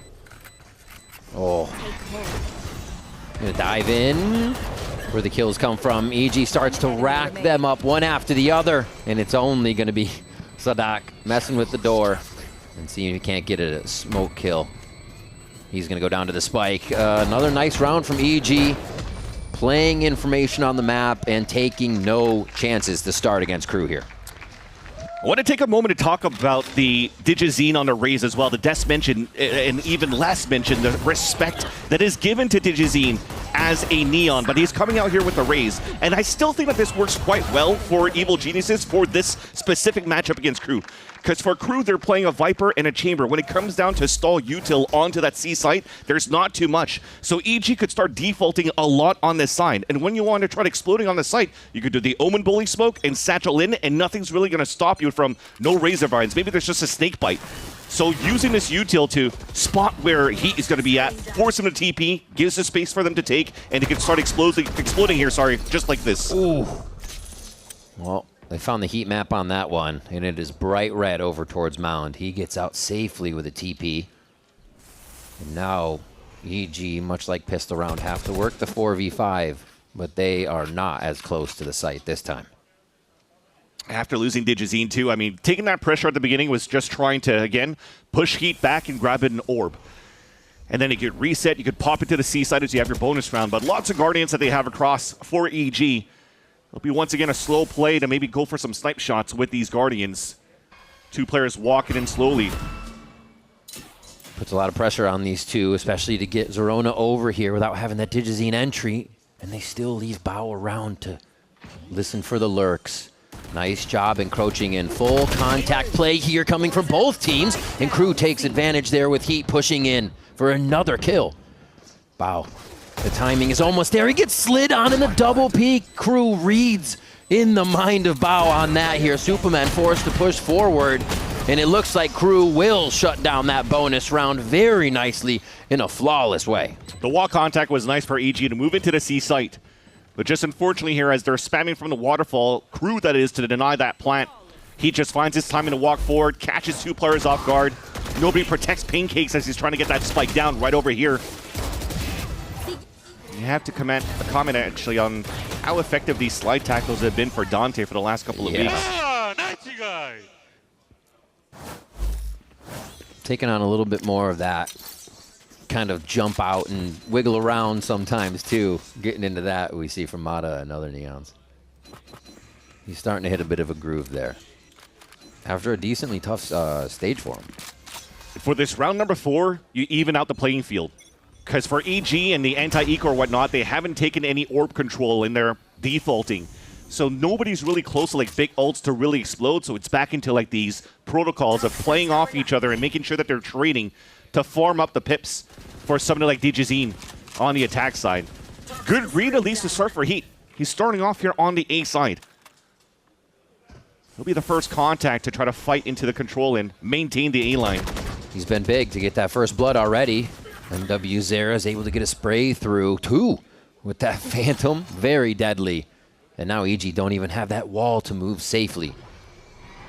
Trying to make some 1v1 fights happen here. Little mini fights. Dante's going to win that. Feeling good already here after that bonus round win. And it's just up to the last 2 members to see what kind of damage they can do here, as KRU does not look to be leaving any gaps in who and how they trade right now.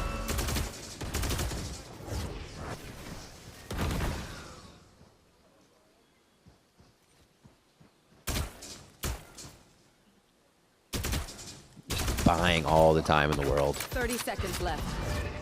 They're kind of pinned right now for EG. So for KRU, they could try to push it down, try to get the orbs up, try to make it very expensive for EG, forcing them on a save in the next round. So EG, they just want to hold this line, try to answer back against KRU, and make them rebuy in the next round. Unfortunately, cleaner shots coming out for KRU. And they'll tie up this game 2-2 so far. I think it was a little bit of a micro mistake for Evil Geniuses there. As they walk Contown out towards Rubble, they got spotted here by Heat right by the break room. But there was no Viper wall up after that one, yes. And then, okay, maybe there was a wall up. Gets 2 kills in a smoke like that is just unlucky for EG. And that's why there was no smoke also being thrown by Superman yet here on the top of the staircase, because they just trusted their Viper wall. But you find that timing, you'll take it. For the side of NW0, counting the lucky stars for KRU, and that now puts EG into a much lower buy. A mishmash 2 Spectres, and once again, it's to prep up for the next round. Orb control, get Digizine 1 up. You'll have the showstopper in round number 6. Fast. First pressure round for EG, and KRU are responding very well to start. Dante wants to get the dance on, but he's quickly sat down on the floor. Unless he almost wants out of the site right now. You just went French on me, danser. Oh, he's going to go back into the site, though, as he looks for another partner. And now he needs to just wait it out. Just on the other side is MW Zera, less trying to play ahead of that clock that EG thinks they have to play with. Oh, the double peek is really nice for EG to reset here. That's beautiful. The protocols for Bao and Superben to be assertive on a 3-2-1 swing, and then just making MW0 hesitate a bit, forced to peek. But it's just Bao and Superman holding down towards this mound. If MW0 keeps walking out here, he'll be in for a surprise. 30 seconds left. He's actually thinking that EG is going to re-hit towards that C side, so he plays the off angle first. MWZero winning this round means he gets ult out of these 2 kills, snowballs more rounds for the team, so this could mean so much more if he pulls this off here to combine with Dante in the upcoming. Just a few seconds in EG. 3 for Superman as he's able to lock that one down. And a huge 3-3 round 2 for EG. And it was simple, right? You saw how you pushed Heat back down towards that back of that C site. Then they just encroached in with the Sheriffs, the Stingers, making sure that they're death balling towards that C site so they could trade. Very nicely done. I have to commend, though, MWZero in that 1 versus 2. He had a couple of opportunities. That C's was perfect, too, to isolate one fight. Bao was all the way where he couldn't trade out against Superman yet, but Superman a little bit cleaner on the aim today. And they're going back to what they did a lot here against Energy. Always TPing across rubble for Superman, trying to see if there's any pressure moving in towards that side. But if you think about what EG's playing against, there's no C's nade coming on that side, so it's easier for them to take that space with the Viper Wall up. Pretty textbook entry. They won't find too much defense to start off, but no, it's there from the util. And yeah, KRU also backs up, hearing the showstopper. Uh-oh, MWZero hatching that nade under his feet, and they're not even going to think he's there. Plays inside their head. Nightfall comes out. He does finally get that ultimate, and Sadok's able to play the elevation game as they just tear EG apart. Scrambling to find an angle. EG falls left and right, and they're swatted out of A site as KRU picks up another round with the defuse. A little bit too quick here to pull that trigger of the showstopper for Digizine. As maybe you heard a footstep, he thought that he would get somebody inside of that smoke instead of holding on to that rocket to see if he could continue on to a frag. So you lose that space into drop. That could have been the rocket to save and protect that area for the pulse spot denial. But the comms weren't there. They get caught off here by MWZero. Allows here for KRU to have a nice little clean retake in instantly here. Yeah, after you type the game 2-2 and you go back and forth, and the econ's not the best now for EG, and you feel like you're losing grasp of the attack side, you call the timeout for Potter here. We wonder what EG would have planned coming in for Lotus. It's been a bit since they played it in the beginning of August there versus Energy, and that was not a game that went in their favor. So there's definitely a plan. Potter always has a plan. EG comes up with it. So see if we can get that in full force here coming out of the timeout. Yeah, actually, if you're looking at some of the stats when it comes down to conversions for EG after timeouts for Coach Potter this stage, I think she's only lost 1 so far. I don't know if it really comes down to when you have a lower buy to get conversions, but I think in gun rounds is where it's important for EG, so we'll have to pay attention to that in round number 7 and 8 to see if it converts into a W. But now you see the scoreline. A loss for EG the last time these two teams faced against each other, but this was also a matchup where Zorono and Pancakes just joined the roster. Yeah. Pancakes was basically a month new in IGLing, picking up that mantle from Mitch when Mitch left EG Academy to join Energy as an assistant coach. So now since then, though, lots of experience was gained. The synergies built up week after week, and KRU knows that this is going to be a very important and difficult matchup, no matter what, to play against EG today.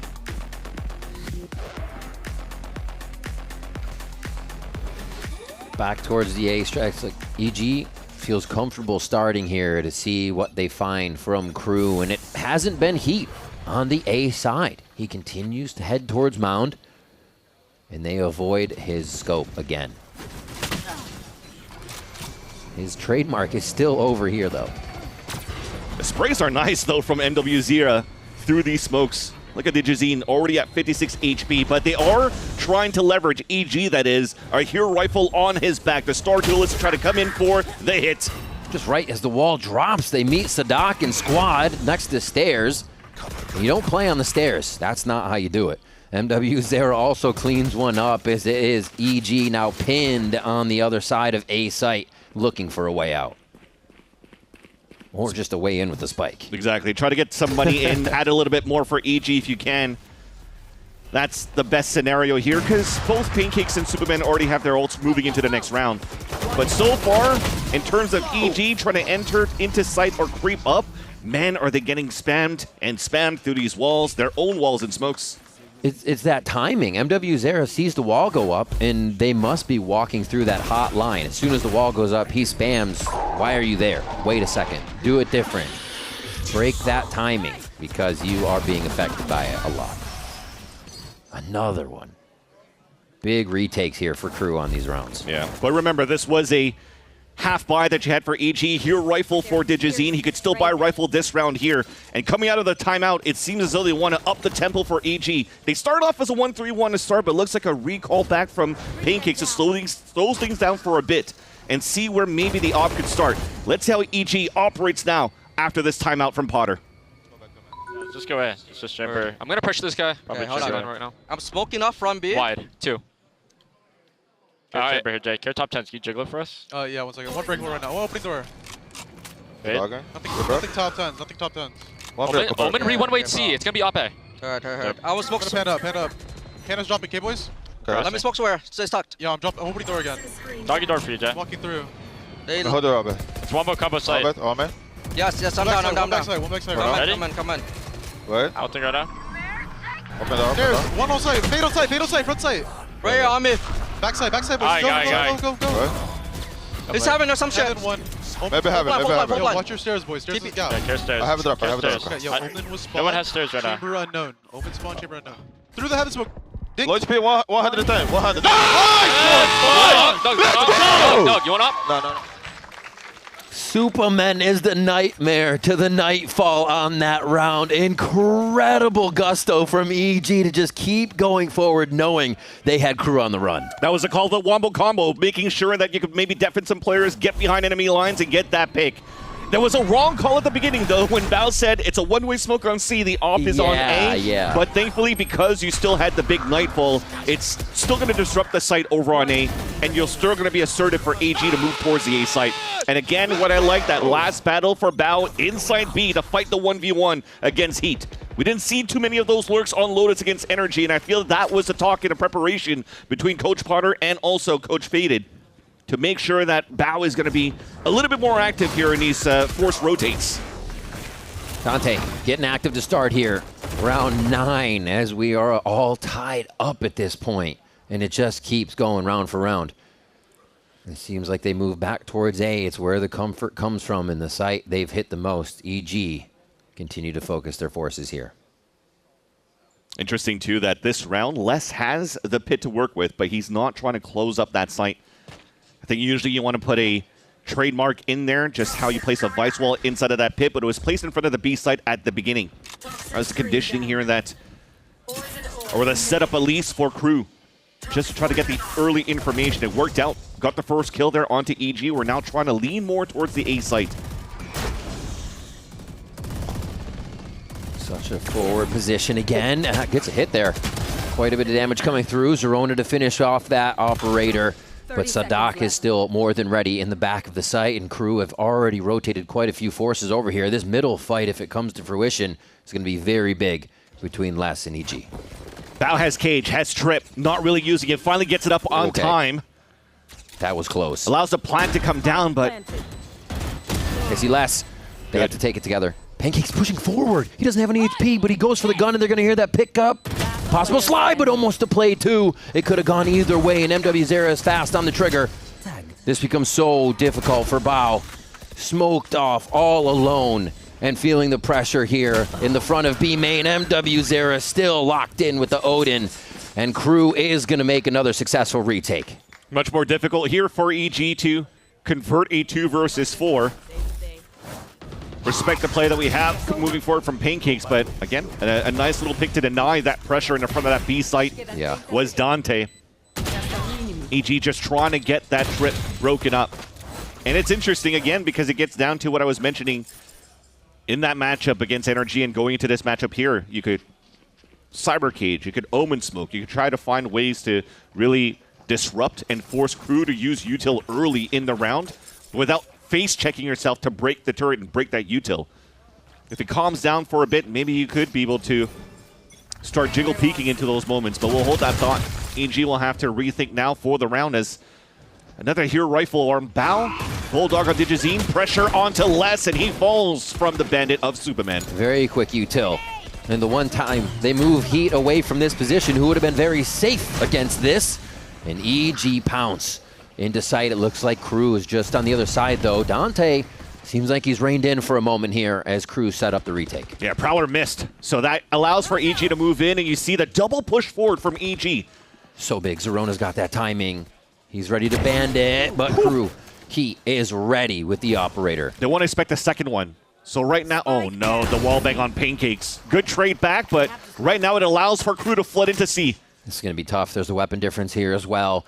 And Bao is taking the long way around because he can call the team back and play cutoff here in spawn of KRU's side. KRU's going to expect it 100%. He tries to push up.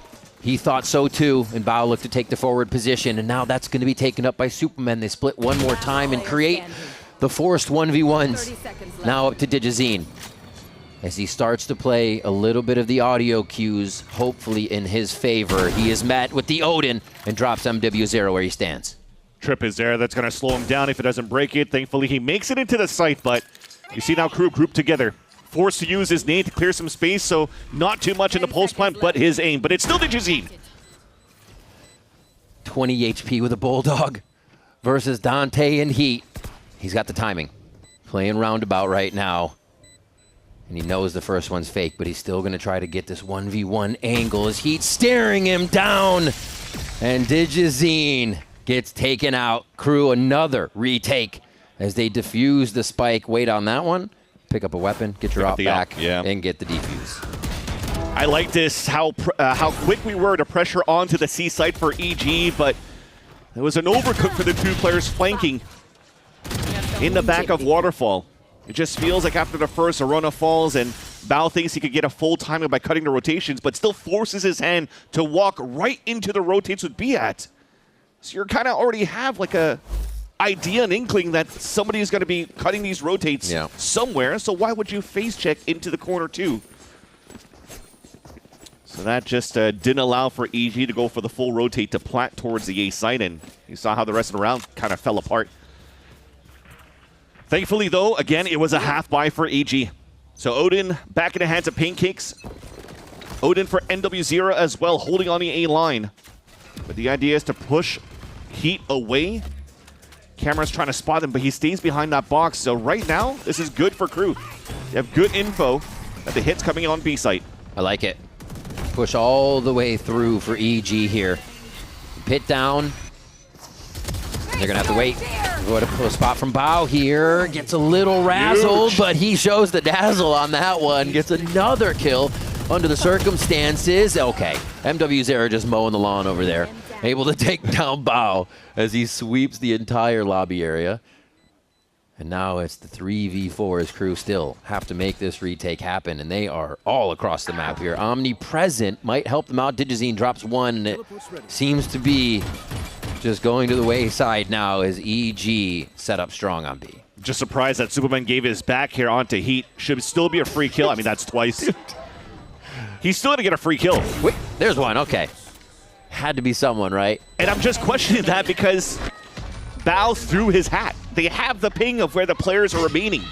So you have to check those angles. But thankfully, at the end of the day, it's still a clean hit for EG, utilizing another wombo combo.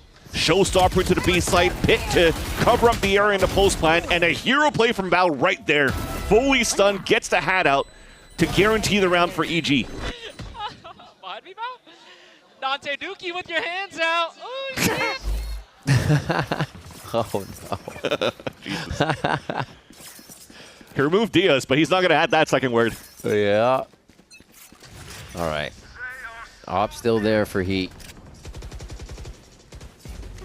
Looks like they actually put Spike down this time. First time KRU starts to move forward very fast. And take a more aggressive position to start the round. It's a change from both teams, because now EG throws the forward smoke right in front of the mound, but because of Dante's position right in that corner, they're already going to know that EG has moved away from the C line. That was the paranoia from Sadak, thinking they might have gotten hit right away. It makes Les very aware of what's happening front side B here. Is that left side of the map is just being tempted C side with a lot of util, but no play just yet. Dante A quick surprise kill on Superman. Again, just checking, walking out without having that coverage that they know no one is there. Dante and team get out safely for this. I would have liked to see Pancakes fall back. We'll hold that thought for a bit. A peek here with the Dodo False as he just spotted Pancakes. Blessed with a nasty kill down in spawn there you saw through B. And another one as he's just running cross map right now. There's the other body that Pancakes just looked at as they try to make it towards C, but someone's already there as Sadak is just reading Evil Geniuses. One enemy remaining. Nobody's checking corners at this point. This should be an easy round for KRU, especially on a 5 versus 1. I would have loved to see Pancakes fall back towards that C line because he had the insert of Superman right at that switch. If they Prowler and it finds information, he has perfect opportunities to throw Paranoia. They flood into the mound and go for that pick and say he walks out like this and just gets crossfired, tripped off. And KRU have a strong lead moving into the second half. We will have to see what happens as we get into that second half. But first, Dryad is standing by with Loud, Darker, and Tikazine.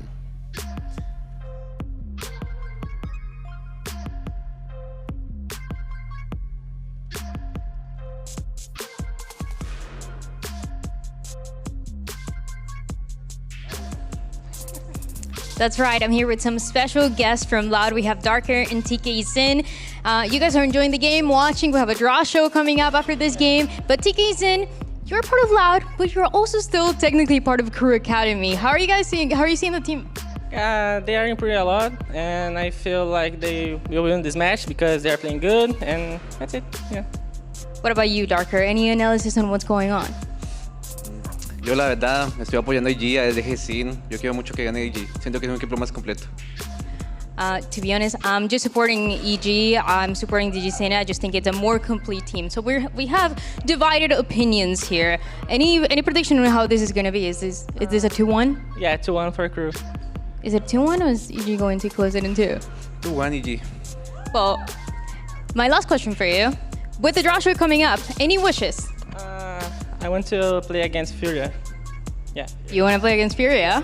What about you? It seems like this team is not agreeing. What about you, Darker? Yeah, one might be I.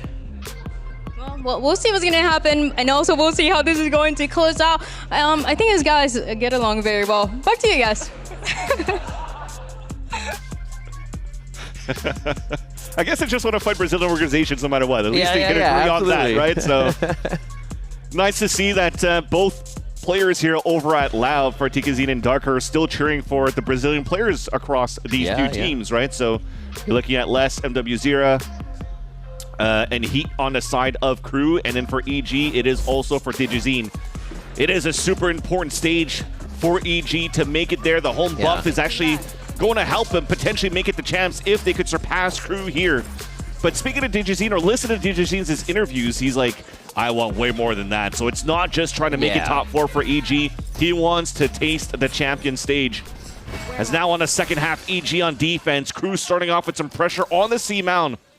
Double smokes as well, just to keep both teams kind of at bay on the map control. So stalling things for a bit in the mid round. Much more passive defense from EG as well than what KRU is showing. So the rest of the team get all of this space. You can start to move up. They play that door game. See how much util they can get out of it. Destroys the camera, draws a few more eyes from Evil Geniuses. Now you still have to worry about what KRU's doing on that C side of the map, though. If they find anything, expect a big switch since the spike is in a lean position either side. Just tempting fate. Digizine takes quite a bit of damage on that one without being able to trade back. And that's enough. We smell blood, says KRU, and they start to head right towards A. Pancakes already used most of his util as well to try to stall and get info here towards the rubble, but it only gets one, right? The Prowler only speaks to one player, but at least we have a trade and now confirmation that KRU are moving into the A site. Yeah, and it looks like EG is trying to anchor a little bit back out and play safety because of those first few kills. Decent util to try to drop back in here. Spike gets planted down, and you still have Les walking about, activating that lurk on one of his favorite maps. And he'll do it again. No, he picks up the hat trick already. Looking for the ace. Oh, as it gets tagged away. He will get 4, though. And that pistol round coming in for Les and KRU is huge. You know that playing a Viper on this map, he's always going to be dangerous. Insane. Look at even KRU in terms of the identity of Les in the last 2 matches for play-ins. Outside of Lotus, they're putting him more onto the Omen role. But now he's going back into the tried and true, what he's comfortable with, where we always know the A side of Lotus is his playground. And that's the reason why. And this is where he loves to play. When he doesn't have the double duelist rushing into his face, he can be back to his lurky self. Doesn't have to play with the team, right? Doesn't have to play with the team. And he gets a 4-piece out of that. Crazy 1v1 potential out of him. Oh, he avoids that family photo from EG. Incredible. Quick reaction time by him, and he's going to even go out for more.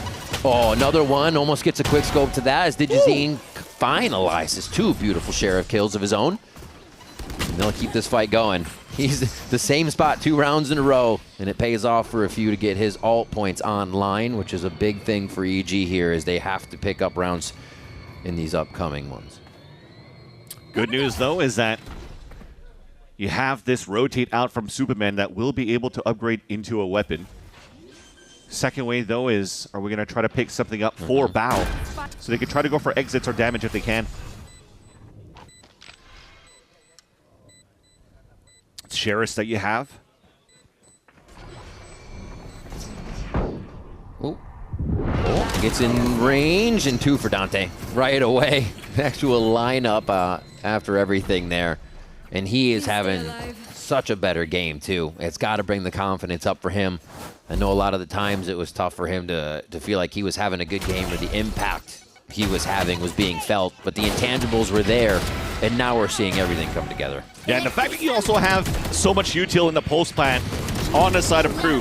Why? Because he had Heat that just utilized his gun to create some space, and then a slide from Dante, which then means going into the post plant, NW0 still had a full kit, Sadak still has a paranoia. So EG, with Digizine, when it comes down to defense, they have to make sure that they're able to waste out a little bit of that util back from KRU, where they're looking for the pressure fights here on that A rubble, or anywhere as a matter of fact. So that's why EG are fast rotating from the A line back into B, thinking that KRU are going to reactivate to try to bait some util out towards B.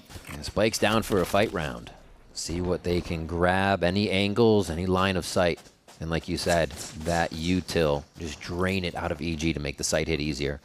But they got to be ready. A bit of a contact plus crossfire by Evil Geniuses set up on Rubble. Could be explosive. His pancakes. What? Les with a shot to just drop the Odin, and that's going to fizzle out Superman's position right away. Digizine's now forced to come over from break room, and he's just going to be smoked off actually as Zerona puts that wall up so they can safely get back to position. But KRU's not done yet, Vans. They're still moving around the map. Just baiting left and right, going back into C. I mean, the trips are not going to do too much at this point. No. Bao could be in a position where he could still spray from Waterfall. There's not forward pressure out from KRU behind the Prowler. He's going to try to move forward, potentially to start spraying. Unfortunately, he sprays the wrong spots as you see it ricochet off on the left side of NW0. So KRU in a strong position now in the post plant. Huddled together. Don't have to deal with any nades getting dropped on them, so their positioning back here so good. And EG doesn't even really have a chance to get crossfires on each other as they wait for everything to come in. They have to clear the smoke. They have to push forward. And that means their hand is forced here. It's going to feel uncomfortable. Sadak already starts off. A close shot means MW0 has the angle. And now it's up to Bao. Spike's going to be too late. Yeah, just doing the damage he can. And Les is going to be the one to finish that off. 21-6. And KRU scoreline of 10-5. They are in the flow state. Yeah, everybody's shooting so far for KRU, but also, like I said, when it comes down to Lady Luck, you just fall out the bullet tracing from the Odin, and instantly Pancakes gets punished out of that. I was just about to mention the amount of times that we've seen such good map spacing and taken by KRU's side by getting kills through smokes. Either it's on defense or attack. It's just one of those, I think it happened like, what, for 3 rounds, and those 3 rounds happened to be a round converted for KRU as well. So, unfortunate for EG. But you now need to bring a little bit of that morale up here for the EG team. You're starting to see that struggle out from Pancakes as well, currently 1-12. So the last time out being called by Coach Potter this time just to reel the team back and hopefully muster something up here after the timeout. And Pancakes himself has said, my IGL is much stronger when I'm playing better, when the confidence is just exuding to everybody on the team.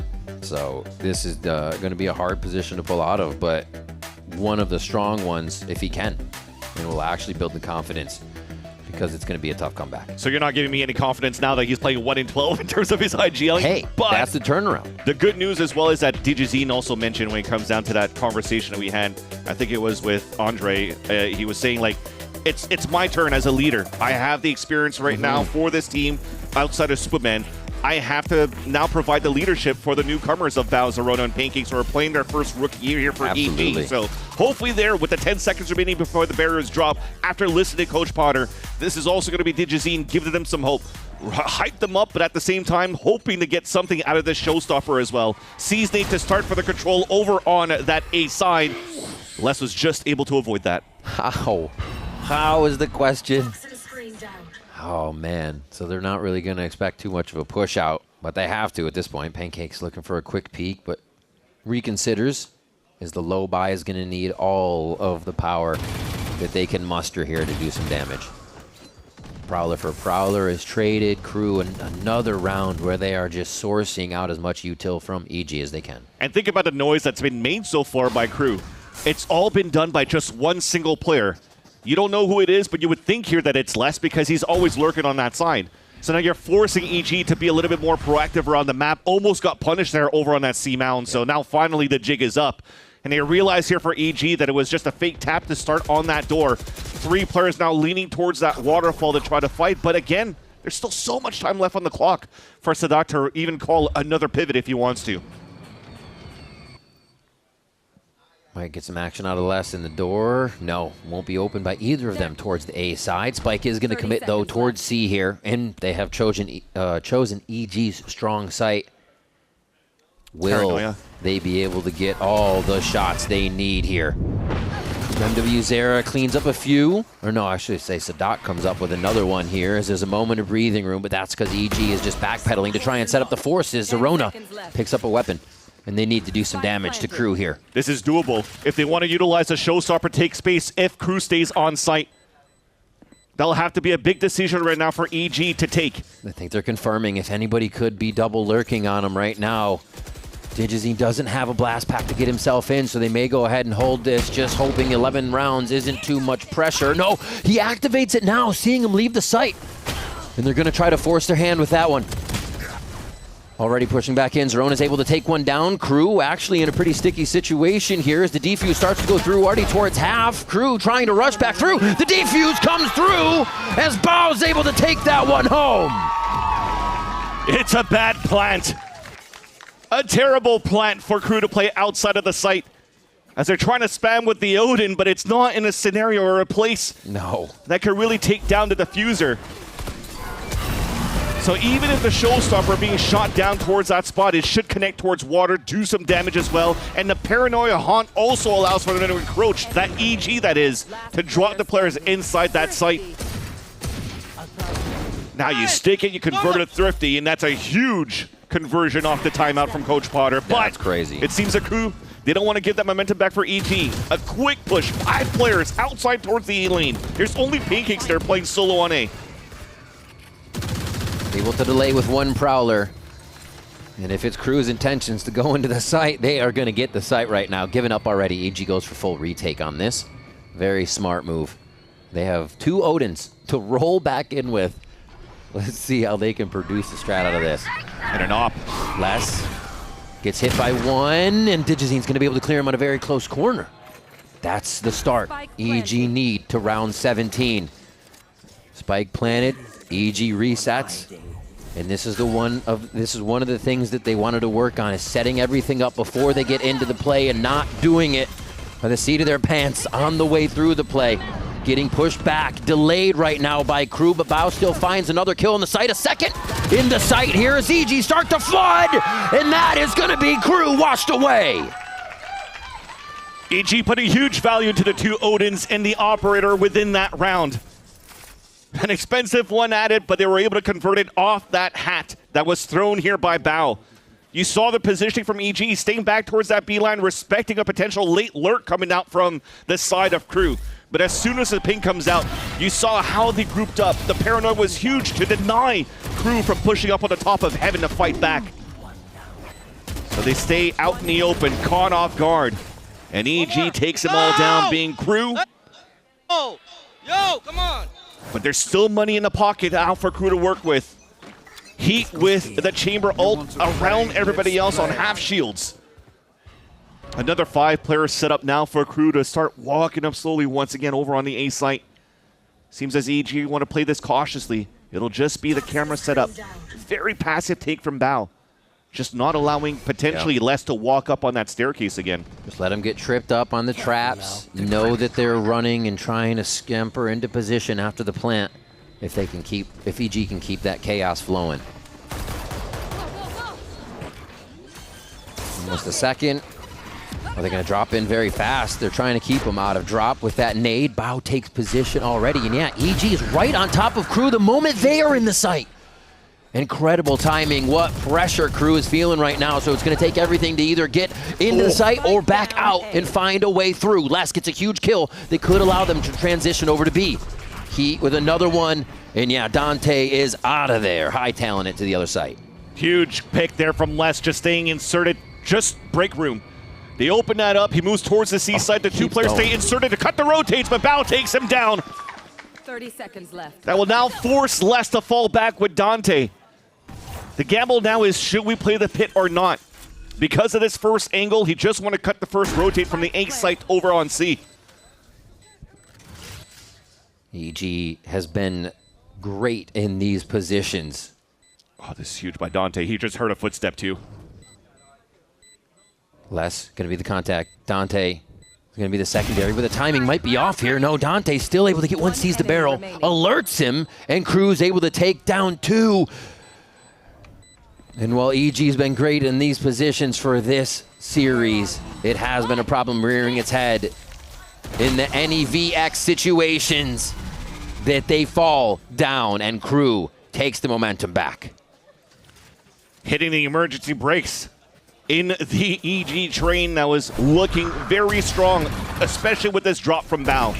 The first pick, they get good information, but also by getting that kill from Pancakes, dropping that spike, that gives a chance for KRU to just reset for a bit, pick up that spike after the last kill, and not be forced to stay on site. So unfortunately, another unlucky moment for EG because of that. And KRU is able to salvage that round and put themselves up at 11 within this first map. Spike being dropped for them to default across the map.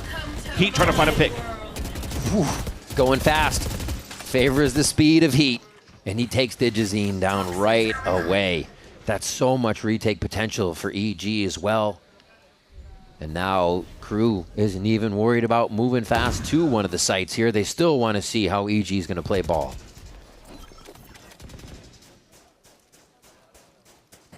Well, they go towards the pit.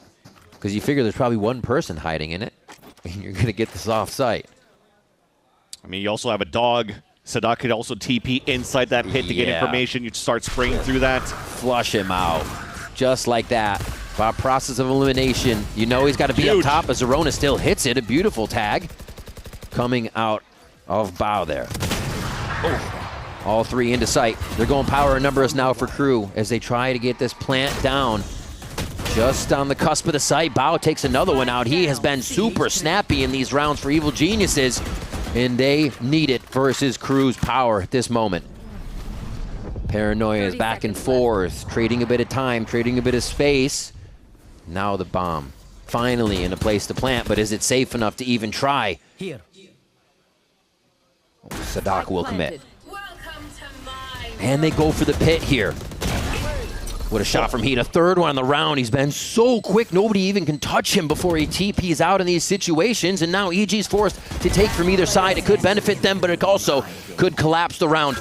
Neural Theft goes out. They're trying to run around. They're trying to scatter the pings, and it works just enough to scatter Bao all over the site. That's another round for KRU as they put map point pressure on EG. And that's the thing. The pressure forces EG to make mistakes. I think the small mistake that we see is that paranoia thrown by Superman on the 3 versus 3. Looks like he wanted to blind that line, but there may be confusion in terms of the communication to Fled as a team. He didn't have a smoke to throw towards that C line yet, if I'm not mistaken, so there was no way the other 2 from Waterfall could really pressure down towards that bend. And because of that, you see that KRU are able to reposition themselves, find their own timings, and put themselves also at map point in this series.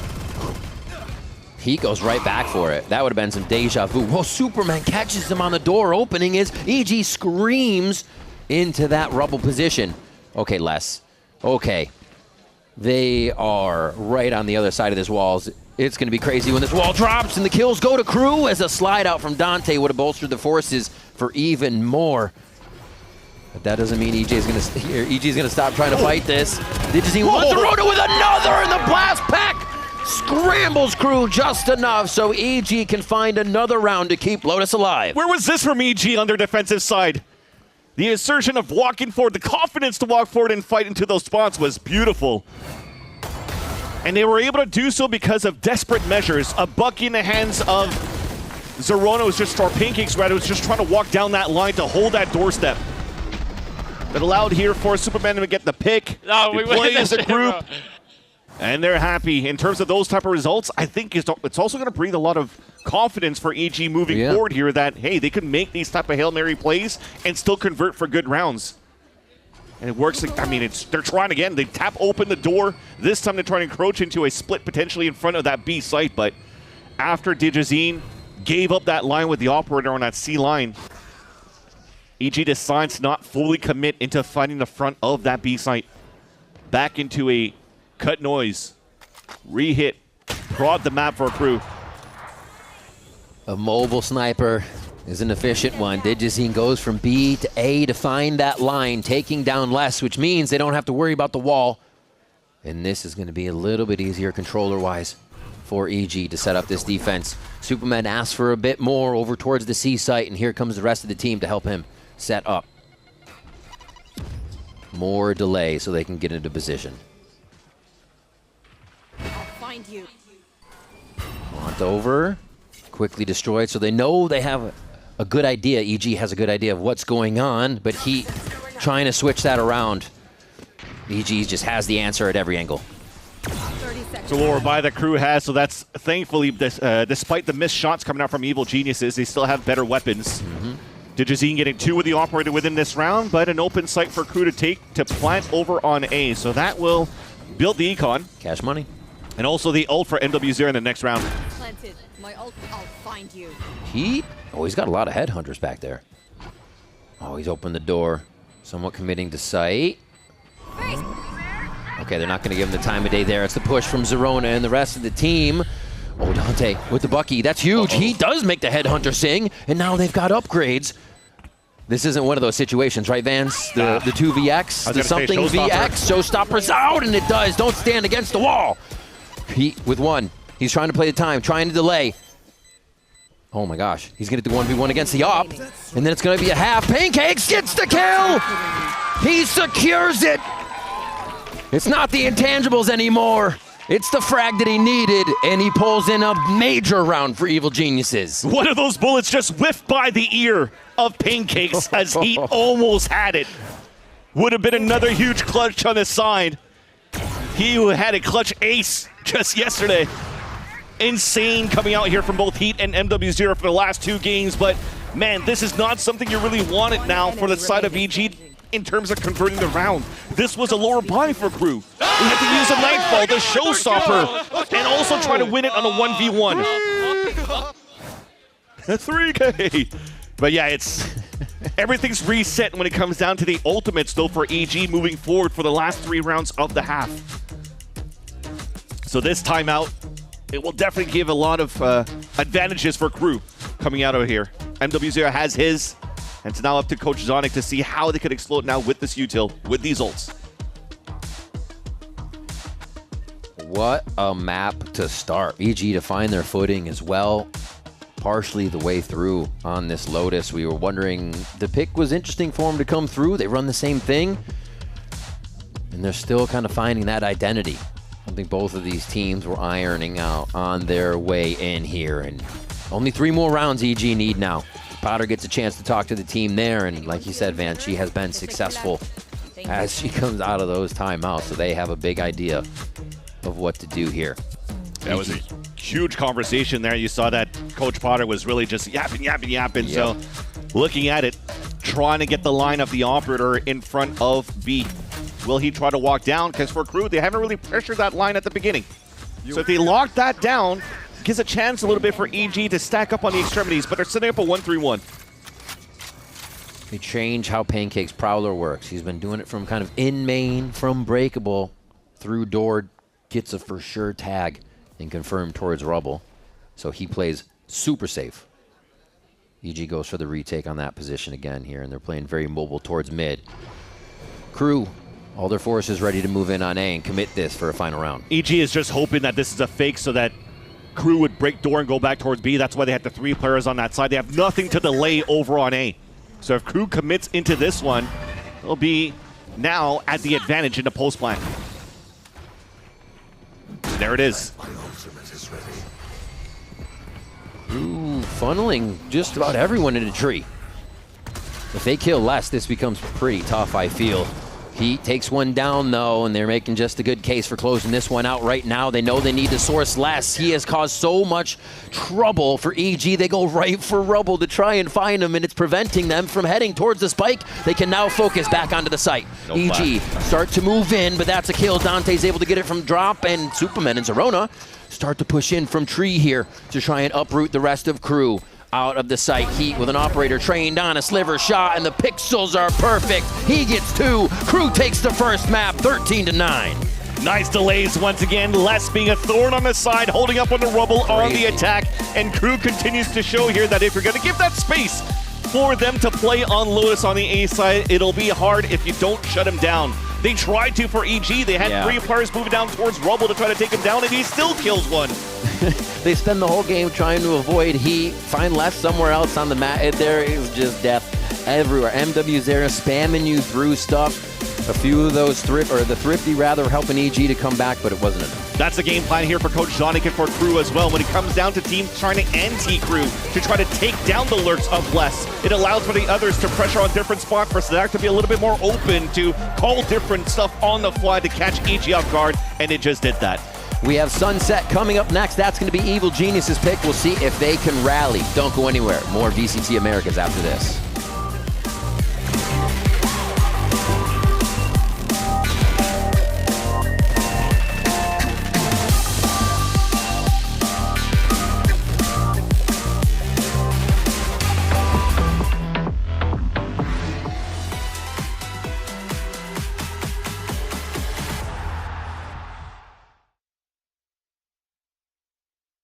Want to find your fastest server every time? Express like a pro and optimize your connection in one tap. Express and game without ISP throttling. Express and shield yourself from DDoS attacks. Express and choose the VPN trusted by gamers everywhere. ExpressVPN. Experience gaming the Express way. Fast, stable, competitive. Outplay the world. It's time to Express. Unlock free cosmetics, including Lightning Kicks Buddy and more. Scan to subscribe.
Apenas Sadak que less. E tá sendo pressionado o Nolito na base! Yes! Instantly taken down. Sheriff, by the way. That's an escort for at least the market stack. But Basic has to give himself away. And Zerona is just going to keep grabbing! You're the coach of Crew, Visa Zonic. Well played, sir, on Lotus, your map pick. We are going to EG's pick of Sunset next. We've seen this map from you, but you kind of flip-flop on it score-wise. You either do really well or the other team does very well against you. Talk to me, what does Crew Visa have to do to make this a clean 2-0 and get that stomp that we know you can do? I mean, I think the first time we played Sunset, it was quite comfortable for us. And then MVR came and kind of how can I say that? They kind of make us play differently, I'll say. Yeah. Like kind of adapt. And yeah, it's something that we took some conclusions from that series, and I think we are going to be able to adapt in this series. So we've made some changes. We've made some. All right, well, best of luck on map 2. Looking forward to seeing that one when it comes to fruition. But for now, though, let's focus on what we just saw. Crew Visa is currently up 1-0 after really was just some great performances across the board. And let's not forget about, the guy himself, Les, who, let's see, did he get MVP? Yeah, he definitely got MVP. That's for sure. It makes sense. That's for It makes sense. I mean, this dude was insane. What was it? Like, we were 6 rounds into this son of a gun, and he was already, 10 kills on this one? Yeah, it was insane. Yeah, about 10-2, I think, to start off. Wild. This is the Les that we know. Yeah. This is the Les that we've been seeing for the past couple years that maybe wasn't showing up in that group stage, but you love to see him show up when it matters the most. I genuinely think that when I'm watching Les, I'm starting to feel a new kind of way for lurkers. I think he kind of fits into that category with Nats. To these players that do things a lot for their team on the lurk, not just lurking for the sake of playing in that role, making sure they don't get flanked, but actually making things happen around the map. And he was so good at it, fragging out the whole time, really holding his own. He is so good at finding timings. I feel like I say it every time, but it's just how does he do it? Other players tried to play like him and they just can't really replicate it. This is just the consistency that we've seen for the past few matches, how well he did against Sentinels, especially on the defensive side, and how he's able now to keep it up. 303 ACS. I mean, he's just. And I think since they've allowed him, it feels like to really fully commit to that lurker role, really play the way that he wants to play. That's been what we've seen make Crew thrive. It feels like they've really found that flow state surrounding him because he always enables them to get those wins. Yeah, when we had Coach Jimmy here, he was talking about how Les just has this random style of play. And it works out really well for him. But of course, 100%. It wasn't just Les that was owning the server. I mean, we do got to talk about the entirety of this Crew team because they found so much success round after round. And even though Dryada looked like for a moment there was getting a little dicey, Crew, they were in the driver's seat and they closed it out. This is how it looked when Crew was looking great on this map. And a lot of it connects to what we just talked about, how Les is able to play for these lurks, find timings, get that space, because the way that Crew like to play on this attack side of Lotus is very, very slow. They try to get that information all across. It's about 30 seconds when they're going for a last-minute C hit. And a lot of the times it works out because of what Les is able to do early on, but also because of that read and from Sadak specifically. Yeah, it feels like they have a full understanding of how they want to play that attack. It enables Les to take the timings he wants. He feels no pressure if he's the one to make the space or not. And they have a good follow-up plan every single time. It looks really good. And on their attack side, they're able to play those post plans really well, save for the Thrifty round that they lost, but they still managed to do it really well. And it's something that I really like to see from Crew, this slow, methodical calling from Sadak, knowing where to go based off all the information, based off where Les is going. It's also helping too when, I don't know if you saw a couple of those highlights there. Heat was absolutely taking faces. 100%. I mean, just if you're having that much output from all these players, and we're not even really factoring in Dante in the fold of all of this, it actually leads to a Crew that I think is quite formidable as we go to map 2 here, Dan. That looks like the Crew that we expected towards the beginning of the year, or even when they picked up Heat, we knew that how good he was with the operator, how good he is individually. He wasn't showing it, but he's showing it now. This was the expectation that I was hoping to see for Crew, and it seems like it's happening here. But of course, job's not done yet for the boys in pink. Meanwhile, for Coach Potter, there's still so much left to do. Let's see what's going on over there as we have Liz standing by with her for map 2. Here, the coach of Evil Geniuses, Potter. Now, technically, we are one map away from elimination, but we're going to your map pick of Sunset. A map we've seen you win both times we've seen you in play-ins, but it's been close each time. So what have we done? What have we changed anything? You know, it's working with the pressure. We've crumbled under the pressure these last few times all year long, so we know that our backs are against the wall, and being able to handle the pressure is what we've been working on. So this is our map pick. We failed it last week on our own map pick as well, but confidence has been stirring for us. You know, spirits has still been high, so we're feeling good for map 2. Any compositional changes?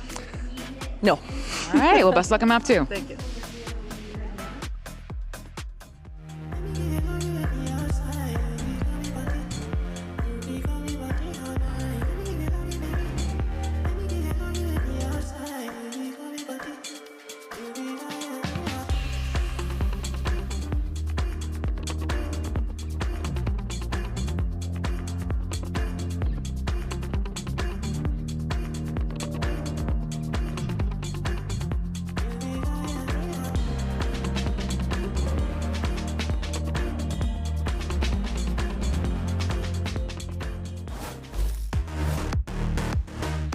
Welcome back to VCT Americas and map 2 here of our final play-in series. It is Sunset. It is EG trying to take down that team that was on your screen right there. He's standing up, making and taking the shots.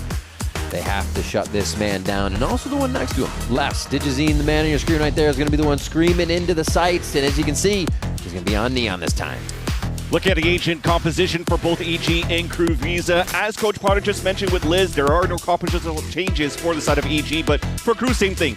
And I think right now when it comes to what Coach Zonic was mentioning, where they got kind of picked apart by MIBR, was how good MIBR was working on defaults, the pressure that they have on the A side, and then the slow inserts that they play on middle, and also just catching players off rotate because Crew were counting too much on their trademarks on the top middle that you could just play around that radius and get those picks around. So I think making sure right now the win cons for Crew is that we're clearing every single one of these corners when we're rotating across. And for EG, they could still have a very similar playstyle to MIBR despite having a different comp.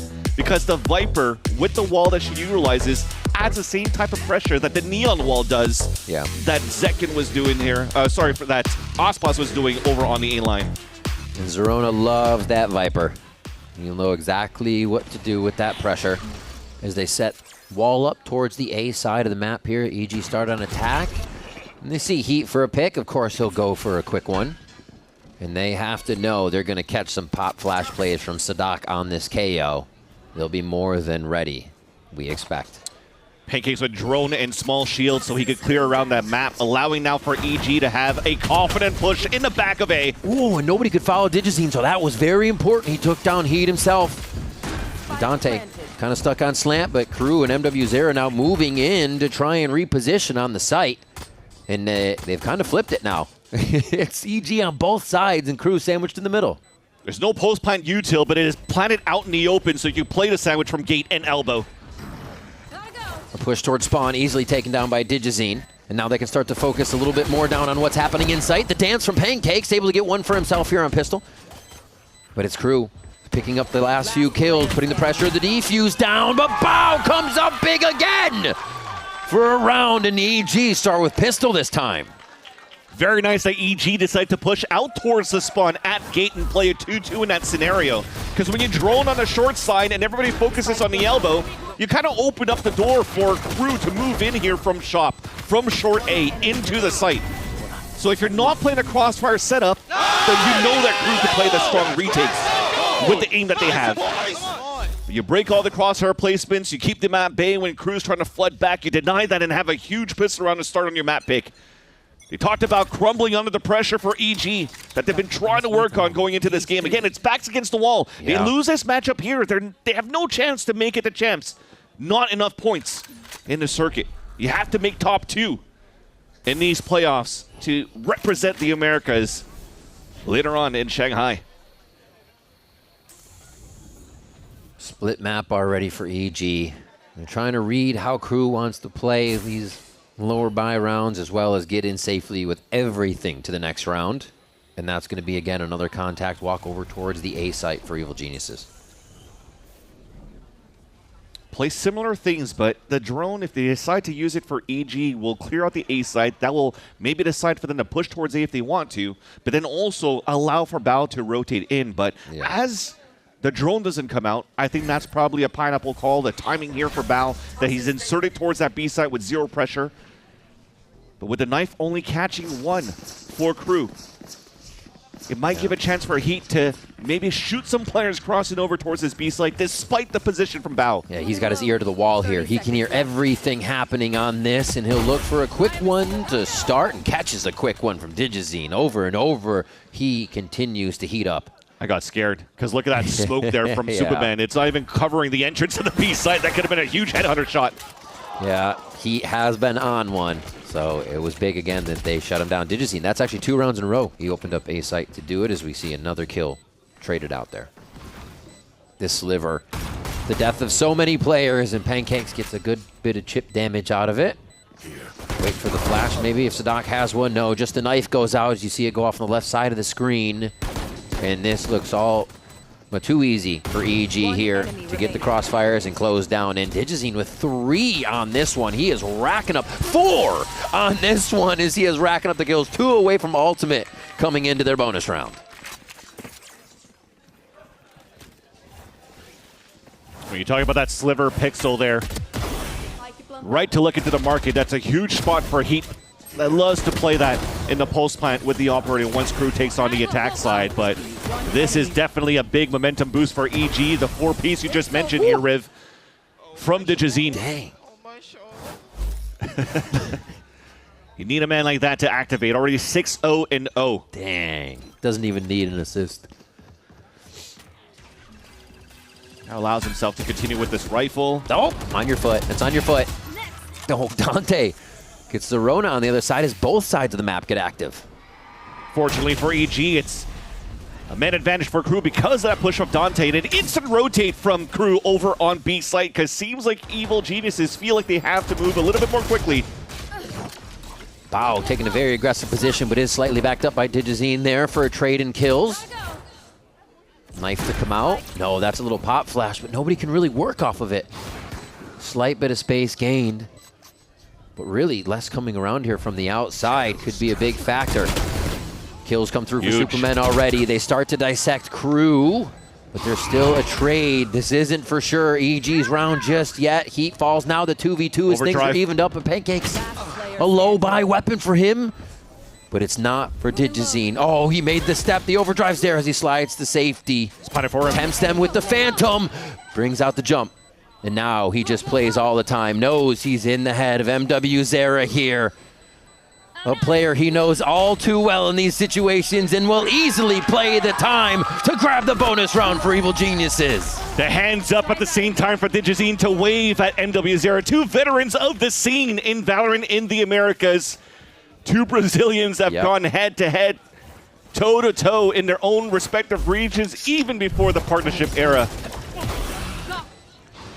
And you saw here that Digizine, when it came down to those jiggle peaks, he was still very prudent against MW Zera, because playing against the man himself, the Durbada player, you know he's always going to be able to burst back against them, and that's a huge bonus round for EG to take. Insane. The way he's tricking him with overdrive, Phantoms in the face, 9-0 for Digizine.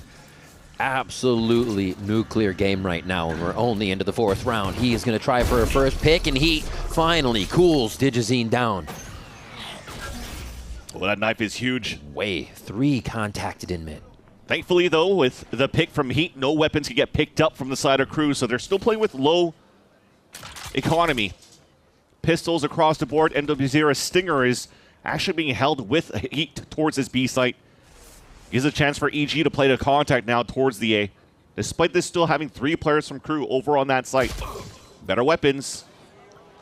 Back exposed. An advantage now for EG to move in for the plant. Checking their watch.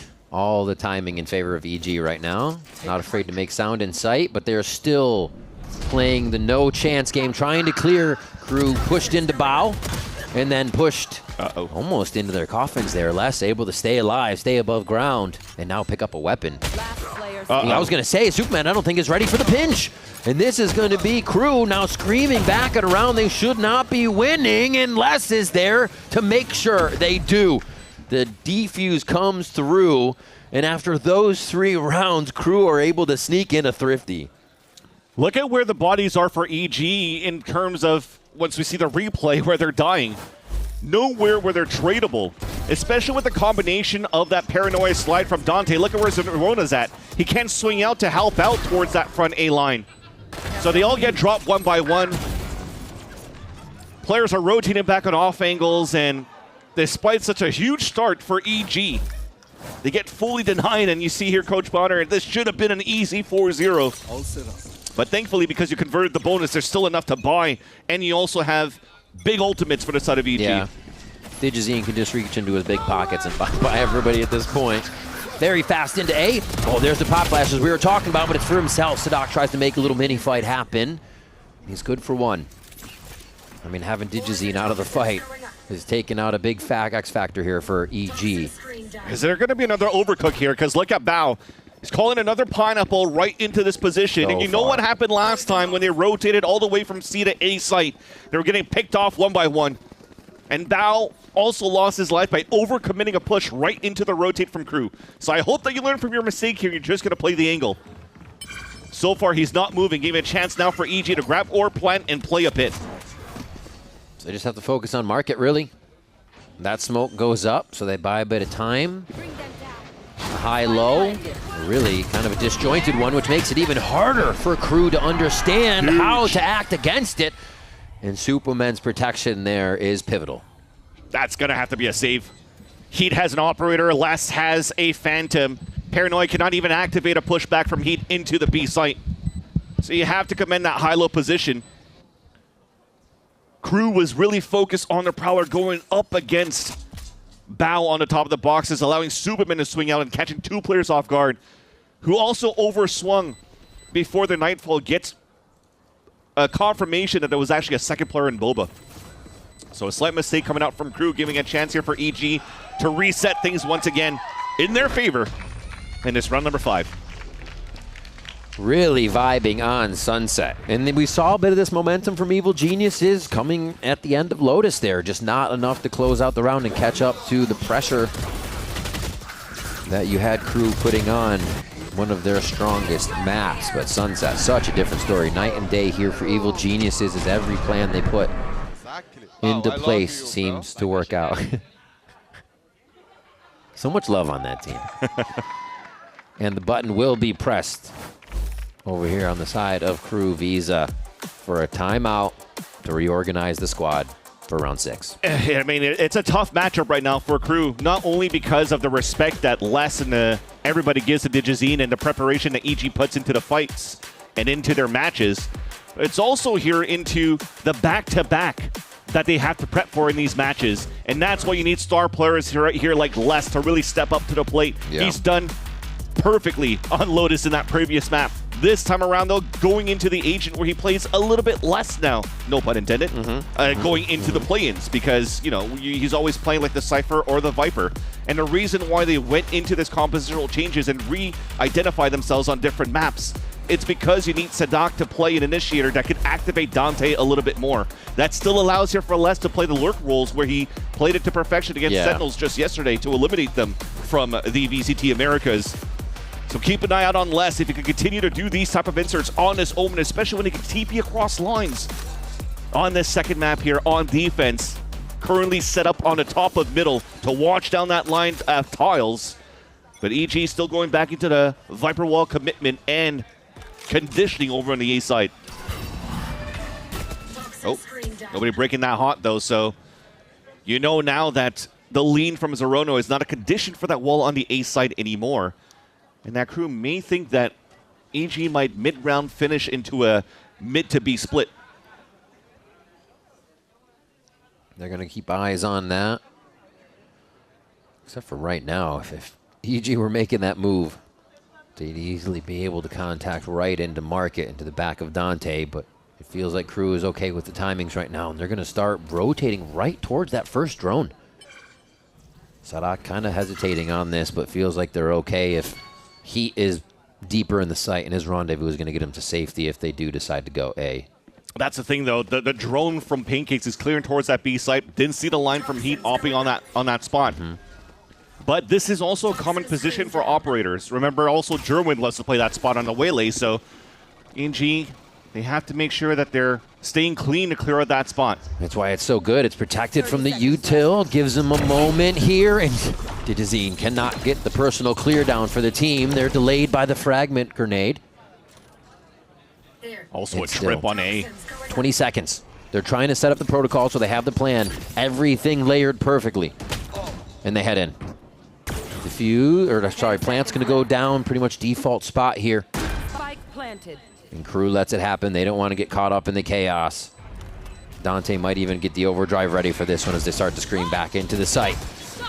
There's the ultimate going off. Dante's going to be the spearhead on this one. He's going towards slant, catches the back of one. Pancakes couldn't even really see in that situation. Zerona with a very fast fire to take down the aggressor. And he gets a second one on the fight. EG looking pretty good in this if Bao can do what he does best, but Heat already very much on that line with the operator, and KRU come back for a very big round after timeout. EG got very lucky to be able to make it into the site unscathed despite losing a player early on Digizine at elbow.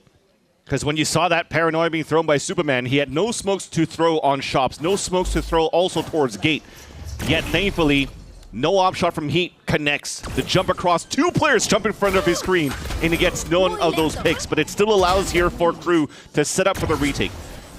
Because EG used so much of that util to get into the A site in the first place, they had no util for the post plant. Zerona tried his darnest to try to save that round for EG. It's KRU now with the second round, converting off the timeout from Coach Zonic. Still having the threat of the operator for Heat still in his elbow. And I think they want Heat to be the first one to see anyone. With the way that KRU is playing, they've kept Digizine at those 9 kills that he got right away for these past few rounds. So he's not been able to find the openings, the entries. And KRU is very happy with that here as they prod towards mid and now head towards A. Cage fake TP and on top right side, just trying to thin the defense over on A. But because the trip is still here, they still have the line of the operator there. No rotate coming out from Sadat. They trust less in his position.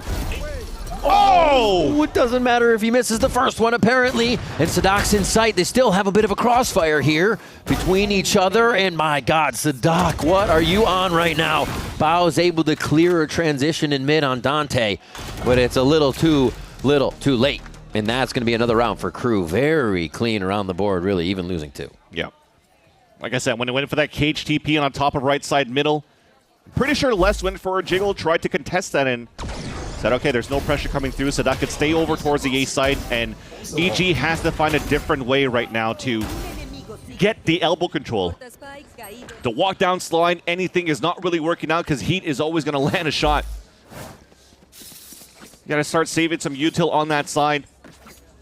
But of course, you want to save the paranoia for an A side hit, so I think at this point, you kind of need Zerona with a snake bite or even maybe use your relay bolt towards that right side elbow. Because KRU, they're holding down a fort over on A side thanks to the operator of Heat, who's now currently perched up over on the B site. They're going to hear the trap. EG hears this in mid on the other side, so they want to destroy it again. And Sadak and team will give up the space that time. What a read to know it's going to be aggressed on. Is he in the right position? Digizine still gets the stinger to work for him. Oh my God, through the wall as well. MW's Air is forced into B main here, so a re-clear from EG has to happen. I mean, he could just flip the site and keep controlling the back of Boba. Yeah. Oh, Superman through the scope.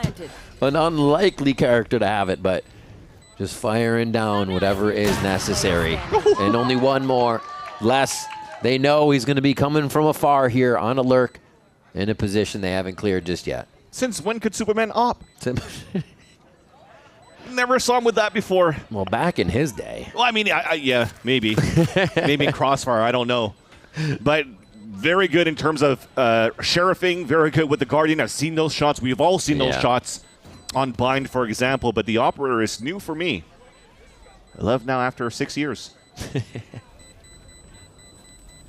Comes to still surprise me, and EG is able to convert a lower buy going into this round. Thrifty. And They are going to be happy about that one. This kind of evens out the type of scenarios that we've had so far in this first half, because remember, this could have been, should have been a snowballing half for EG after converting bonus, and should have been a 4-0 at that scoreline. Yeah, see? Even Superman says it. I get up. I can do this. But of course you can. He's going to give it to Zorona for this round. And I'm okay with this, right? Pass it around. Comes back to what Emu was mentioning on Lotus, wishing that Digizine would be playing that Neon for the team on Lotus, because he's so good in terms of the slide contacts that he gets. The instant kills that he gets off the slides is very similar to Dante, as we witnessed so far in this series. Both of these Neons now prolific in the series. Yeah. Trying to get aggressive, too. KRU takes a bit more of a position in mid. They have to rotate over towards Market as they hear all this commotion from EG crashing into the site. And MW0 does them good for one here to start off with the first blood. Drops the overdrive, so that's no longer a problem for the retake, but Superman still is. That's info on the left side. Wait, they're just going right in the pop flash. They're trying to make plays under the nose of EG. And they pull the rug right out from under him. Heat with the savior shot onto Sadak there from Bulba to keep KRU in the sight. Op, Zorona.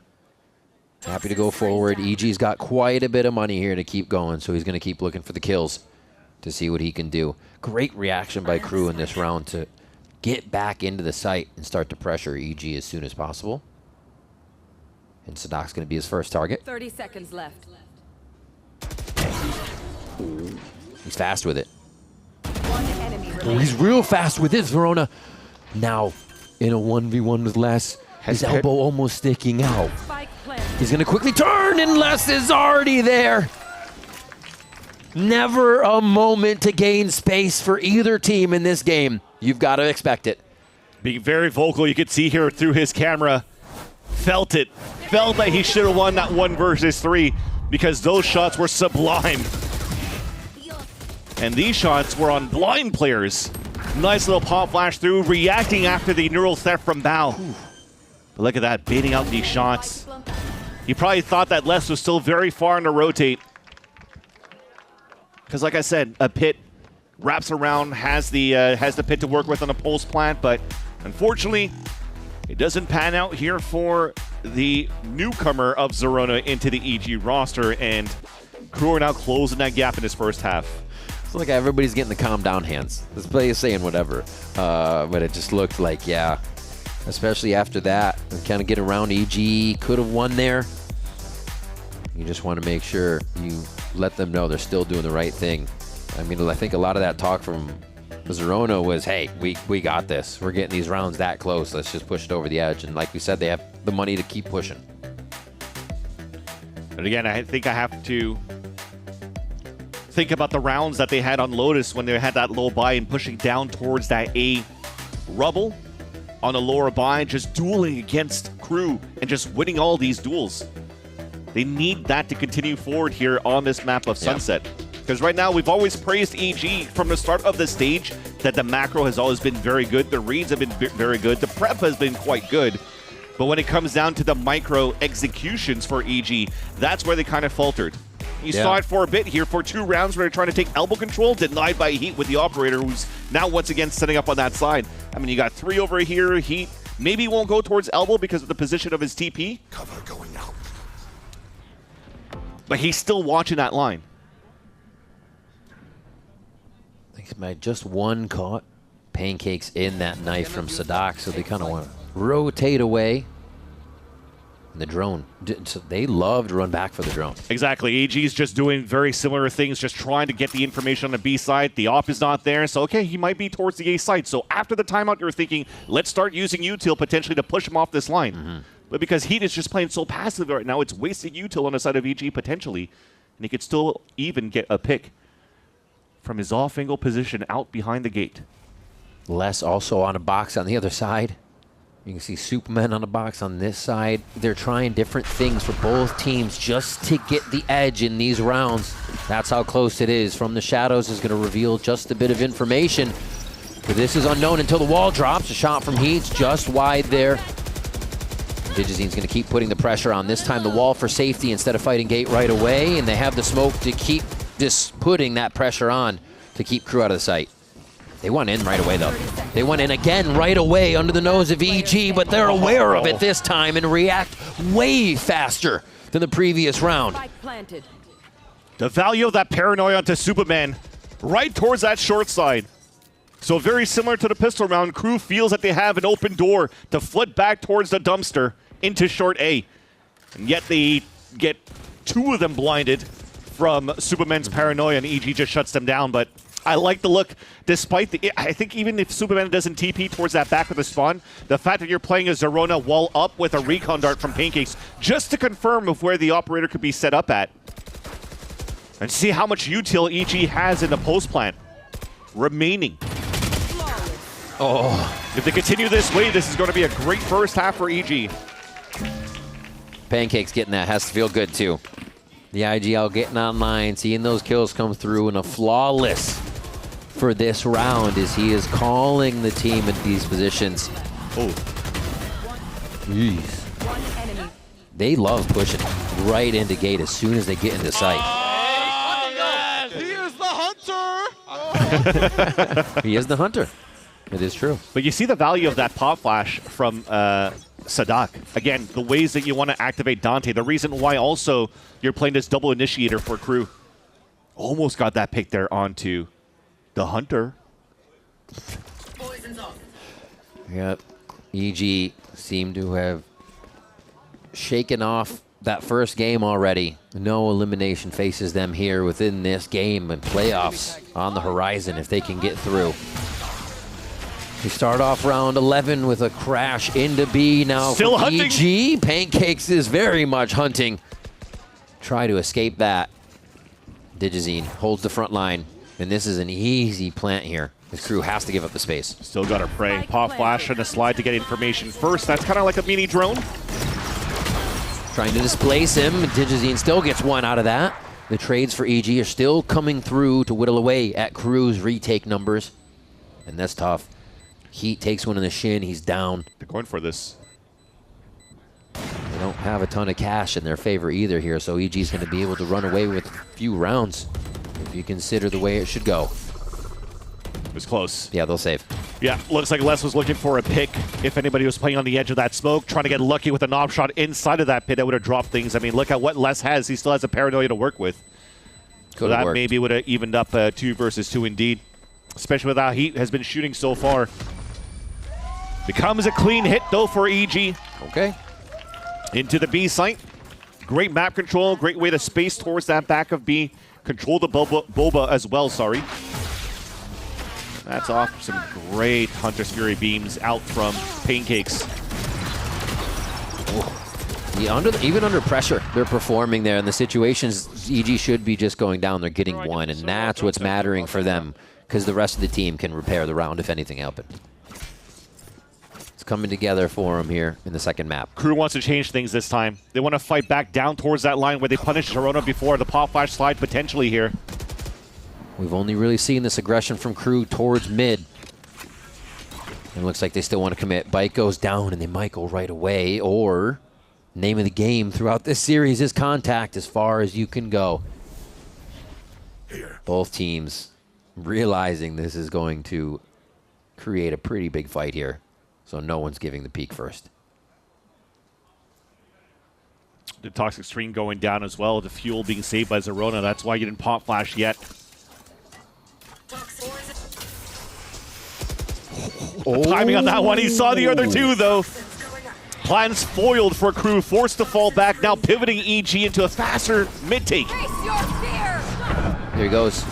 Digizine to the left side. MDV Zera. Not the lower buy, right, for Crew here. They did save a few guns, but the Stinger pulls out the kill first. Now they just have to source one out. The pop flash goes through, but this is such a position. They catch 3 immediately, as there is no safe space for EG on the map for this round. 7-5 for the first half, and Crew are able to pull that one back with a flawless. Trip under the pressure. This is just normal stuff to play. That trip on the top of the ace of middle for the side of Crew that Heat just placed. And then EG feels that pressure coming in from the A line. They move up, they don't break that trademark, and then everything gets stalled by beautiful util right here from MW0. They get slowed by the trademark, they get seized on top of that, and now they get pop flashed and ran over, and EG now only has a 2-point lead where it should have been more. We're going to swap sides. KRU will take the attack, but it's up to EG to bring us to a third map. Don't go anywhere. There's more after this.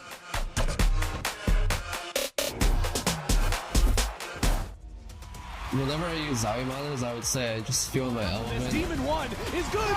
Without Nyack, the biggest difference was the ghosting. It was a immediate change. If you see something and it's not actually there, you're gonna miss your shot. Black Equalizer and Vibrance, I can react quicker to it, I can shoot better at it. This guy is just spectacular! And that way I can always trust him, that I can just focus on competing. My performance will always be at the top level. Zowie.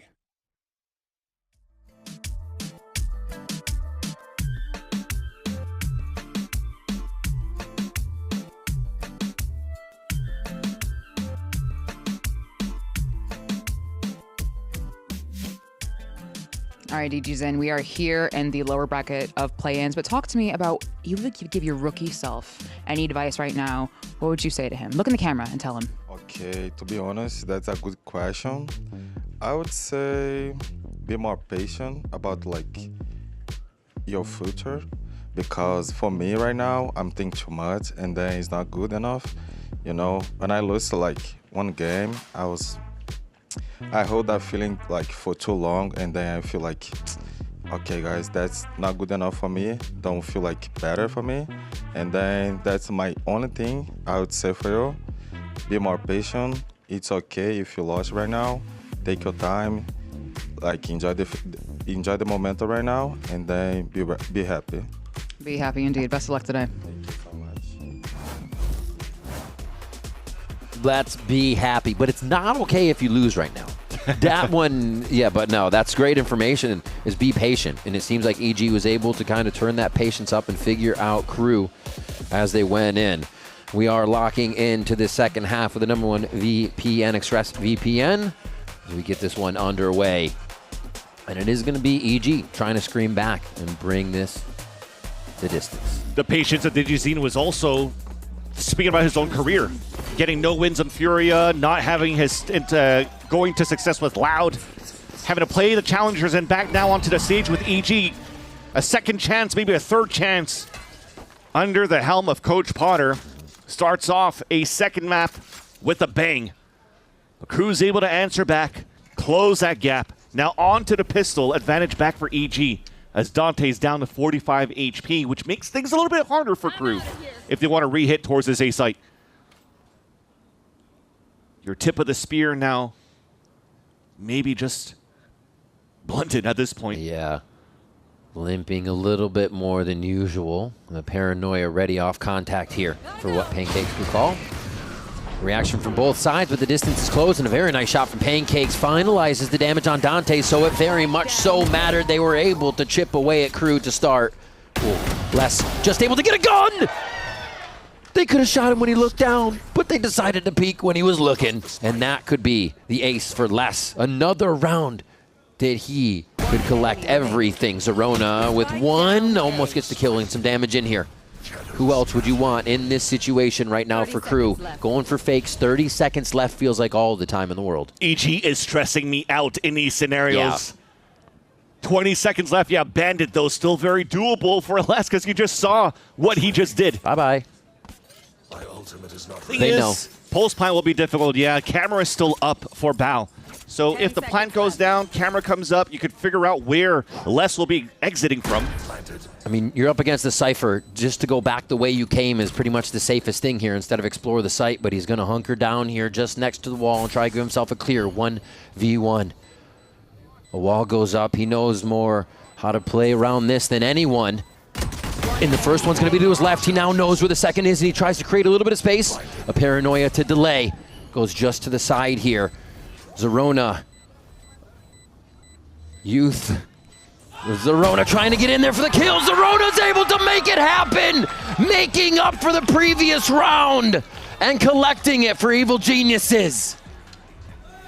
That would have been a clutch of the ages there for Les and for KRU.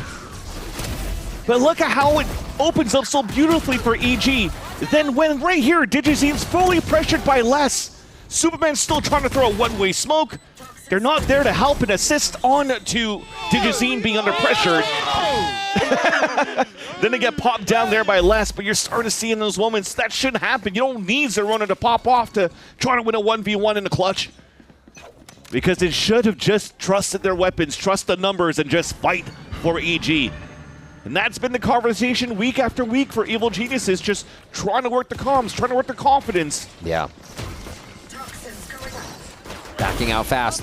He said to get that wall up, give himself some safety as they start to trade fast. Pancakes now has to react, and he gets less as he steps back in and out with the jiggle peek.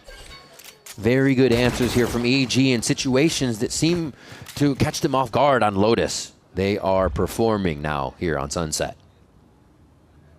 All right, Heat playing pretty much the same positions as Jerwin. I feel I'm watching Jerwin right now. Inserted right at the bottom of the staircase, watching the crossover from Market.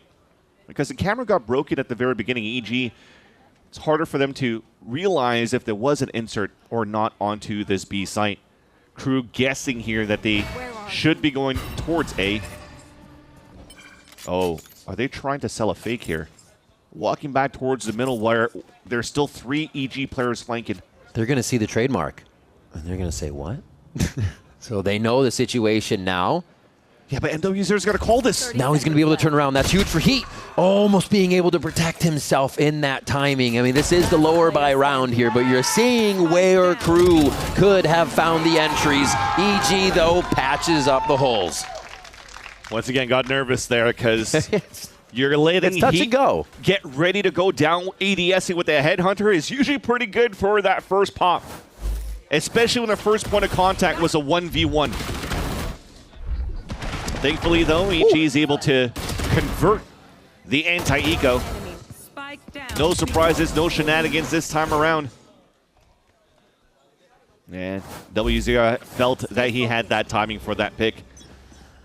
That said, though, EG getting one step closer to hitting double digits. This is a full rifle round for KRU, and the bonus round for EG has still a rifle for DigiZene, who's been, again, very good in these moments in the bonus rounds. If EG can collect both of the bonuses here on Sunset, you have to expect they can close it out. None of the situations get in front of them after that, right? They have to get through Heat here on A first. Oh, they need to almost catch him looking away, but he still snaps Pancake's head right off. Les now identifies the Zerona lurk, so they have a great idea of what they need to do. Starting to push into B. KRU is going to find a few, but Les finds Zerona in rotation behind his own wall. While his teammate is spamming on the top of middle through the wall. That's just so good. And that's also because Zerona makes so much noise crossing over that Les just tries to find a timing with the spray and gets it. What if we drop that wall, double swing to fight against him, but to the respective EG as well, they don't know how many players will be behind that wall if they drop it as well. 30 seconds left. Great comms to put EG at this site here. And they have to pull out all the stops to even make this work. And Superman puts up a stop sign right there. There's 3, there's 4!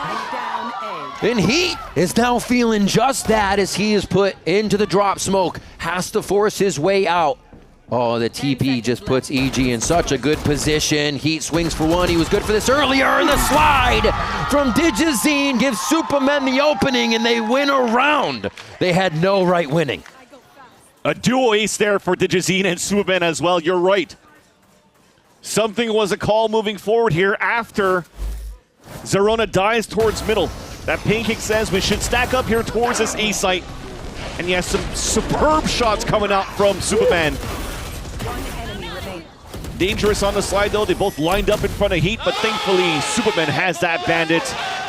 And you talked about it, a bonus round converted for EG. Should make things a lot easier for them to close out this second map. So they win both pistols, both anti-ecos, both bonuses.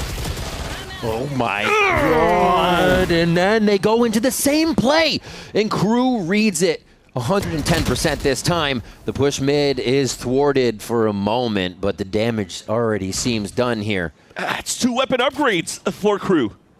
Now the tides have turned, they have player advantage, and also from those kills, Sadak has ult. So the 8 HP, it doesn't matter for him.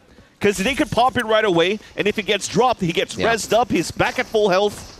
And that's exactly what they're going to try to do. Just move back as a group towards this B site. Molly yourself? They could do that. He's going to just activate here, get that null command into sight for sure. No need to toy around with any of this trickery. Just straight fundamentals. In and out. They'll leave him in sight. Why not? Cannon fodder so the team can react to the trade. It's not in the best plans for them to play outside of the B site, though, for Crew. But remember, you have to look out for Heat's position. Thankfully, he only has Headhunter and Spectre to look into the market. So a chance for EG to close that gap. Odin swinging in on top side of the site with pancakes as we see market being opened up. Wait, it could be the ace coming in, and he is going to be able to close that one down as Sadak falls. And a Thrifty coming in for Crew. Deja vu, fans. Deja vu, exactly like the first half. Yeah. Just nice shots coming in here. The spray transfer from Sadak has support as well from Dante right next to him. I was even baited here by the TP out from Heat. So good on them on the pressure that they add here over on the A line. No! Wanted the ace. He wanted that ace. All right, back into hero rifles for EG. On to Digizine and Superman, who played lights out 2 rounds ago to convert that bonus round for Evil Geniuses. A little bit of spending money will hopefully help them in this round through those guns. Zerona gonna try to play a little ratty on this one, and that's honestly, they need to.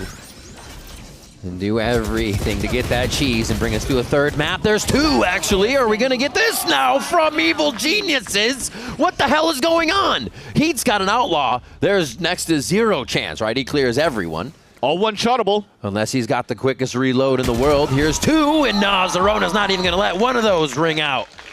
EG get the round in their favor just as quick as Crew took the last one. And you're happy that those hero rifles went into the hands again of the veterans of Evil Geniuses, both Digizine and Superman. That's the X factor, right? And bait the newcomers, bait the newbies in the team. Zerona's out there with the pistol. They're aiming at him first. Look at him. Swings onto the side too, so they focus on him, and he gets the instant trade onto Sadak. Beautiful headshot onto NW0 as well. That's what, a 3-piece into the round. Timeout coming out here for Crew. It almost feels like the timeout from Coach Zonic rather, is kind of late, but it kind of makes sense because you've lost your gun round against the bonus from EG. Yeah.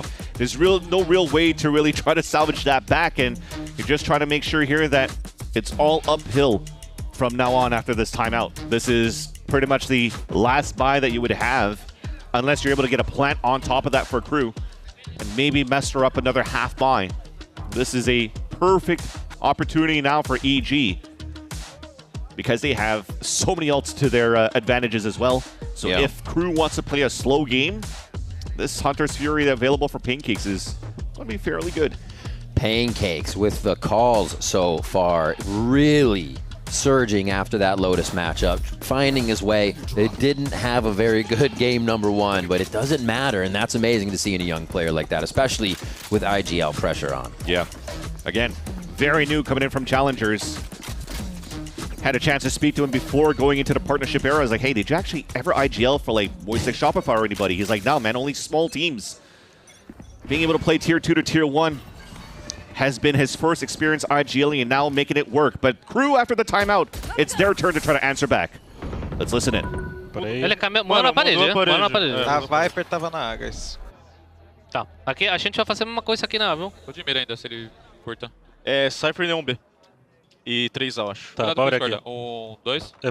Quebrei a trap dele. Tá, não, cancela essa porra aí. Dante, volta... Era bom a gente ir no meio. Volta vocês dois. Vamos voltar nos três. Vamos entrar no três paradas. Suam vocês no meio. Tá, vocês dois, eu e o Hit? Não. Lesse e o Hit. Câmera meio, Hit. Ele tava o elbow. Pegou o Sova. Para ele, tava lá. Eu posso smocar, mas espera aí que eu vou pegar... Vamos aqui, Dante, vamos aqui, que não deveria... Tá pra ele, Dante. Planta cara. Peraí, dois direito. Ele tá direito, tá direito. Quando o cara... Tá B, guys? Sim, sim, sim. Depois de... voltei só. É, Surf Neon B... Vamos voltar pela base, vamos para voltar correndo. Ô, Les, eu queria trocar de arma contigo, velho, que eu tô com de vida, mano. Tá pago, velho. Eu só quero... 30 seconds left. Pensando em ultar. Tá. Eu tenho faca... em 15. Eu vou voltar pra clinar Neon. Ah, tá, já passamos então? Força. Cuidado o mercado, cuidado o mercado 1. Eu vou passar para o mercado aqui. Fazer um olho também. Eu posso smocar mercado. Olha a costa, não vou. Ah, Neon tem ult, tá? Ah, Neon tem ult. Ah, Neon tem ult. Troca. Meu angol. Ulta, você, MW, na soma. Matou, né? Chama o mercado, chama o mercado. Pra ver a esquerda do bomb, rei. A Neon vai ultar, tá? 2 base. Valeu. Mano, a gente tem que subir meio, guys. Nice try moving in forward too, but I love the peek that you had from Zorona. It almost looked like he's like, why is he not looking back at that angle? I'm pretty sure there's a gap that he watches from the corner of his screen. So he gets a beautiful pick there on the top of the A ramp. Good calls from KRU in the mid-rounding though. They had 2 big ults to work with to try to stall as much as they could into the post plan, try to catch some players off guard if they're able to hit them with the Nightfall. Oh, the paranoia for Nightfall there was so good from EG. Exactly. Oh! Come on, boy. Douglas, body rock. I wanna feel your body rock. He's rocking at 19 and 10. So Yeah. a lot of KRU is feeling it for sure. You talked about a good paranoia and ult here for KRU, but it's good for AG because they still had a guy on top of News, which was Superman there that thwarted that push from KRU. Attempted to try to fight back for that control. Now they're at map point, speaking of evil geniuses, with a pit. Oh, yeah, there's a lot of util just sorting out that play, and the kill comes in for KRU when it looked like Pancakes was going to get away with 2 on the Odin there. This opens things up for a KRU re-hit over on the A site. The pings are looking for them to push up on middle to maybe go back and flip the B site, but that should have been 2 easy kills from Pancakes. The reason why I'm saying they could go back towards the A site is because Superman had to use a paranoia for Pancakes to peek out. So when it comes down to a stall, to try to slow down towards the A site, there's nothing on their side that they could utilize. Pressure, Digizine can actually feel it. A little bit of a 6th sense here. And the smoke up, he's going to use that to anchor himself to peak pawn. But this push here is KRU going to the left, and it's not going to be Bao being ready. Dante with a beautiful slide there, and they know the transitions are going to happen immediately. KRU starts to pick off EG in rotation, one after the other. They have nowhere to go. That was just a nice slide for Dante. Leveraging the Neon as a selfless agent. Becomes an easy pick for Heat to move forward. And you're just thinking here, if you're sitting here, fade to black, Pancake staring at his screen saying, man, if only I got those kills on Dante and Sadak. There was no way Dante could have slid across like that. It would have been easier for my teammates to hold that defense on top middle. But it's okay, right? It's a 12-6 scoreline that they had. A lot of opportunities to close on that second half. There's no way, knowing the experience of EG, that with a 12-4, 12-5, 12-6 lead, that teams don't come back to push this into overtime, right? No, never. Oh, man. Does seem like EG has shored up a few of those mistakes that would allow KRU to come back, but Sadak likes to pull out all the stops. They don't seem to be ending at any one site here. They're pressuring a site, rotating off, always having less in a position to help in another spot. A nice knife detects everybody, or not everybody, but a few at EG at A, as KRU just scatter about mid. I don't think there's a stop button to this strategy, Vans. Null command goes off as soon as Sadak gets it again, and they start to push their way into the site. More contact than anything, just the Prowler to lead the way. Zorona taking things into his own hands, actually just looks for the spam angle on the box through smoke. Ticket market control is important for the paranoia of EG. No way! What a fight! KRU with the protocol to actually attack back before EG even set up. And that's what EG needs to have the best moment for, is putting the plan together. It is completely taken apart before it's even set in stone.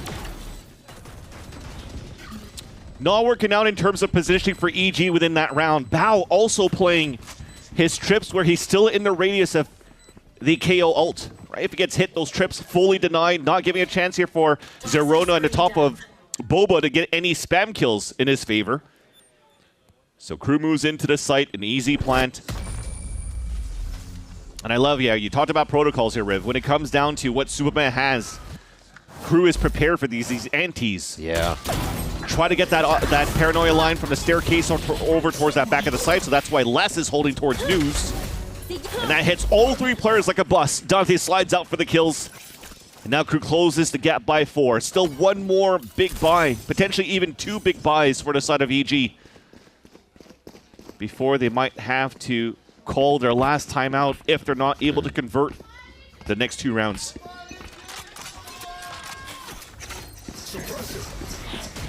Dante with the op, looking for a line in mid to start. And they're good for the info right away. Zerona with the peek, trades a bit of HP, and Heat finishes it off, which gets Les out safely. 9 HP, but still, numbers up. Behind 2 walls. Yeah. That was a Zerona wall up to walk down, trying to escape with an attack smoke thrown at the top. And Heat still hits it. Heat sinking bullets, pretty much. It seems like it. He hasn't missed very much, and if the op does miss, the Headhunter corrects that action. Still with a slight bit of protection here from Les in mid, so they're only committing 3 towards A. So I don't know if it's that full commit. Again, Sadak hits the sights, pulls the team to a different side, and they continue to work the whole map here.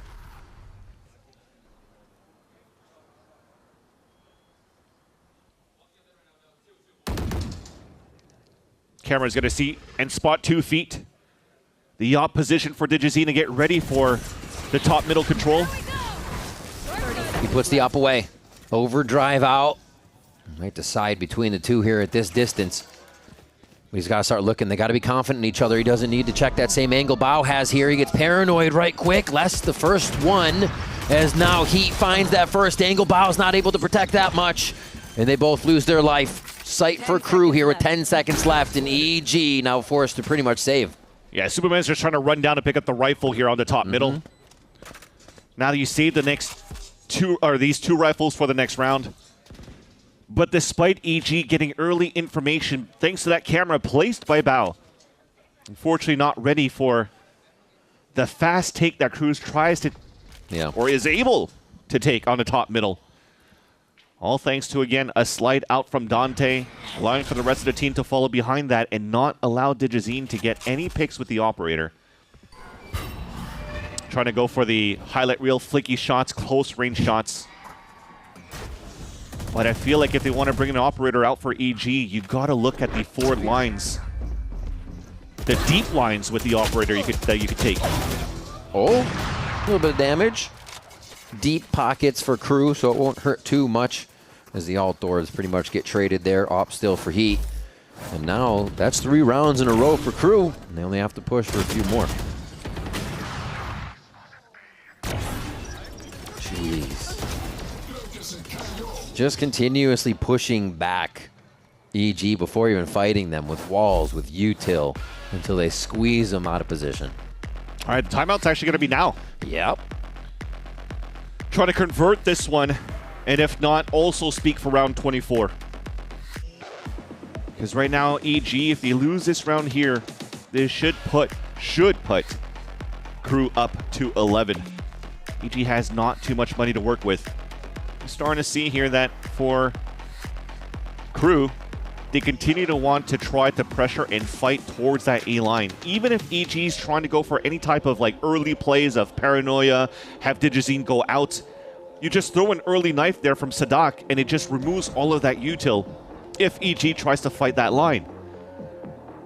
So they try for different areas, potentially should try for different areas to take control with, maybe try to shut down Heat once again with the operator who's only got 1 assist in the column. He's been landing every single one of his op shots so far.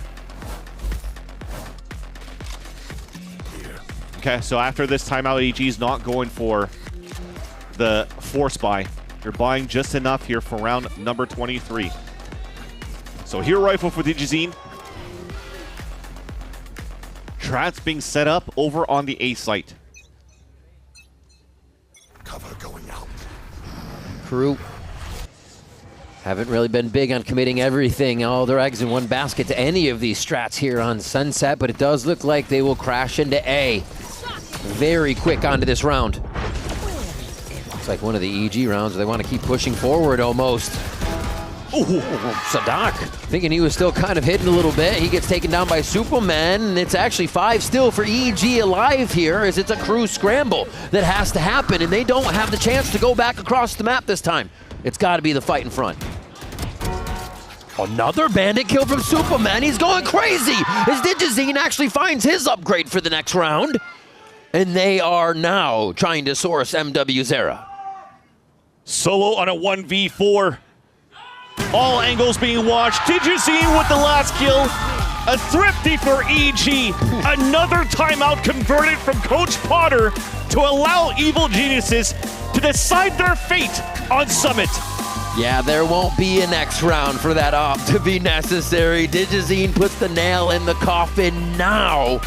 In your final play-ins match is going the distance. What a comeback from EG after that first map, failing again in their 1vx, 2vx situations to just squash that mental out, reset, and find this win. And what a positioning change by EG after the timeout from Coach Potter by putting the single trips in the site, because you know that crew is going to try to smoke in.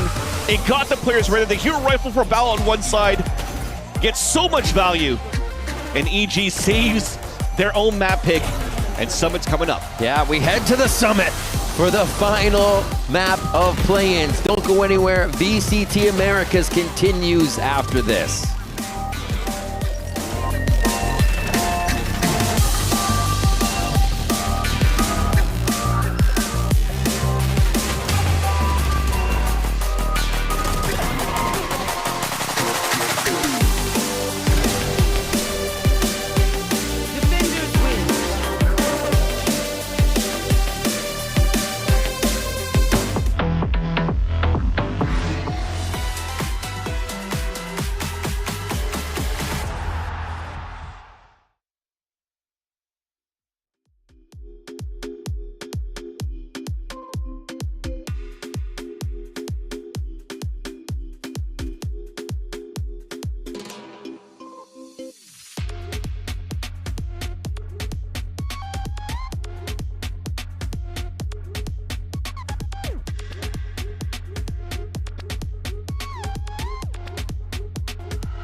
Dante, we've seen the crew energy come forth. You told me about it yesterday. What is your personal responsibility in helping keep the energy up?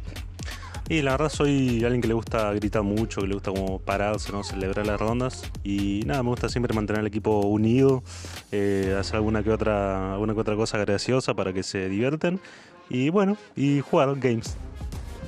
Yeah, you know, I have this role in the team where I'll like get up and yell after like a good play. So I just want to keep the team together and really just do something funny, you know, to keep us united and playing good. Good luck.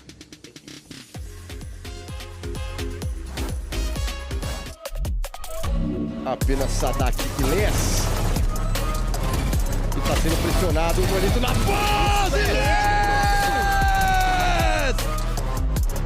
Instantly taken down. Sheriff, by the way, that's an escort for at least the market stack, but Basic has to give himself away. It's Arona! It's just gonna keep grabbing! And this is the only way play-ins could end. No, not with the bananas, but by going to map 3. That's right, folks. Evil Geniuses manages to force the issue, and now we're gonna end this bad boy on map 3. It's going to be Summit. Map that was the talk of the town to start the season will be the map that closes out play-ins. How apropos, Myrna. Ooh, I like. That's Can you $5 say that word again? right there. Apropos. I have no idea what that I learned that means. one from Sideshow back in our older days. So that and I explains it. stole it from him since then. He's doing okay as an EMEA host, I guess. In any case, though, let's talk about what we saw in that game because look, EG needed this win more than they needed to breathe, okay, Athena? And they pulled it off. They did so in dramatic fashion, but it was very difficult. But it started so well for them. I think they understood what those win conditions were. You look at that bottom, that timeline, the way that they started winning both of the pistols and winning both of the bonus rounds. That is exactly what this team needs to get fired up, to get some things going for a player like Zerona, for a player like DJ Sin that got the chance to play in the Neon. This is the ideal situation for their own map pick. Yeah, and I think what's really nice about EG, we talked about their protocols. The other thing is their set plays, right? Especially around these ults. I feel like it's really nice when you're playing on a team to have 2 guaranteed rounds on your attack side because you have that set plan. Always starting off with that Hunter's Fury, getting a lot of that information, zoning the map really well on sites, followed up by the Viper's Pit. It makes the post plant so much easier. They did this on that last map as well, but I think for EG, they're always sitting pretty when they have these 2 rounds, almost guaranteed. They did it twice to get those 2 rounds, then they got the ball rolling on that defense. I think this is crucial too because all of those set plays, they help you when the nerves are on the line, when you're nervous, when you're facing this elimination round was insane. The Nightfall into the Omen TP as well, like you get so much information cool. off that. They know the little things that work on stage and the little things that Potter adds for situations where maybe they're nervous, maybe they don't know what the next right play is. For Pancakes as well, they started so slow and now it looks better. Yeah, it's just so nice seeing how confident they get on these set plays. Again, it's 2 rounds guaranteed on that attack side. And then going back to this map of Sunset, that defense side from them looked really good. They had a really good understanding of how they wanted to play the pace. Their retakes were really good. It's just a team that when they are kind of in that flow state with their utility, with what they want to do, it ends up working really well because they have those deep playbooks. And it's something that Coach Potter is very well known for. Yeah, I mean, it's been her MO for a super long time now. And it makes sense that this is the thing that's getting them over the finish line, the map 3 potentially. It also shows in the timeouts. She is incredible when it comes. Every single timeout, they're winning that next round. And I know that there's some questions of, it's an eco, it's an actual full bot. She has one of the best stats when it comes to the impact that she has right after. Yeah, no, great notes on that one, of course. And it does help, too, when you have a player like Digizin on your team who's able to really just pull rabbits out of the hat like it's nobody's business. The guy is unfreaking believable. Dan, this has been exactly what you want to see if you're an EG fan, if you're a Digizin fan, more importantly. He is 1 more map away and 1 step closer to making it to Brazil. 1 step closer. This would be 2 matches that they have if they're able to win this, and this means so much for DJ Sin. He's talked about it, what he meant from the beginning of his journey in Valorant, from the beginning of his journey in gaming in general, is making those internationals, playing in front of his crowd, and he's doing everything that he can to make it happen. I mean, and also the Neon is setting him up for that. Yeah, and I think he's so wholesome too with his mentality outside of the game that it really bleeds into this game. I think he fits this team so well when it comes to the playstyle, when it comes to the mentality. He brings that bright light, and you can see the kind of bro friendship that he has with Bao as well. A lot of talking in the middle of the game, and it feels like he's not only set himself up for success, but everyone has set him up for success. It's really important too because this is a guy that got picked up during that off season, and he barely spoke English. He had to learn English. People need to understand the journey that this guy has gone through is truly magnificent, and Digizin has so much to be proud of here. But of course, for him and Evil Geniuses, the job is far from over because coming up next, it's going to be Summit. And as we know about both of these teams, they play Summit. Like we've seen a Summit from EG, we've seen Summit from KRU. I would say a similar-ish kind of idea. I think they run single Neon. I don't think they run a Phoenix or anything like that.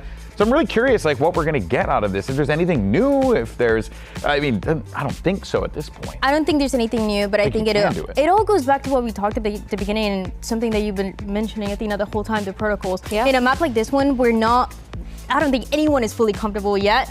if you have those little set plays, if you have those protocols, more practice than anyone else, I think that's how you win. Yeah, and I think EG starting on defense side is pretty big too, because that defense side on Summit, it's a little bit harder, but as long as you get those rounds rolling, especially coming off of that beautiful Sunset defense side from EG, it's a really nice momentum to bring into this map. And of course, the stakes are on the line. Winner goes to playoffs, and I think both these teams have their eye on it. And not only do they go to playoffs, but whoever loses here, that is the end of the year for them. For a crew, that last year was the first time that they missed champs, and for an EG, that last time that we saw them at champs was lifting that trophy. This is an event that matters a lot to them. Yes, we're talking about Brazil, but everybody has that end goal in making it to that big international at the end in Shanghai. Well, folks, you heard it from the analysts. This is it. It all comes down to this. Map 3, who's going to punch their ticket to playoffs? One final spot on the line, and we're going to settle the score to find out who claims it after this. Guess that's just part of the game, you dig. I had to work through the pain, you dig. Now we up popping champagne, you dig. Drop the confetti, we had to show 'em who ready. Flooded the watch with baguettes, we max it out, we go legendary. Yeah, we taking it straight to the moon. These diamonds just lit up the room. I go celebrate with my dogs. We handing out sweets like a broom. Hey, up, taking off. 247 not taking off. VDS stones ain't breaking off. All I know is when I don't take a loss. Yo, taking off. GT3, I'm taking off. Welcome back to VCT Americas and the final series of play-ins that's going all the way to the third map here between KRU and Evil Geniuses. Bow there on your screen for a moment, just had the crowd going here, so it feels like they might have a bit of that momentum all around them, but KRU is going to come back hungry in this third map. Both of these teams with a gamble for the third map, a brand new map introduced within this stage where the meta hasn't really been decided on Summit yet, so everybody's trying to find their own little identity. Most recently, it has been KRU by continuing to leverage the Heat Chamber and the Sadak on the KO. And the only time that EG was able to play this map of Summit was trying to define the double controller style a la Haven. That has defined that type of style where it's more controlling the pace, controlling the tempo, and trying to delay as much as you could with these controllers. So this is also going to be a litmus test for both of these teams. It's a do or die in this scenario where you hope that what you come up with in terms of comps and practice and scrims is going to pay dividends in this third and final map. And we just heard Dryad talking about KRU Visa's road to champions and how that has worked for them in the past, now trying to reach it this time, and Evil Geniuses having done it back in 2023 when they did become champions. So this is incredible to see young players on EG with the two veterans in Superman and Digizine up against world champions in themselves, Sadak, Les, veterans like Heat, and the rest of this squad. It is a matchup to be had for our final play-ins one. We're about to get on to Summit. Let's get ready for this one, ladies and gentlemen. 2 maps already down and only one more to go. Qualification and elimination on the line. Yeah, for EG, if they're able to make it onto the champion stage, think about it. For this roster, there's not a single player from the EG roster from the past that's in here right now. There's only Coach Potter that has made it, that year after year has had to come to rebuild. Remember the BCJs, the Derek Overwatches that really came through. And now this time with another pack of young, hungry players. Also, a quick rebuild into the stage 2 by bringing up Pancakes, and Zorona is hoping to be the proof in the pudding that allows for them to get the upset win against KRU, and unfortunately, to send KRU home. Such a tough thing to get by. There's something about that KRU-ment, that momentum they find in the lower bracket playoff run that Superman stunts for a pistol round as they get first blood on the side of EG. Not many players TP on top of that in the pistol round, so that is able to catch Dante off guard and give a strong start for Evil Geniuses. Smoke's being thrown out to delay KRU in any of their forward pushes or information gains. But still, the Spike is very, very committed here in a situation towards the B site for KRU. I wonder how they're going to pull out of this one if it's not just going to be these two fighting everybody they see, and that's going to be an alert for EG to say Spike's almost in our spawn, and KRU has to get out of there.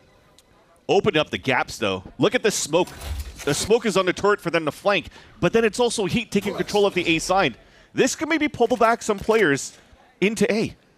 This is like a mixture of all of the maps we've had in one now. Sadak is still pulling the team back and forth through the map, but there's no commitment yet. And EG is lurking just behind the right spots in defense and also to the right site here. Whatever Heat can do could be the kingpin of this round if he can find a few backs. Superman actually as well on B main. Sees one. He's going to get a quick fight for Pancakes right here. This has to be Pancakes win, and it's a big ghost kill. And there it is. They start to just pinch down on site, knowing they have numbers, and that KRU was scattered to the wind. Despite the timing that he is able to find, because that smoke was there towards the A trademark, that double flank was perfect for EG, converting another pistol round in their favor. Superman the opener, and Superman will also be the closer, savior of the day. With the backstab there onto Sadak right here with that flank. Oh yeah, Digizine wants to be in their heads too.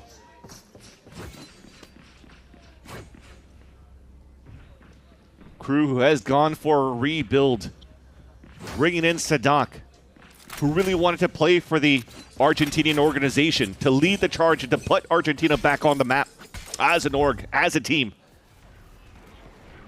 And he's trying to hold this solo to find information on B lane first. A knife sees nothing, and that pivots KRU to take some mid control. Almost spotted. Actually sees one. Heard a few feet there on the run too, as you got it on the audio catch. And the door is closed by EG up top mid, so they can focus rather on just the side lanes. KRU walking all the way up through arches in that mid area just to insert, who else? Les. A little bit deeper into that. Now they're going to pull back. Really not confirmed with anything they're taking right now. Remember how good Superman has been in this spot against Furia. Nobody could take him down. This time it's Heat that's going to challenge that line. It's a trade setup for both Superman and Digizine. Yeah. Very good discipline right here. We just heard Digizine talking about patience. If he could tell that to his younger self, and right now he's got a lot of it, holding that, waiting for Superman contact. And Zerona's going to be the first one that has to rush into sight for defense. The util comes out, but so does Digizine with 4! Instant in the blink of an eye! And he searches for another one, but Superman swoops in to collect the flawless. And you're never going to topple down Superman yet here in his favorite spot at the A-Link. But good on Zerona to call out for the backup, for the help, as soon as KRU starts executing towards the A site. And what I like from the protocols as well from EG, because Digizine had to fall back right here with a nice little 4-piece spray transfer in this replay, somebody else still took his spot to make sure that Heat is going to be, no matter what, traded on the A-Link. Dual ace. That works. What is the answer? Is it another bonus for EG?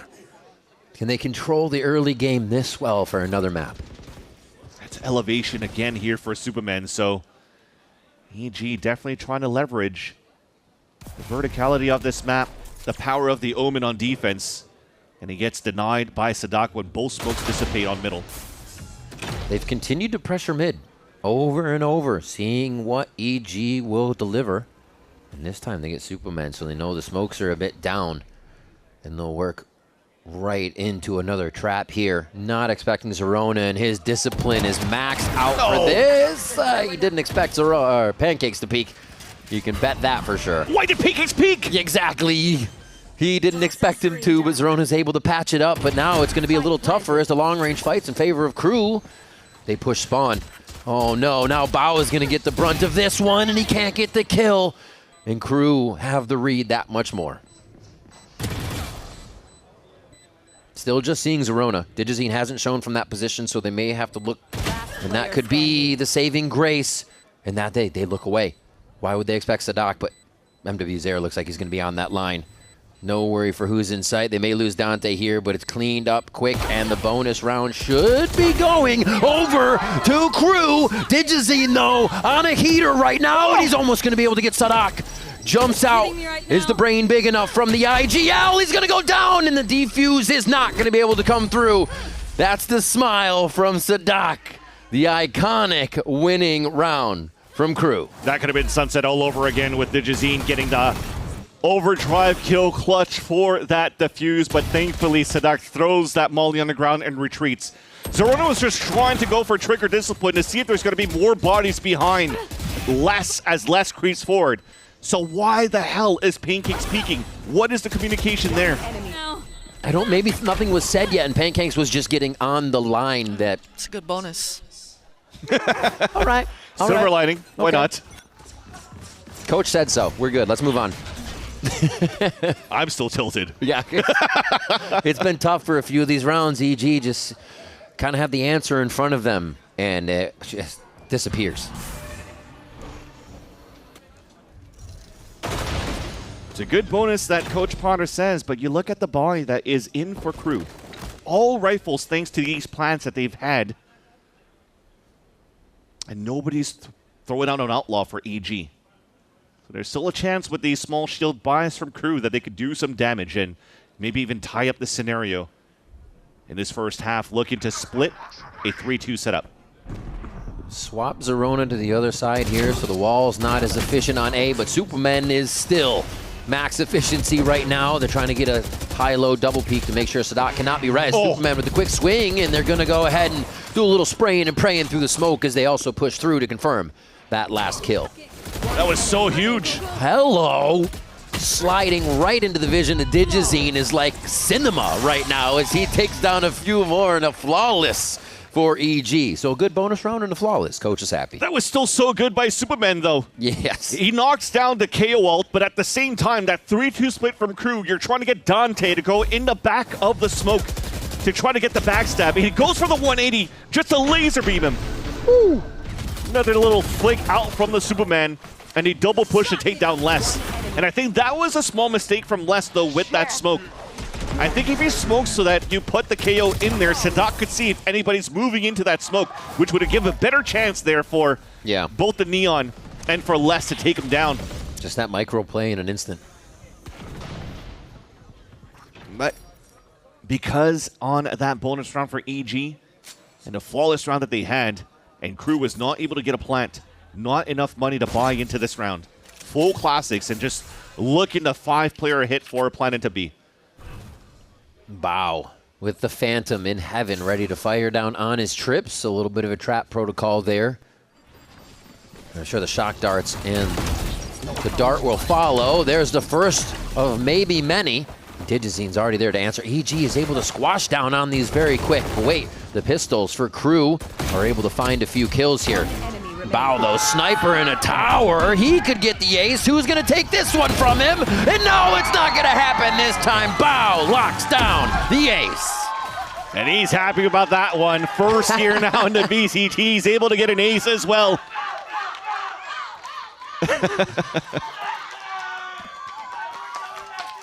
Man, I mean, he's the hype man for the team, and what a better way to create hype for Evil Geniuses. Well, he hyped out the team. He hyped out the crowd here in the Riot Games arena. Even heard the little button bow in there. Old school name before he just switches to just a bow name. Yeah, it's an Antaiko, but give it to him. Hey, we're farming out here. These are the type of wins you want, though. You see a team primed up like this for EG for a third map. Let's go! To try to get them into playoffs? Yeah. You definitely want that. That's cheering, just cheering basically when Superman and Pal looking at the coach cam. That is actually hilarious. And that will now call the timeout from KRU's side as they want to shut down that bow momentum right away. Not the same vibes, though, on that side. No, it's not.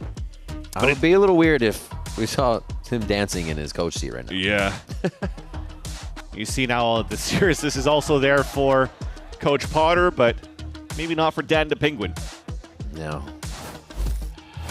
A little crossed up are the KRU strats right now. And they need to figure out how to get by EG. Their bow was really able to fizzle that out by himself. Like you said, low buy, but still confidence holding these sites with just a few members and backing each other up when necessary on the EG side. Puts them in a 3-round lead. And Digizine's topping that scoreboard for them, another map. This is what I want to start seeing here for KRU. They're going to start knifing towards that B side, but play knife and inserts. If nobody's being popped up there, insert less. Then you start finding your timings for him to get 1v1s. That allows for you to manipulate the map a little bit more, especially when they go down for the 1-3-1 setups in the mid round for KRU. So that allows for you, if you're moving up mid, and Les finds his timing to maybe encroach, fight the B site, then you might have some very strong mid to B splits. Because the mid to A has always been denied here by Superman. Yeah. At least for now. Getting into bend there has not worked out for KRU, where you see Pancake sitting with an Odin right now. He clears it with the drone and sees one. Sees actually a lot of them trying to find that out or that bend kill. So he says back up, anchor sights. Nice job by the IGL to have the mid-round call. So there's that walk up, Elise on middle for Heat. But nobody really following up with him, so he will be the late lurk. As KRU, as they always had, less watching that line. Nobody was pushing towards that front B site. The camera spot's now 2. Yeah, double confirmation. The TP seeing one. Trap seen by the Prowler. And the entry coming in does not look healthy from the side of KRU. A few getting taken out. What a paranoia timing! KRU's activation was spot on there when it looked like they might be disjointed. Pancakes with the Odin coming through. If he can fight the two in front of him, he may have a timing here, but he should be able to lock this one down. Yep, there's the kill. And KRU come out of the timeout successfully. Felt that was a Superman flash, though. Oh, did he? A little bit of a mistake there for AG and Anchor. I think so. There was a lot of switching going through here through the fights. There was a lot of chaos, which is why maybe those mistakes could have happened. Yeah, you see the paranoia comes in from the spawn. It just hits here, the Anchor inside that site. Yeah. Nice. Thinking the fight around that bomb site might be closer. So a small mistake. Even though there's good vibes, high pressure coming in here for EG, and high morale, should I say, the pressure could still creep up onto the Evil Geniuses defense, allowing KRU now to put the second round up. The lower buy that they had now, tool de force for Heat. They'll try to play the same thing, right? You saw at the beginning, not only from this tool de force, but also from the knife inserting less into the B main. This is a true 1-3-1 with a spam through. MW Zera's shots through these walls from Lotus to Summit now are really paying off for KRU. I wonder if MW0 was just spraying that as he saw the drone on the top of the door and thinks somebody's going to follow behind that inside the smoke, so he gets lucky with it. Now that forces EG to potentially play a 2-2. Trusting Bao maybe to solo hold the A site as well, especially with that smoke. Nightfall just dodged out here. Pancake's going to get razzled up a little bit by the Neon utility as he is hopscotching his way out, but gets taken down by Sadak. And now they rotate into site quickly, and they have swarmed it, pushing forward for more, actually. KRU do not want to give EG space. Tough entry back in. Digizine just clearing some angles with the slide. A nice duck. And the upgrade to the Odin doesn't seem like the greatest one here. He tries to get another op shot on, but he's forced to create that lane. The opportunity now. MW Zera cleans up that Tracer spray with the Vandal. We'll have to look back at the replay potentially here how Zerona died on middle. But again, the true 1-3-1 setup from KRU. That was the first thing here that allowed that space to be taken on that side, because as you lose Zerona, that's less control onto middle from the Viper up-down walls. You're thin in the defense. You're trying to put Bao solo onto the A side. I think Superman was a little bit too late to rotate over onto B, because as soon as he went for the smoke and finally started rotating, MWZR popped out the Nightfall. And instantly, there was no way for the anchored players on the site to really hold that line. They're deafened. You don't know where the Haunt's going, so the Haunt gets value off the ping.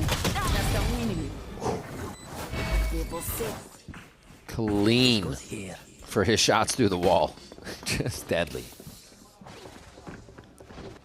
And they go away from leaving less over towards the left side, towards B. All 5 towards A. Now we're finally seeing the way that you're playing a Cypher. Maybe for getting some reps playing against a KO wall, but this time around, it is KRU looking to take that warp control so that Sadak could pop the null command potentially here. Oh no, they're just going to go through. Like you said, the team can work off the traps fully because of that positioning, and it is beautiful for the crossfire to start. Digizine going for another 4K on the map. And he's not even going to waste a moment. Gets on the line in position so the team can get him to even better spots themselves. Yeah, so you just got to save this now, no choice. So we have a minute to talk about the plays. I got to say, though, the play still works out because, as you said, Riv, even if he threw a knife into the site on the exec, the trips are still active. Get true value out of that as well from the spray of Digizine, and they could still throw the same setup if they want to. Because right now, they don't really know where the position of Bao is at. Remember on a previous map here on Sunset, the knife hit both Bao and deactivated the trips over on the B site. So they still think here that Bao is going to stay on A with his util. Bao could still play this A-B line, anti-KO ult. And EG could still get value out of this. 30 seconds left. Very smart stuff. And you kind of see how effective all of those EG plans are when it is put into place before it has to go into effect. It's kind of one of the subsets of things they wanted to work on, making sure everyone that rotated had the information while rotating, setting up the plays so they can execute that good. Another 4K for Digizine here as he picks that last one up. Yeah, put out those numbers for sure. And now with that kill, the money's not the best now for KRU. I think there might be some half shields here or there. Actually, Dante has the overdrive to work with. Nice. Let's go, Douglas. Another 4K. Do ace. That's going to be them all game. Yep. They did it on Sunset twice now on this map. As we talk about not enough econ, at least they went half shields across the board for KRU so that Heat could still have the operator. KRU go right back to that one setup for less.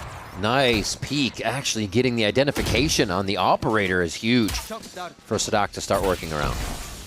Yeah, and excuse me, they had plenty of money to go for full buys if they wanted to, but decide to still go for half shields, maybe to be able to buy for the rest of this half. Should Plat still continue? That makes it even more expensive. I don't think they're going to be able to even pick that up if they do get the round. And it's going to be forced into A now. Wait, Pancakes is right in their face trying to guard the protection of his orb, and he does get 3! Shuts them all down immediately, and that null command fizzles out for KRU after waiting all this time to use it. Up to less. Pancakes, a sliver of health, does get taken down. But you expect these guys to be able to clean this one up. He's got to go for a big search around the site. He's got 30 seconds, so look for another kill here, but EG quickly shutting down another KRU strat will really help to build that momentum. Well, 23 seconds left. Can't move back to take the plant. He's trying to do some damage, but Bao, who's done the exact same setup as the previous round to play the anti-KO ulti, manages to pick up the last kill here. So it works out. 2 rounds in a row for the same setup. And also on top of that, the value of Digizine with the operator. You saw him do it as well on Lotus. Didn't get one shot towards A on the Raze, or towards mid on Raze. Went towards A stairs, got a kill. He's always trying to stay mobile with that op and make you guess where he is. Douglas, you liar! Not sure what he lied about.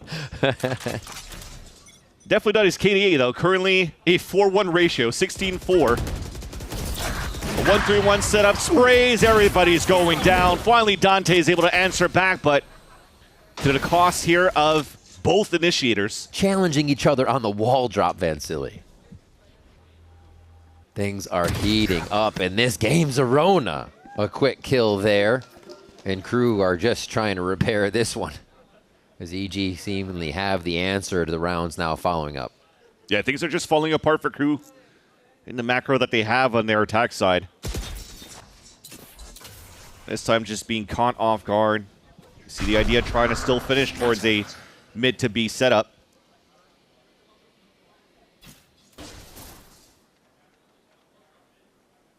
You know, they're getting desperate here for KRU. A plant, but still, I mean, if you look at it, always have shields. You can buy the next round. Yeah. They are kind of forcing the point here. Eventually could get to them, but if they can keep chipping away at EG as well, put that economy in a worse spot. 3 rounds for KRU to do much of anything on this first half. Still doable here. Absolutely. Especially with the angles they have, it creates a quick 1v1. And the distance between that next player, no, never mind. What a shot. Trying to gap himself a little bit. He was right in a fight with Pancakes after that first kill, and the defuse comes through. One away for Pancakes. After this defuse, make sure we pick up the operator for Digizine, and we're good to go. That's it. It was not the best of positions for Superman to play the Paranoia for them to flood retake, and there's no bodies available for the hat to be thrown from Bao, so that 2 versus 4 was definitely doable in terms of positioning. You see Dante's trying to find the timing, and Zerona peaks at the right moment. Unlucky. Unlucky. Un poco unlucky. And I think that's, as you mentioned, Riv, the barrier drop, 2 players instantly die. They don't expect here the verticality to positions that EG are at the beginning of these rounds, and that's why I said it comes down to, do you think you've built the right meta right now, the right team, the right comp for a map like Summit that just came out in the stage 2? And maybe the lack of practice against different comps catches you off guard, and once again, you get caught off guard. No knife was thrown on that side. No, and whose name is it that is on the top of the screen to start another round but Digizine with the operator? Continuously whittling away at KRU's chances to take that site with full force. And now they rely on Heat to look for that pick, to push forward. Dante to source the info first. It's becoming tough for KRU to take ground. Prowler cleared the whole left side of the pit. So they do have an idea here. Look at that ping, exactly to where Zerona is currently at. Would expect potentially here a late hit. Take this controlled Nightfall, all of this. Maybe try to get into sight. But that trip over at the A-Link is going to be very annoying to deal with. And then they're going to have to pass through the wall not once but twice if Zerona decides to put it up when called upon. Paranoia from Superman as they feel like things are getting a little touch and go. 30 seconds left in the round. A commitment, again, not there for KRU because they have Heat on the other side. But it looks like they're going to have to run in here, Vance. Nightfall and then a follow-up from the team unless they actually go all the way through the spawn of Evil Geniuses. You couldn't imagine that to be the case. They're going to still back out of this one. Oh my gosh. It's going to be heard by Superman trying to get into position. It's up to Heat now to get the first forward kill. But it looks like EG is actually going to allow it to happen. No, they peek it and didn't realize Heat was going to be on that line. Ulti missed. So the plant is down. Nightfall available for KRU in the Pulse plant as well. Incredible round from Sadak here. The Superman tries to pull back in the favor of Evil Geniuses. 3 for KRU, but it still looks very doable from their position in sight. MW Zera. Oh, he goes for the Nightfall right now as the Neural Theft comes out and gives up the entire team of KRU. That's Zerona taking him down. What a nice lurk coming from the other side here. EG realize they have the numbers. They just have to put it together. It's all about the pace now. They get Dante. No, Dante comes up with a kill. Superman trades one. Now Dante's alone, and the shorty is never going to be enough against those numbers. Evil Geniuses, yes, will get the defuse with Zerona sticking it. 8 rounds now in the first half. .22 on that one as well. They were so patient to fight towards the A-Link, or the B-Link rather. But thankfully, throwing the cage, getting the hat. Prime moment to get the Neural Theft for Bao in this round. Allows EG to convert and have a strong lead in this first half. And again, like I said, because KRU hasn't been throwing the early knife over on that B side. Let's go! Just to get the insert first. Digizine gets full value with the operator. And EG can't be any happier of the protocols in the macro, the position it's been currently set up on this map of Summit. And it feels so good when you're an operator on the defensive side and they can't find a way to shut you down. Digizine keeps that just so effective for the side of EG. And KRU have to close the distance immediately. It's mid again. Like you keep saying, Vans, they pressure this area and try to make EG sweat right away. A dash into the site for Dante, and Bao actually still seems to be breathing easy. Hasn't been challenged just yet as he hears them running around. This is a weird game of cat and mouse, and Zerona's able to attack first. Bao still in position, still relaying info, and Evil Geniuses working a hell of a round here against KRU to possibly end that first half in their favor. He has a tall hill to climb here as he's going to go ahead and head towards the other side of the map for a plant in a 1v3. Bao has been studying some scuba here on this map. That's crazy. Using the cage, it's a trip to his favor. Extra obstacle that he could utilize for anybody stepping onto a fortress of a B-side setup. I'm still scared. This is Heat, though, with pulling out the op. Yeah, I mean, last round now of the half, you have now Phantom and op. You can watch that at the long range. TP's also available. And the door has not been closed. I think he takes a peek, sees if he can get the Phantom, answers with the tour de force. It's going to have to all happen faster than 3 members of Evil Geniuses can act. EG's not closing the door. Oh, I actually thought we might have seen that. Wow. Very close to squishing Heat. Cools that round down. And a 9-3 first half here for Evil Geniuses as they come out strong in map 3. Yeah. Didn't get to squish Heat off the door, but they're definitely squishing through here in terms of their defensive setups. How many times so far has Zerona found these timing backstab KRU? You're definitely seeing the lack of practice and comfort of the attack side of KRU on this map, but they could definitely answer back here on the defense. Absolutely. KRU have to answer EG's dominance from this first half. We'll swap it when we get back from the break.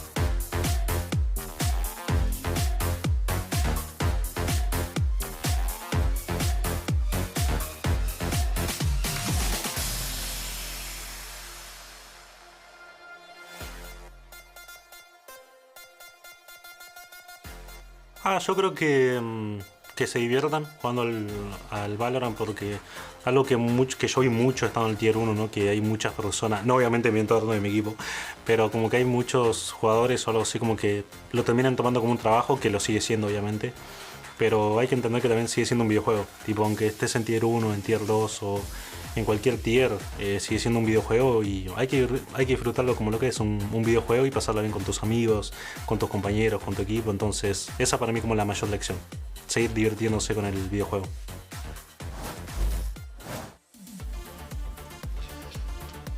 Welcome back to VCT Americas. We are into our second half now. KRU versus Evil Geniuses, and they need to find an answer on this one. EG has been collecting the pistol rounds and finding a way to run away with the game, so it has to be KRU from the get-go here. Your heavy hitters got shut down in this third map so far in the camp of KRU. Less at 2 and 11. How many lurk kills, lurk opportunities did we see less on that first half? I could count on my fingers, probably 0. And then Dante also, how selfless he's been, was not able to slide, create space for the team to actually activate it behind them. So EG now at 9-3 and have been good in the pistol round so far in the last 2 maps. Another pistol round here could put them in a prime position to close out the series. All right. EG got a good idea of exactly how Heat wants to play. I'm sure they already knew he'd peek every time he could, but they see it right off the wall drop. He's going to be using that rendezvous to get the upper hand for the team. And it's a look around round, if you will, for EG. Spike down as they just mill about for info. Yep, it's a Blues Clues round. Smoke top door, break the door as well, so not allowing KRU to take too much pressure on middle. You see them already rotating out, forced to stack up on individual spots. Ooh. Okay. Delivered. Zerona and Sadak answering for their teams. So it's up to Digizine to be the carrier on this one. He's got the sprint. He laces up and now tries to get back over to where EG's setting up the real protocol for a 2-2 NA. I have the spike. Les has no flash. He's playing TP and a Ghost. Oh, the swing there. Got some timing, but Digizine's already into the site. 30 seconds left. 2v3. Sadak and Heat. Collecting this round is the start that KRU needs here, but EG already positioned themselves perfectly to run away with the momentum in this second half. Sadak fragment to displace one. KRU don't have much time here because EG's going to do everything they can to keep delaying, keep hiding. Bao just standing out in the open for a quick shot to take Sadok's head off, and now they sit together. More than confident to lock this one in, and EG grabs second half pistol. The cleanest of protocols in a piss round for EG on that 3 versus 2, because 2 bandits available for KRU is still dangerous. Very disciplined. But all of that play was drafted off a contact play from Bao, right out of this box. Oh. As soon as they swing out, that's where the other 2 will swing for their positions, and they try to trade as much as possible. The fact that he lands the first headshot there, sending so much love across the board for them. They're feeling here that they could definitely cross the finish line for EG to reach the playoffs as well. EG at 10. Fans, if we look at our initiators of this game, Pancakes versus... Oh! Almost did some damage too. Double door! Like the shock darts there to protect themselves as they go towards A. But yeah, Sadok versus Pancakes, you would never expect that to be the one where KRU falls behind. But the IGLing here from EG, fully online. And now they move towards A, walking in once again. Heat just trying to find a forward angle, but KRU, EG just route around this push KRU have and have an answer so far for the beginning of the round. Thing is, it's a stinger buy though. KRU could go very quickly while EG are setting up. That relies a lot on Dante getting in first, breaking some ankles here. Digizine may be the one. He's had the aim, he's had the spray, and he may get another one. Util out is the only thing Dante was going to get an advantage on, apparently. And now he's upgraded. He has to work wonders for the squad. They're always in this spot, and the wonder fizzles out there as Zerona bites down with the Bulldog. Les's paranoia gives him a moment to breathe, but Bao suffocates the rest of KRU. 11 rounds now for Evil Geniuses. The group stage record for KRU starting to loom back, creep back up. Despite a strong performance from KRU in the play-ins, how this third map has been unraveling for KRU has been just, again, the nightmares that they've been facing into this second stage. 1 and 4 that they had in the finish in the group stages. Happy that they at least closed out with a victory in the last round, the last week of the stage. Potentially going on a run, but now potentially tripping at the finish line of playoffs. Door being closed once again by double trips. EG controlling the map. Another force buy for KRU. He forced into these Vandal TP positions now to get the opening kill, and he's actually traded. It's not as fast. DG quickly move in. Dante's already in spawn. They're not even going to expect this. And wait, the Guardian from Superman clears 2, and Dante of all sliding in. Insane stuff from Evil Geniuses right now as qualification for playoffs is on the horizon. Those are the best weapons taken out of the equation. Only 2 Spectres, 1 Spectre less alone. EG in different positions, untradeable, but just winning fights. Nothing but aura for each of these players so far.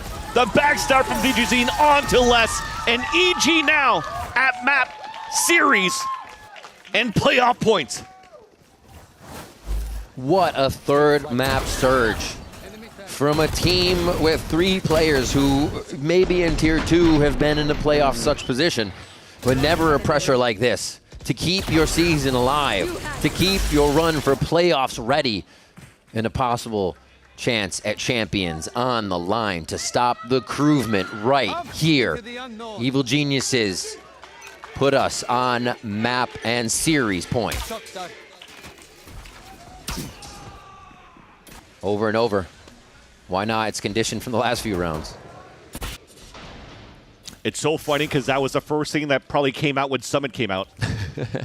Everybody's going into the shop just trying to find lineups. Look at my lineup. And nobody says, nobody said do that pro play. Why would you do that? Why would you do that? Well, you don't have to go against a Cypher for one thing and worry about those trips. So they just mess with the map before even being seen. Now towards the left side here, EG look to put the final touches on B against KRU. KRU's just playing very scared now. All turtled up. Nobody's trying to find an aggressive line. This might just be a 5-man plow into what could be potentially a good stall from Sadak and less. Screaming into the site. EG gained free space here, but Zerona gets taken down very quick, and I think that gives KRU a moment to just say, calm down. We do not need to rush this. Plenty of time, but it's going to be rushed by EG. When has that not been rushed here? A few more kills. Pancake gets another. Sadak's the last one left, and who else but Digizine to knock him down? The plan so dastardly from Evil Geniuses as they take down the crewmen and lock in playoffs. The vibes are up for Evil Geniuses. Treating every single one of these games like a do or die. This would have been the end of their season, but they come out strong on Summit and lock their place in the playoffs. For KRU, unfortunately, for the second year in a row, are going to be missing champs at the end of the year, where they've hit champs every single one of those years since 2021. And to miss it with 2 champions on your team. A team that has the full potential to make it and faltered in the game 3. You look for a team that can continue to persevere and push forward. The Death said it. You mentioned it, Vans. The timeouts are huge. Potter there on the side, having such a pivotal role in resetting that Evil Geniuses live evil mental so they can always get back in it.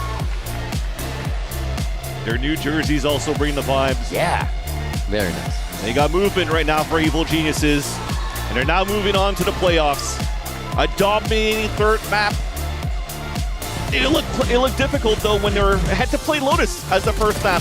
One of the best maps that KRU has demonstrated throughout this stage. I think that pick confused a lot of people that it was even in the picks, in the map picks rather. Yeah, especially when you didn't change any of your comps. Even Coach Jimmy was saying, I wish I saw some neon. They went back into, we don't have enough reps, let's just practice this. It doesn't work out. But you had to be tested off pressure and off resiliency, and they were able to do that this time around for Evil Geniuses, winning their map pick on Sunset, and now closing it with such great defensive plays on Summit against KRU. A lot of trust put into every member on this one. Digizine having a crazy series. Multiple 4Ks in this last one. Yeah. 394 on the ACS. I know you can't see that, but that's insane because he did it almost 2 maps in a row. We see why EG put so much trust in this man right there. Digizine. Holy moly. Job's not done yet though for Evil Geniuses. They still want to try to reach top 4 so that Digizine can play at the home crowd to get the crowd buff, and hopefully with the crowd buff to help EG make it to champs. Remember, for this team, for EG, they have so much work left still to do. You need to reach top 2 to be able to make it to champs. If not, the dream is still over. So they got a couple of days to practice and to get ready for it. But again, the job's not done. Really going to have to sort out that subset of problems, transitioning the information to rotators, making sure people in sight, the 2 anchors, are communicating together, things they were able to show up in the 3rd map to really take down KRU. And like you said, crazy, we're not going to see KRU going towards champs once again. But it's going to be Digizine, it's going to be the squad, the young players of Zerona, Pancakes, as well as, what do we got? I'm freaking out names now. A lot. And Bao, Superman, so many. We're sending it over. It's been a long day. Down to Elizabeth and stage for the Verizon post-match interview with Zerona. That's one of the names. Thank you so much, Rivington and Silly. And yes, give it up, EG fans. I know you're in the building because I have Zerona here from Evil Geniuses. Zerona, it is hard to believe that I was hosting you into your... Okay, Sadak. He's a little salty. It's okay because you are just qualified for playoffs, and it's hard to believe I was hosting your games in Challengers only a few months ago, and now you are here qualified for playoffs for the biggest international event of the year. And it's hitting you right now, isn't it? Yeah. Talk to me about that. How do you feel?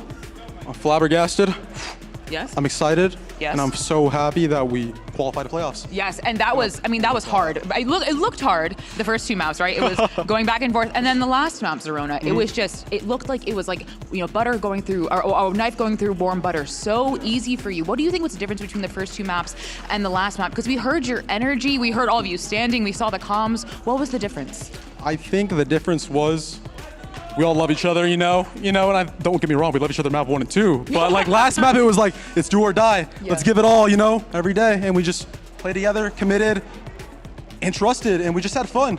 You could tell all the fun that you were having, and you were pulling out all these incredible rounds. You know, DG's in with the op in the 4K, whatever it may be. I'm going to bring it back to you, though, because your personal performance this season that you've been in here in EG has been spectacular. A rookie, the name on everyone's lips, I think, for a lot of people. How does it feel to finally have kind of those tier 1 dreams realized coming into this situation where you kind of stepped in very, very quickly, but then also now are here and standing in front of me here? We're about to go learn who you're going to face for playoffs. I'm not gonna lie, it's crazy. I've always wanted to play like tier 1, you know, my whole life, like my whole journey through Valorant. And even when I was younger, I've always wanted to be a pro player. So it's like I'm really living my childhood dream, and it's just crazy. And it's like I'm so grateful to be here. I'm so glad you said your childhood dream, because I'm looking at a certain family member in the audience right now, and it is your mother. My mother's over there. She's been here for the past few days. I love you, Mom. What message would you like to give to her right now?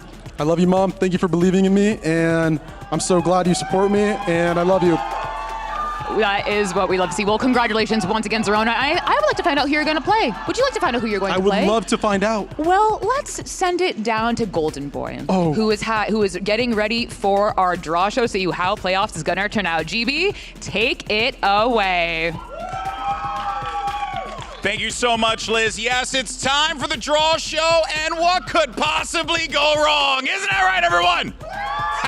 Love it, love it. Okay, so here's how it's going to work. We got 4 teams heading to playoffs, but we got to figure out what the matches are, right? So let's go ahead and figure it out. I'm going to be assisting because Lord knows you don't want to put the responsibility in my hands. I'm going to be assisting the main man today, Nick Weatherlow. Guys, give it up for Nick! All right, so Nick, why don't you go ahead and go over the rules real quick so that this way the audience knows what we're doing. Cool. Hey everybody, so this draw is actually pretty straightforward. We're going to be having our 4 qualifiers from play-ins joining us in the bracket. Here we have the upper finalists that came from the play-ins upper finals. They'll be playing against Loud and Lev. We're going to draw in sequential order, so the first draw will play against Loud, the second draw will play against Lev. Then we'll move to the lower bracket where they will be placed on the lower bracket there in sequential order. All right, perfect. Easy peasy, lemon squeezy. All right, you guys ready to draw some names in a hat? All right. Okay, let's go ahead and do this. Let's get the first one on board.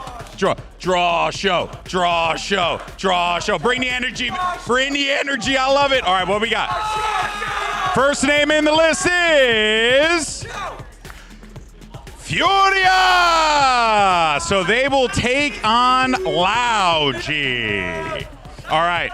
Next one, we know who it's going to be, but we got to do it for the, just for the sake of it all. All right. And it's MIBR. Okay, there we go.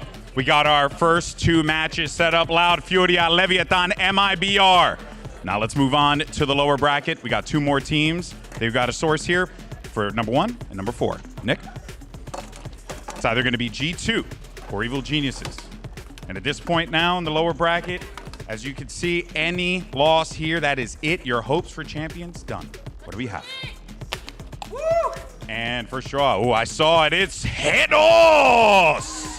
G2 goes into spot, which means we have one last spot for the team that clutched out today. Evil Geniuses going down to the lowers. So there you have it, folks. Your first 2 matchups is going to be Loud versus Furia, then Leviatán versus MIBR. And then the losers of that game will face off against G2 and Evil Geniuses. There you have it, folks. Guys, give it up one more time for Nick. Thank you so much, guys. All right, now let's welcome in, because we do this every single time. Let's welcome in our players. We have Erde, Bang, King, and Ethan. Fellas, welcome. All right, so Erde, I want to start with you, my friend. You got Furia up first here. How's Loud feeling? What'd you think of play-ins? I mean, I think we screamed Furia a lot.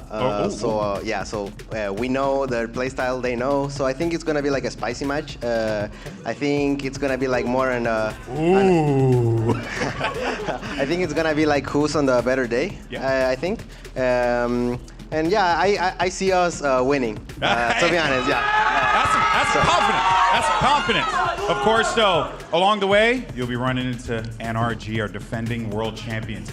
Yeah. What's the difference between this year, Ethan, and how it felt last year? Any difference? What's your mindset looking like? Feels similar. We made a couple lands this year. That's the only difference. Okay, all right. Hey, that works. That works. Thoughts on potentially facing Loud, potentially facing Furia? Yeah, they're both really good. We scrim them all the time, so familiar to us for sure. Excited to do it. Okay, tell me, there's a lot of familiarity out here. I don't like it. I don't like it. All right, let's get spicy here. We got Leviatán and MIBR. King, my friend, it's a big matchup. You're going up against Aspas. You got some killers on your team as well. What do you think of this game? I mean, we faced a couple times already in the year, and I mean they have a couple shooters, so it's gonna be a very fun match. How confident is Leviatán feeling right now, especially after your victories and the run you've had? Feeling good? Yeah, I mean overall, overall we're feeling just confident. So yeah, didn't like really think of either matches, Fury or MIBR. Yeah. Both are welcome. All right, cool. Don't matter. And bang, last one we got. You have to face off against the winner of this one. 100 Thieves has had a heck of a run, though. How's it feel? How the team feeling going into a very pivotal playoff? Yeah, we're obviously super confident. I really want to see Leviatán win their match. I'm not gonna lie. We haven't gotten a chance to play against them with like their full roster. We played them in like kickoff with PXS. Okay. So like being able to play against them like for the first time with the full roster would be great. Who wins?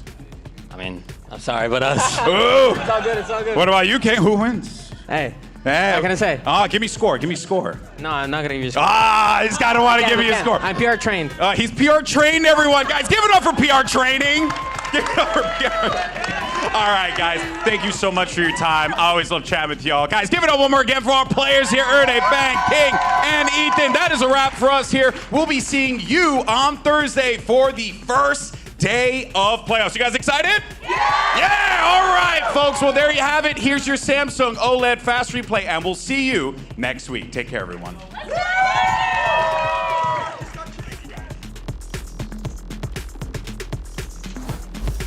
For aspiring pro players, playing on this stage right here, it's the dream. The opportunity is right here. But the question is, who is going to take it? Lost trying to play the backside of the site. This is an easy zip, zap, zoop. Oh my goodness, it is so good for Bestia.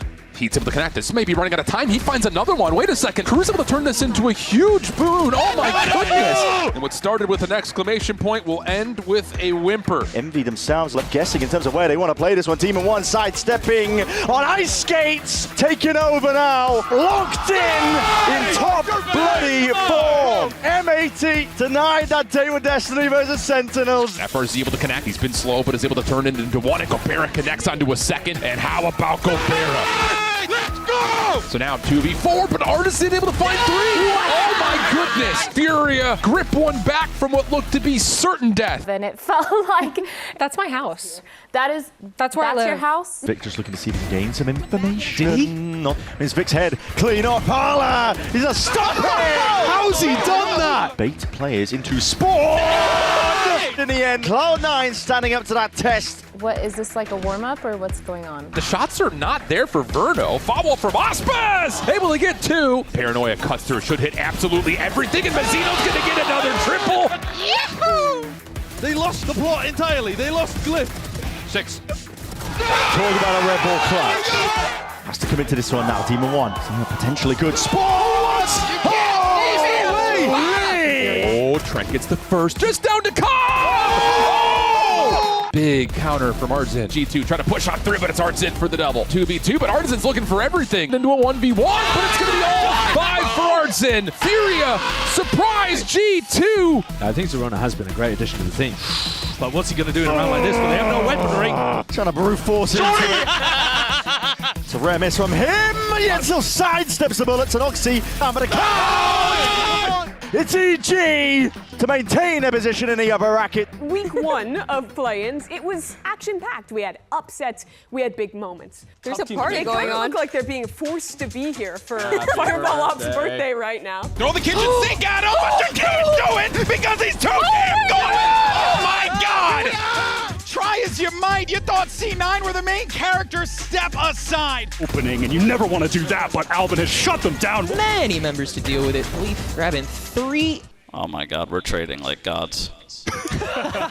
There is just no way that Ismo should ever expect this. You are joking. There is just no way, but you'll never expect you to be from main. There's no way he's checking for this at any point, right? Okay, yeah, we're solid. How did you get there?